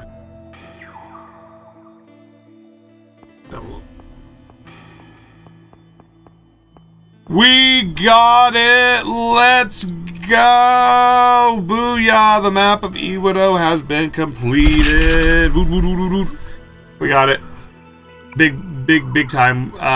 Big time. Or big timing. Big time map making. Salam's gonna be mad happy. And also, this is gonna be the freaking full card. The first full card of the game. Finally got it, Mount Iwado. Let's go. We gotta go. Now it's time to finally get this last here. I'm gonna save it again one more time here. I double save it. The classic double save technique here. Perfect. We got it. I'm just over the moon here because I'm going to have an extra fool card and I can finally summon some stuff. Let's go ahead and then finally we can wrap up this. Who is finally, let me know. Pause it right here if you haven't done it already. I'm going to be summoning the strongest, or two of the strongest demons in this game. Who do you think it is going to be? Who am I going to be summoning after this? I've been telling you since the beginning. After we get through this dungeon, I will be able to summon two of the strong. Yo! It's Fiamon! Yo! Let's go! Big Donkin Fiamon right there, the man himself. Really funny what happens if you punch him in the face, too, by the way. But, anyways, Fiamon says, going. I'm going to have to give that old going soft after playing the father, Conrolling Chaos. Nylartho Tep. Now you should understand what I said. Yeah, the time count actually stopped at 99, 59, 59. So, anything over 100 hours, it doesn't even count. It may be true that people these can give us good results for our research. Ginkgo, what are you saying? So this is when basically... Okay, so this is huge right here. Why is this huge? This is the end. Spoiler alert of Innocent Sin. If you do not want to know how Innocent Sin ends, absolutely just minimize the browser. Don't close it out. Minimize the browser. But this is basically how Maya was able to be reborn, and she's going to now be revealed this final piece of her puzzle, this complicated web that is the other side of Maya. Here in this last cutscene, we have Lisa. Ginkgo, what are you saying, Fiamon? Oh, we are the origin of the people's hearts. I gotta get my more ancient. The collective unconsciousness is just one side of that coin. So, if you don't know Fiamon, this is basically God of the Persona universe right here. He doesn't pop up in a lot of the other Persona games. I really hope they bring him back for Persona 6 so we can get back to our roots a little bit in terms of story. But right here, this is going to be the god of Persona, basically. This is the basically Igor's master. This is the creator of Igor in the Velvet Room right here. Big Duncan war reveal. I direct the strong. We've watched the affairs of man from here. I direct the strong of will, and he, the crawling chaos, drags the weak to hell. It is all in order to determine if people's hearts, which are in conflict, can arise as something complete. You all have displayed that possibility. If there are more humans like you, humans can one day become a perfect existence. So Philemon always basically believes in humanity. He always sides and bets on humanity. And Nyarlathotep's like, well, I'm just going to make people like, you know, evil. And he's like, well, you know what? People may be evil, but I believe inherently they're not evil, they're good. And I bet you that humanity will ultimately prevail. And that's why he's kind of getting at here too. You know, people like you exist. You know, one day maybe there is a hope for humanity sort of deal. Everything, this is all part of your experiment. And I literally what I just said also referenced here by Tatsu. The experiment, quote unquote, the experiment being kind of like this bet between Philemon and Nyarlathotep, the gods of the universe, one being the light, one being the darkness, or the shadow, the creeping chaos. They each have a bet. Will humanity be good? There's also a swastika, straight up, if there's a swastika right there, I don't know if I should point that out, but there, you can't talk about Persona 2 without a lot of that symbology. And like I said, this is innocent sin. So if you see that on the symbology in the circle, you might see that right there going around. That would absolutely not probably make it into a modern day remake right there. But if you know the story of innocent sin, you know the Führer is the well, no spoiler alert, I'm not going to spoil that. Even all these years later, I'll try to retract that. But the final boss of that will all make sense. If you haven't played the game yet, I'm going to try not to spoil that for you. But there's a reason for that. And I'm actually surprised to see it here, but that's why I love to play the original version of this game, the uncensored version of this game. You get it right here. Yes, you actually can see a swastika on screen if you check out the outer ring of that circle right there. So crazy stuff, man. Crazy stuff back in those 2000s.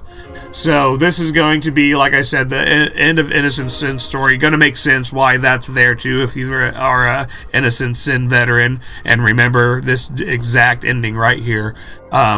Everything, this is all part of your experiment. The experiment being the bet between Philemon and Nyarlathotep that humanity is going to again be able to basically be good for the greater good and make it through and show their light, not like fall to the shadows and darkness and evil in their hearts.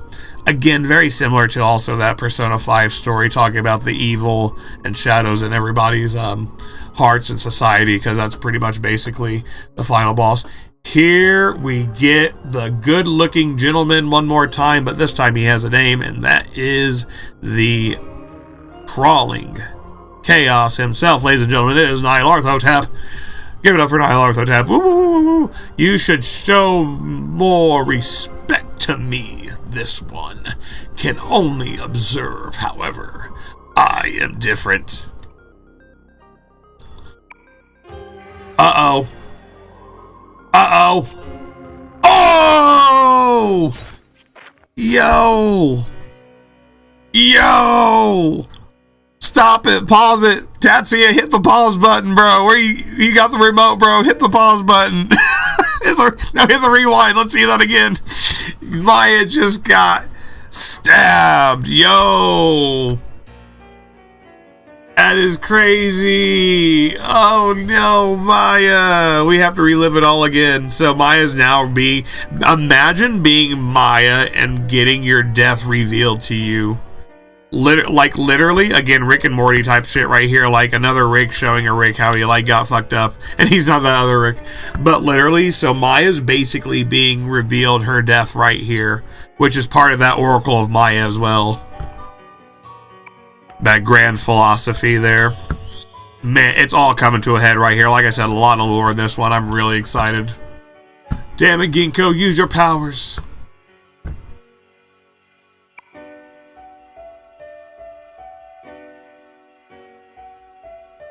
Oh, and the name of the music that plays right here now is literally Maya Dies. Wow, that's actually... I did not know that. That's awesome, Experimenter.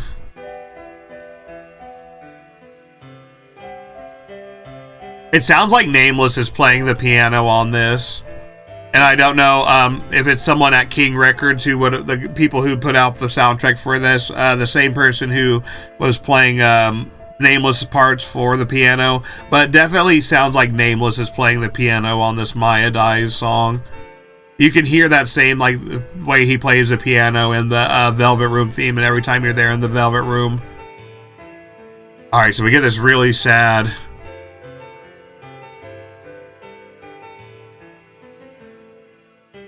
song right here. I love this song right here. This song's going hard right now, like the piano's starting to pick up. I'm trying, but the blood won't stop. I want to get this. I want to do a remaster of this. We'll have it up on the channel on Jigoku Gaming.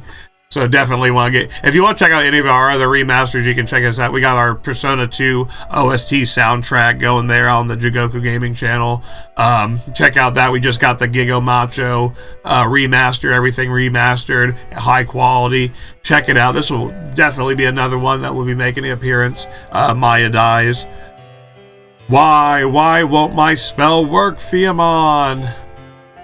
Also, do you see the sunglasses on the person who just stabbed Maya? They absolutely just do not give a fuck. Literally, this person at the top up here, standing next to Nyarlathotep, they have the shades on. They absolutely give zero fucks right now. That is the zero fucks given. I just stabbed Maya look right there.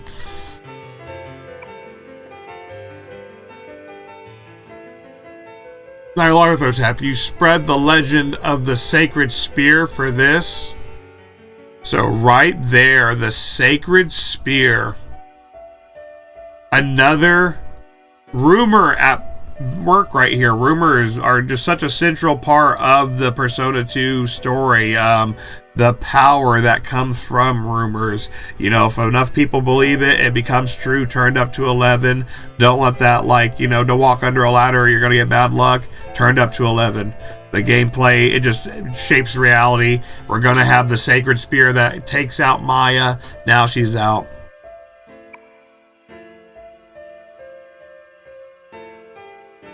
This one, they, an Innocent Sin, I believe I believe it was like God's Spear or like Holy Lance or something. It had like a very holy name to it, I remember, yeah. So another, yeah, localization right there. So our localizations, if you're a fan of localizations and love that, you're gonna love this. Right here, we're gonna have that as well. Blood poured endlessly from the body of God's Son when pierced with that spear. Yeah, it's the same story right there.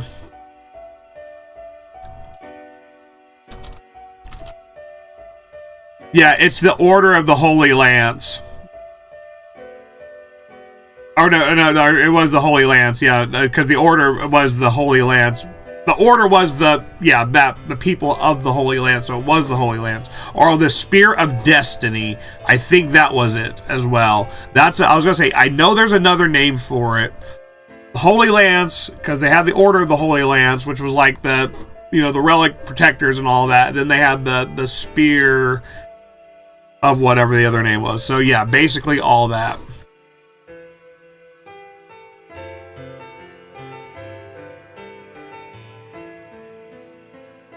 And that's what this rumor is going to be about. That rumor right there is going to talk about this powerful spear. He spread the rumor. Remember how rumors are power in this game. This game revolves all about rumors, the concept of rumors, people believing rumors, becoming reality, playing into the narrative, playing into the gameplay. Just played into the narrative right there. The big boss man, Nyarlathotep, just basically spread a rumor, the ultimate rumor that says, here's this rumor, this, Holy Lance, or whatever, and, yeah, it's going to kill you, the Spear of Destiny or whatever is going to kill you. I think it is also the Spear of Destiny of the Oracle of Maya. So, yeah. Nyarlathotep had the fucking ace up his sleeve. He said, you know what? Here's a lance that just kills you. Dead. Fuck off.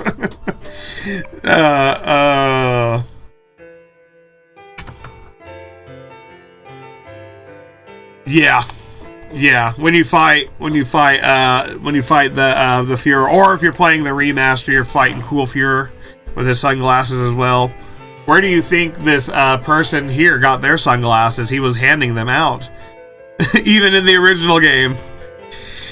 Tatsuya says, hurry up and forget about me. Don't be ridiculous. How could I ever forget? That's the only way I can explain this person over here with their sunglasses. Nobody else has sunglasses in the scene except for this one person who killed Maya back here. And they happen to work for the same boss. I'm just saying. You see the symbolism right here. It's in the actual seal right here going around that outer layer right behind Narla and Philemon. Absolutely they will not put that in a remake. Enjoy it while you can here, because they would absolutely censor that. If you're a fan of not censoring game media, any art, any music, this is it right here. Unedited Persona 2 Innocent Sin footage. You not even the remaster on PSP, I believe, has this. Yeah, I'll grab it. You taught me. I'll grab the Holy Dream. So that one did a lot of editing as well in the story. No, and there goes Maya. So Maya's being shown her death right now. I've been hamming it up a little bit here.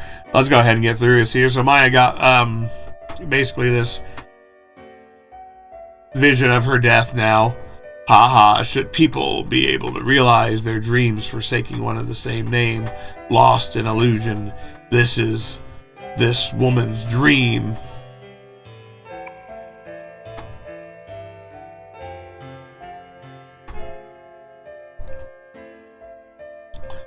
I will make the human's dream of destruction come true.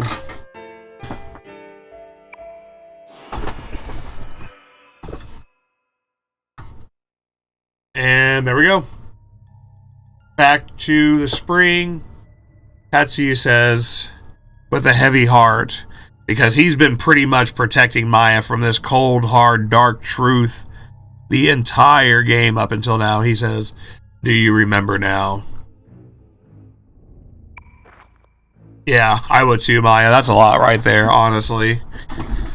Literally, you just got showed your own death from, like, another reality in which this Tatsuya is, like, came in here to save you. It's crazy. But I love the Persona 2 story. Yo, it is the darkest story in the series. They think Persona 6 might be this dark. I don't know. They got a lot of work to do. That's all I'm saying. A lot of work to do. This is a pretty dark story. This game goes pretty deep, exploring these heavy themes like fate. Yeah. I think that was a big theme like fate right there. Identity. The consequences of those beliefs. Man. It's really about challenging everything that you really think you know about reality. Maya really thought, Maya from Balfu to Ulala to Nate to everybody in this other side really thought they knew. They were just, themselves. But really now they're just knowing they're these beings in an alternate universe, and there's all these other universes out there, and Maya died in one of them.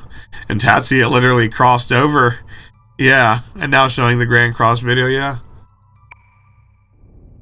Yeah, and Tatsuya crossed over, took over, his soul inhabited the body of the Tatsuya on this side.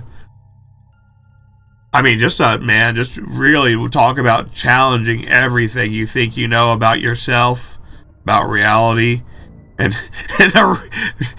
a real existential crisis. You know what we call that? Emotional damage. And definitely some emotional damage going around right here. Maya, with the name of Maya Okamura, died. The prophecy fulfilled. The world destroyed, leaving only Sumeru behind.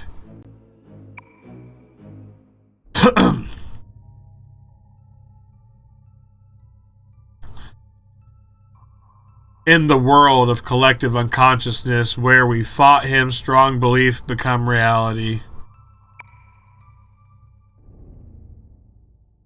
By resetting our meeting 10 years ago, we created another reality in exchange for truce and memories until then. So that's this reality. Yeah, so basically your reality got created from Tatsuya's reality. And there's a reality still there where Maya doesn't exist, and that's original Tatsuya's world's reality. Just so he could create a reality where Maya does exist here. Crazy. Grand Cross. Yeah, it's a whole lot of Grand Cross shit. Get that video. That showed us. Maya told us to forget everything about her, to accept everything and move on. But Tatsuya was defiant. He said we couldn't stand it. That's why we made this reality to trade for our memories, and we escaped here. Hanging on to a fate hope to remember. Yeah, real heavy shit, man. A hope like that couldn't happen. My friends that meshed in this side forgot about the other side and each other. But so Tatsuya lives alone with this guilt and these memories, basically. It is his cross to bear. And a grand cross it is indeed.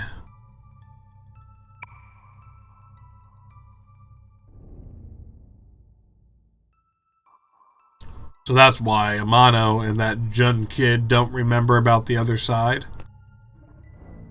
No wonder we natives of this side don't have a memory of the other side. A lot of this and the other side, remember that just being a reference to the story of the eternal punishment story, which is this side, the other side being innocent sin of this duology. If you can keep that straight, you're pretty good to go.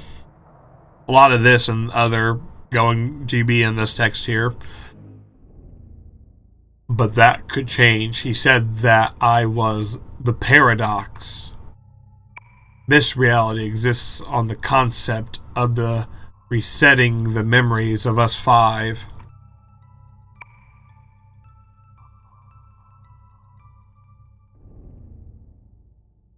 If we all regain our memories, also the sad vibes in episode, I guess.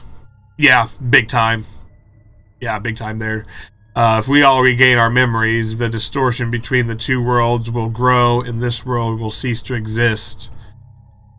So basically, you're burdened to not remember.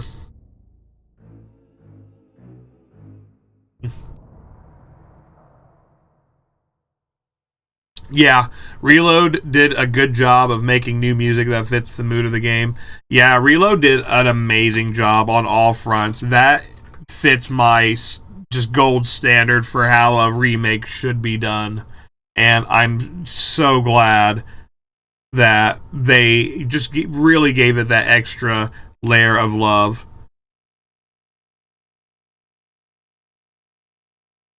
It didn't, change the core concept of the story and got music that was really good, because we all know bad remasters or remakes, talking about this the other day in stream, the Tony Hawk Pro Skater remakes, they're nothing like the original games. And that's another game where the music drives a lot of the actual gameplay, especially a lot of that early punk, a lot of that early skate punk, and attitude post punk, straight up regular punk playlist that was in those early games. Man, just couldn't have been matched with the newer games. Originally in FES, it was just a continuation of previous music. Of course, I am not complaining at all, but new music is also good. Yeah, because also, I'm not going to lie, Burn My Dread and Mass Destruction will always be probably my favorite tracks, honestly.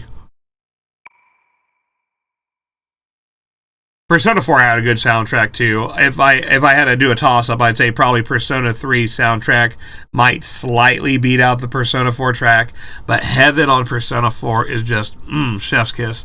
Love that track too. I cannot wait to hear the actual Persona 4 track list as well. I'm really looking forward to that. They had some real good bangers. Like I said, Heaven's probably my favorite on Persona 4. Persona 3 being Mass Destruction and Burn My Dread. No, it's about adults taking responsibility for children's action. Especially the last Mass Destruction, the final theme. Oh, man. I think that was Mass Destruction at least.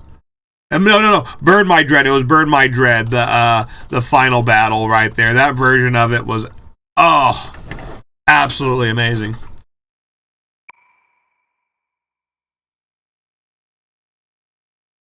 Oh yeah, Miku version of Heaven is featured in recent P5X event for Miku as of now. Oh, that's awesome. Yo, that is badass. I love that. You tricked me.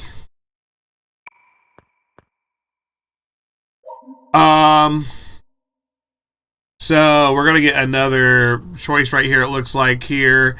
And he says, I tricked him. Say, dummy, look at you. Let's go ahead. It's okay, you forget it. It's okay now, forget it. Let's go ahead and I think we're gonna tell Tatsuya just to forget it, you know? He's with Maya now. He's had this huge burden. Look at the tear on Maya's cheek. This is so this is a lot for her. We're just gonna go ahead and give Tatsuya a hug. There's our that one's for our Tatsuya Maya enjoyers. Maya gives Tatsuya a big old hug. He's been needing a big old hug. I know we've all just been wanting to give Tatsuya a big old hug, tell him it's alright this whole time. Like, dang, bro, why you gotta be out here doing everything yourself?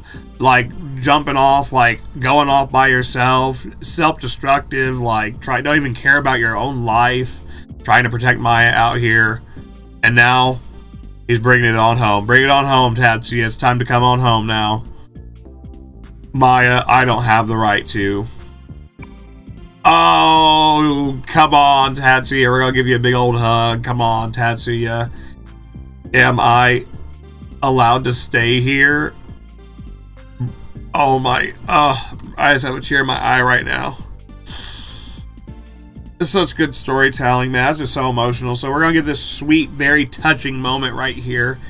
Tatsuya is just soak it up. It's just been, I feel like this is just a moment of just relief has just come across my body even. Like, I feel the story right now. It's so weird. It's like almost like when I was in the padded room and cell with Tatsuya and seeing that Nyarlathotep's eye and the Oracle of Maya, and now we finally get Tatsuya in the party.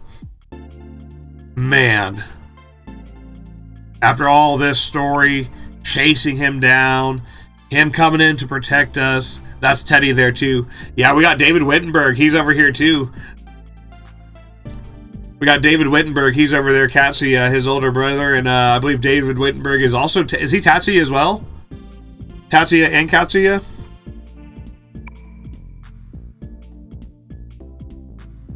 Would make sense because they're probably like just had a bunch of voice actors voicing like a lot of the characters. I know Maya's voice actress, she actually does like a lot of like just straight up voice acting work for major and minor characters. Hell, she'll even do like object sounds probably, so like with her credits. So she might have even just done a lot of I wouldn't be surprised if she did a lot of characters on this too, instead of just Maya. And go ahead and say goodbye to Nate. I know I've been saying it this whole time. I really enjoyed our final moments here with Nate. We got as much time as we could out of it, but Nate's going to be pretty much like, yeah, you're surrounded by good adults. Boy, you had better appreciate what they do for you.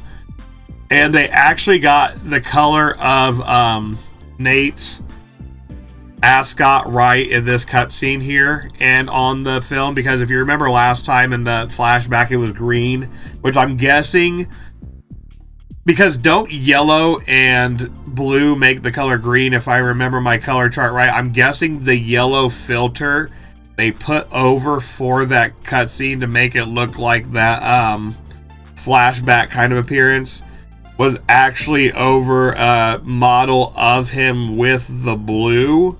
So the yellow with the blue makes it appear green. So that was just maybe a filter thing. That's my guess right there. That would make sense though, because yellow and blue make green. Yeah, sure, we'll go with that. So you're surrounded by good adults. Boy, you better appreciate that for you. So we're going to have Nate finally take a second here just to give him a long goodbye here. And he's going to head back. He's got things to do at Nanjo Corp. I'm going to walk a path that I believe in, just like we all should. I'll do all I can to end chaos in the city. Hey, if we're both still alive, let's knock one back together. Oh, Balfu and Nate even... No! We lost Nate from the party.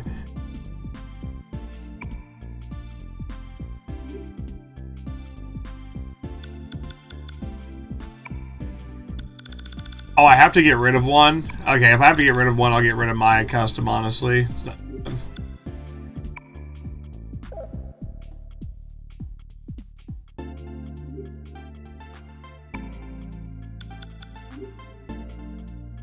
Alright, what did I... Wait, what did it even say? I wasn't even paying attention. What did it even say I got?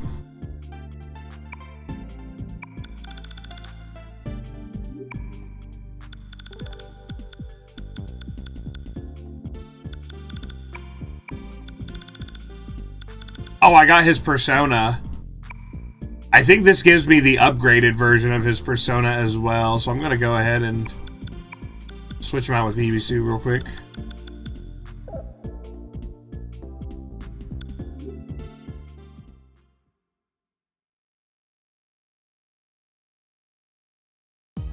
Katsuya, we've wasted so much time. We'd better hurry catch up with Tatsuzo before it's too late. And Dorian, that woman, said that bastard headed for Torfune. How can we find it? They created Torfune with a rumor, so if you follow the rumor about the underground, you should find it. This is going to be basically the big fucking dungeon boku that we do here. We're not going to do that one quite yet. But like I said, I did promise you we are going to get two of the strongest personas in the game here. And if you had a guess for who that is right here, that was going to be your last kind of chance here. Officially got the Nate route done. And we're going to go ahead and find who those two strong dungeons are. Let's get our personas are. I'm going to say demons. Go ahead. We're going to head down here to Mu Continent. If we go down to Mu Continent.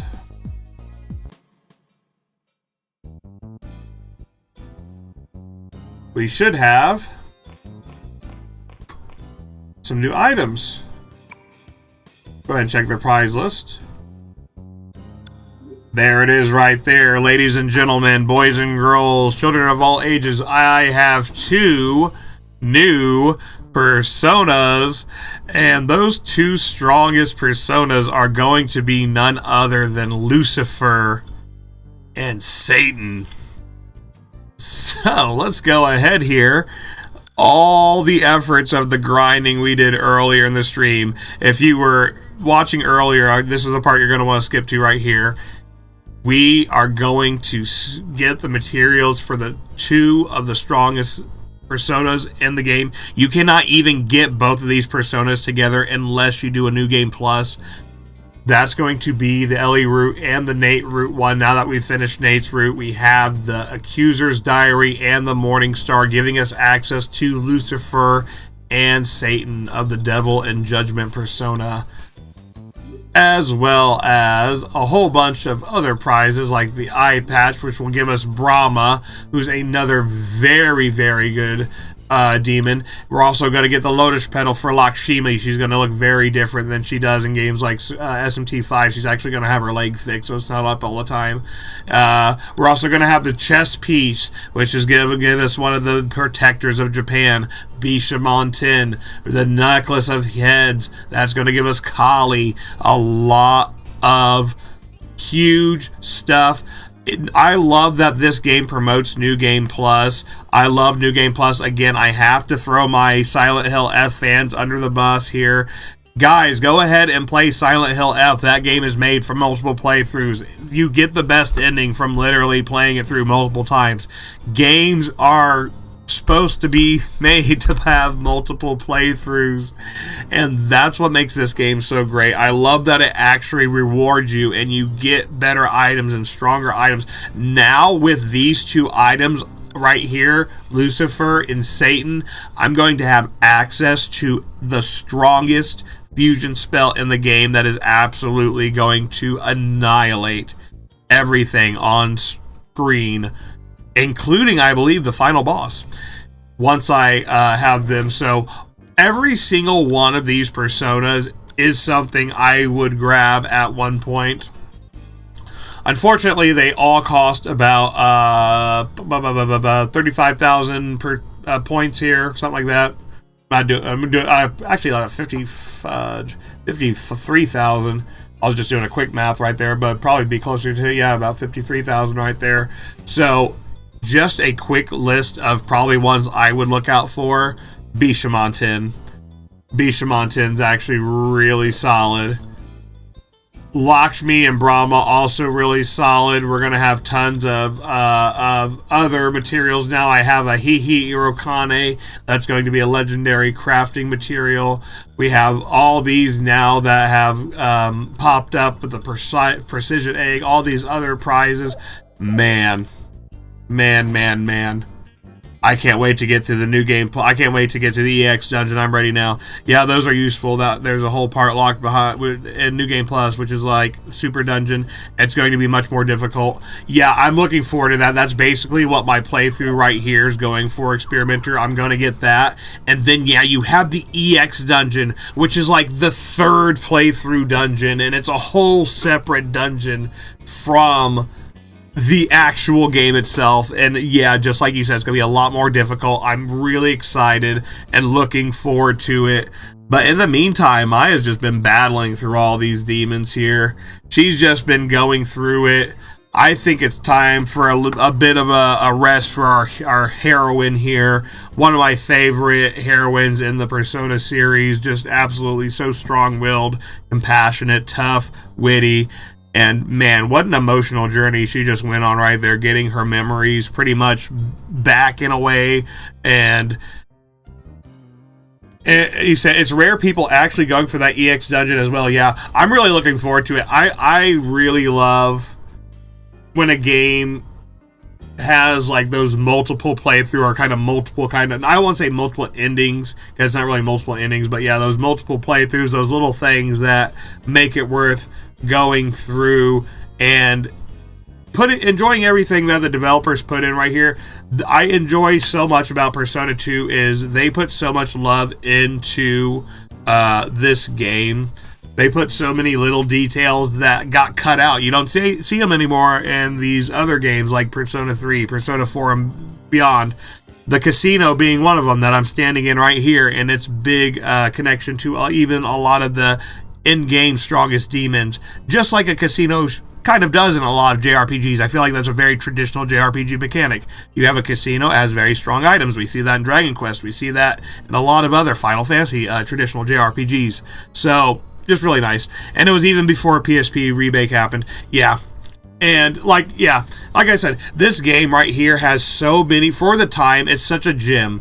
This game is just an absolute gem of the Persona franchise. If you're a fan, speaking to the modern fans, especially here, Persona 5, you're gonna want to play this one. It's such a cool trip in time. It's such an interesting gem in the series and where it kind of connects with all, not only the Persona games, the earlier ones, 1 and 2, but also with 3, 4, 5, where it connects. We saw Izanami earlier on the last one, so there's a connection right there, where it connects with the Shin Megami games even. This one's a really good kind of cross between Shin Megami 2 and the gameplay kind of aspects, a world map. A lot of those kind of assets used in these other games, used in a lot of the spin-offs. Nothing's really new, you know? And so they some of the stuff they took out for the better in a lot of the games. Some of it got, you know, for storytelling, because of course we traded that off for a lot of the social stuff, and we're going to see that in Persona 6 again. We're going to see a return back to the daily life simulation elements, and a lot that we did see in Persona 5. But if you are a fan of the modern games, this is really just one you really got to check out. A lot of dark themes right here. They say Persona 6 is going to be dark, maybe the darkest of the whole series. Removes Gamma stuff in later games, but I know it's rating and other reasons, but still, yeah. But Pokemon's Pokemon Company are going through their Game Freak are going through their own stuff right now, and they're kind of going through a similar identity thing. And I hope they get through the other end of it and take some notes from games like Persona, who have really kept to their core identity. You can see those common themes, but also expanded on it in some ways and others. That's why Atlus. That makes no mistake. That's why the Persona 3 Reload is as great as it is, because again, it stays to the core identity of what the series is all about and adds interesting new gameplay features, hopefully the same way we see for the Persona 4 revival. But man, this game can't be said enough. I started with 3. I played 3, 4, 5, came back to 2, and even 2 is one that you can just come back to it. Strong story, strong tactical combat. This one's really a gem here. Like I said, if you're still watching here, don't forget to hit that follow button, hit that like button. If you want to see more Persona 2 in action, you also hit that notification bell. That will keep you up to date with all the latest videos. And just let's see what kind of crazy rumors we can make true last time. Mine has been really battling out here, so can't wait to get to the next part. We're going to get the legendary weapons. Now I have obtained the 2 strongest, or well, you say 2 of the strongest demons in the actual game here. They're going to have the strongest fusion spell, with Lucifer and Satan, only Persona New Game Plus obtainable. But now we're going to work on the legendary weapons next time, and also finding out this rumor of this mysterious Torifune ship, which is actually going to be a very interesting surprise as well. So you'll want to stick around for that. Like I said, see you around here next time. Wishing all of you a great night. Wishing you food, water, shelter, as well as peace, happiness, love, emotional, spiritual, physical, and mental well-being. Have a great night, everybody. We'll see you next time on Jigoku Gaming Stream. Take care.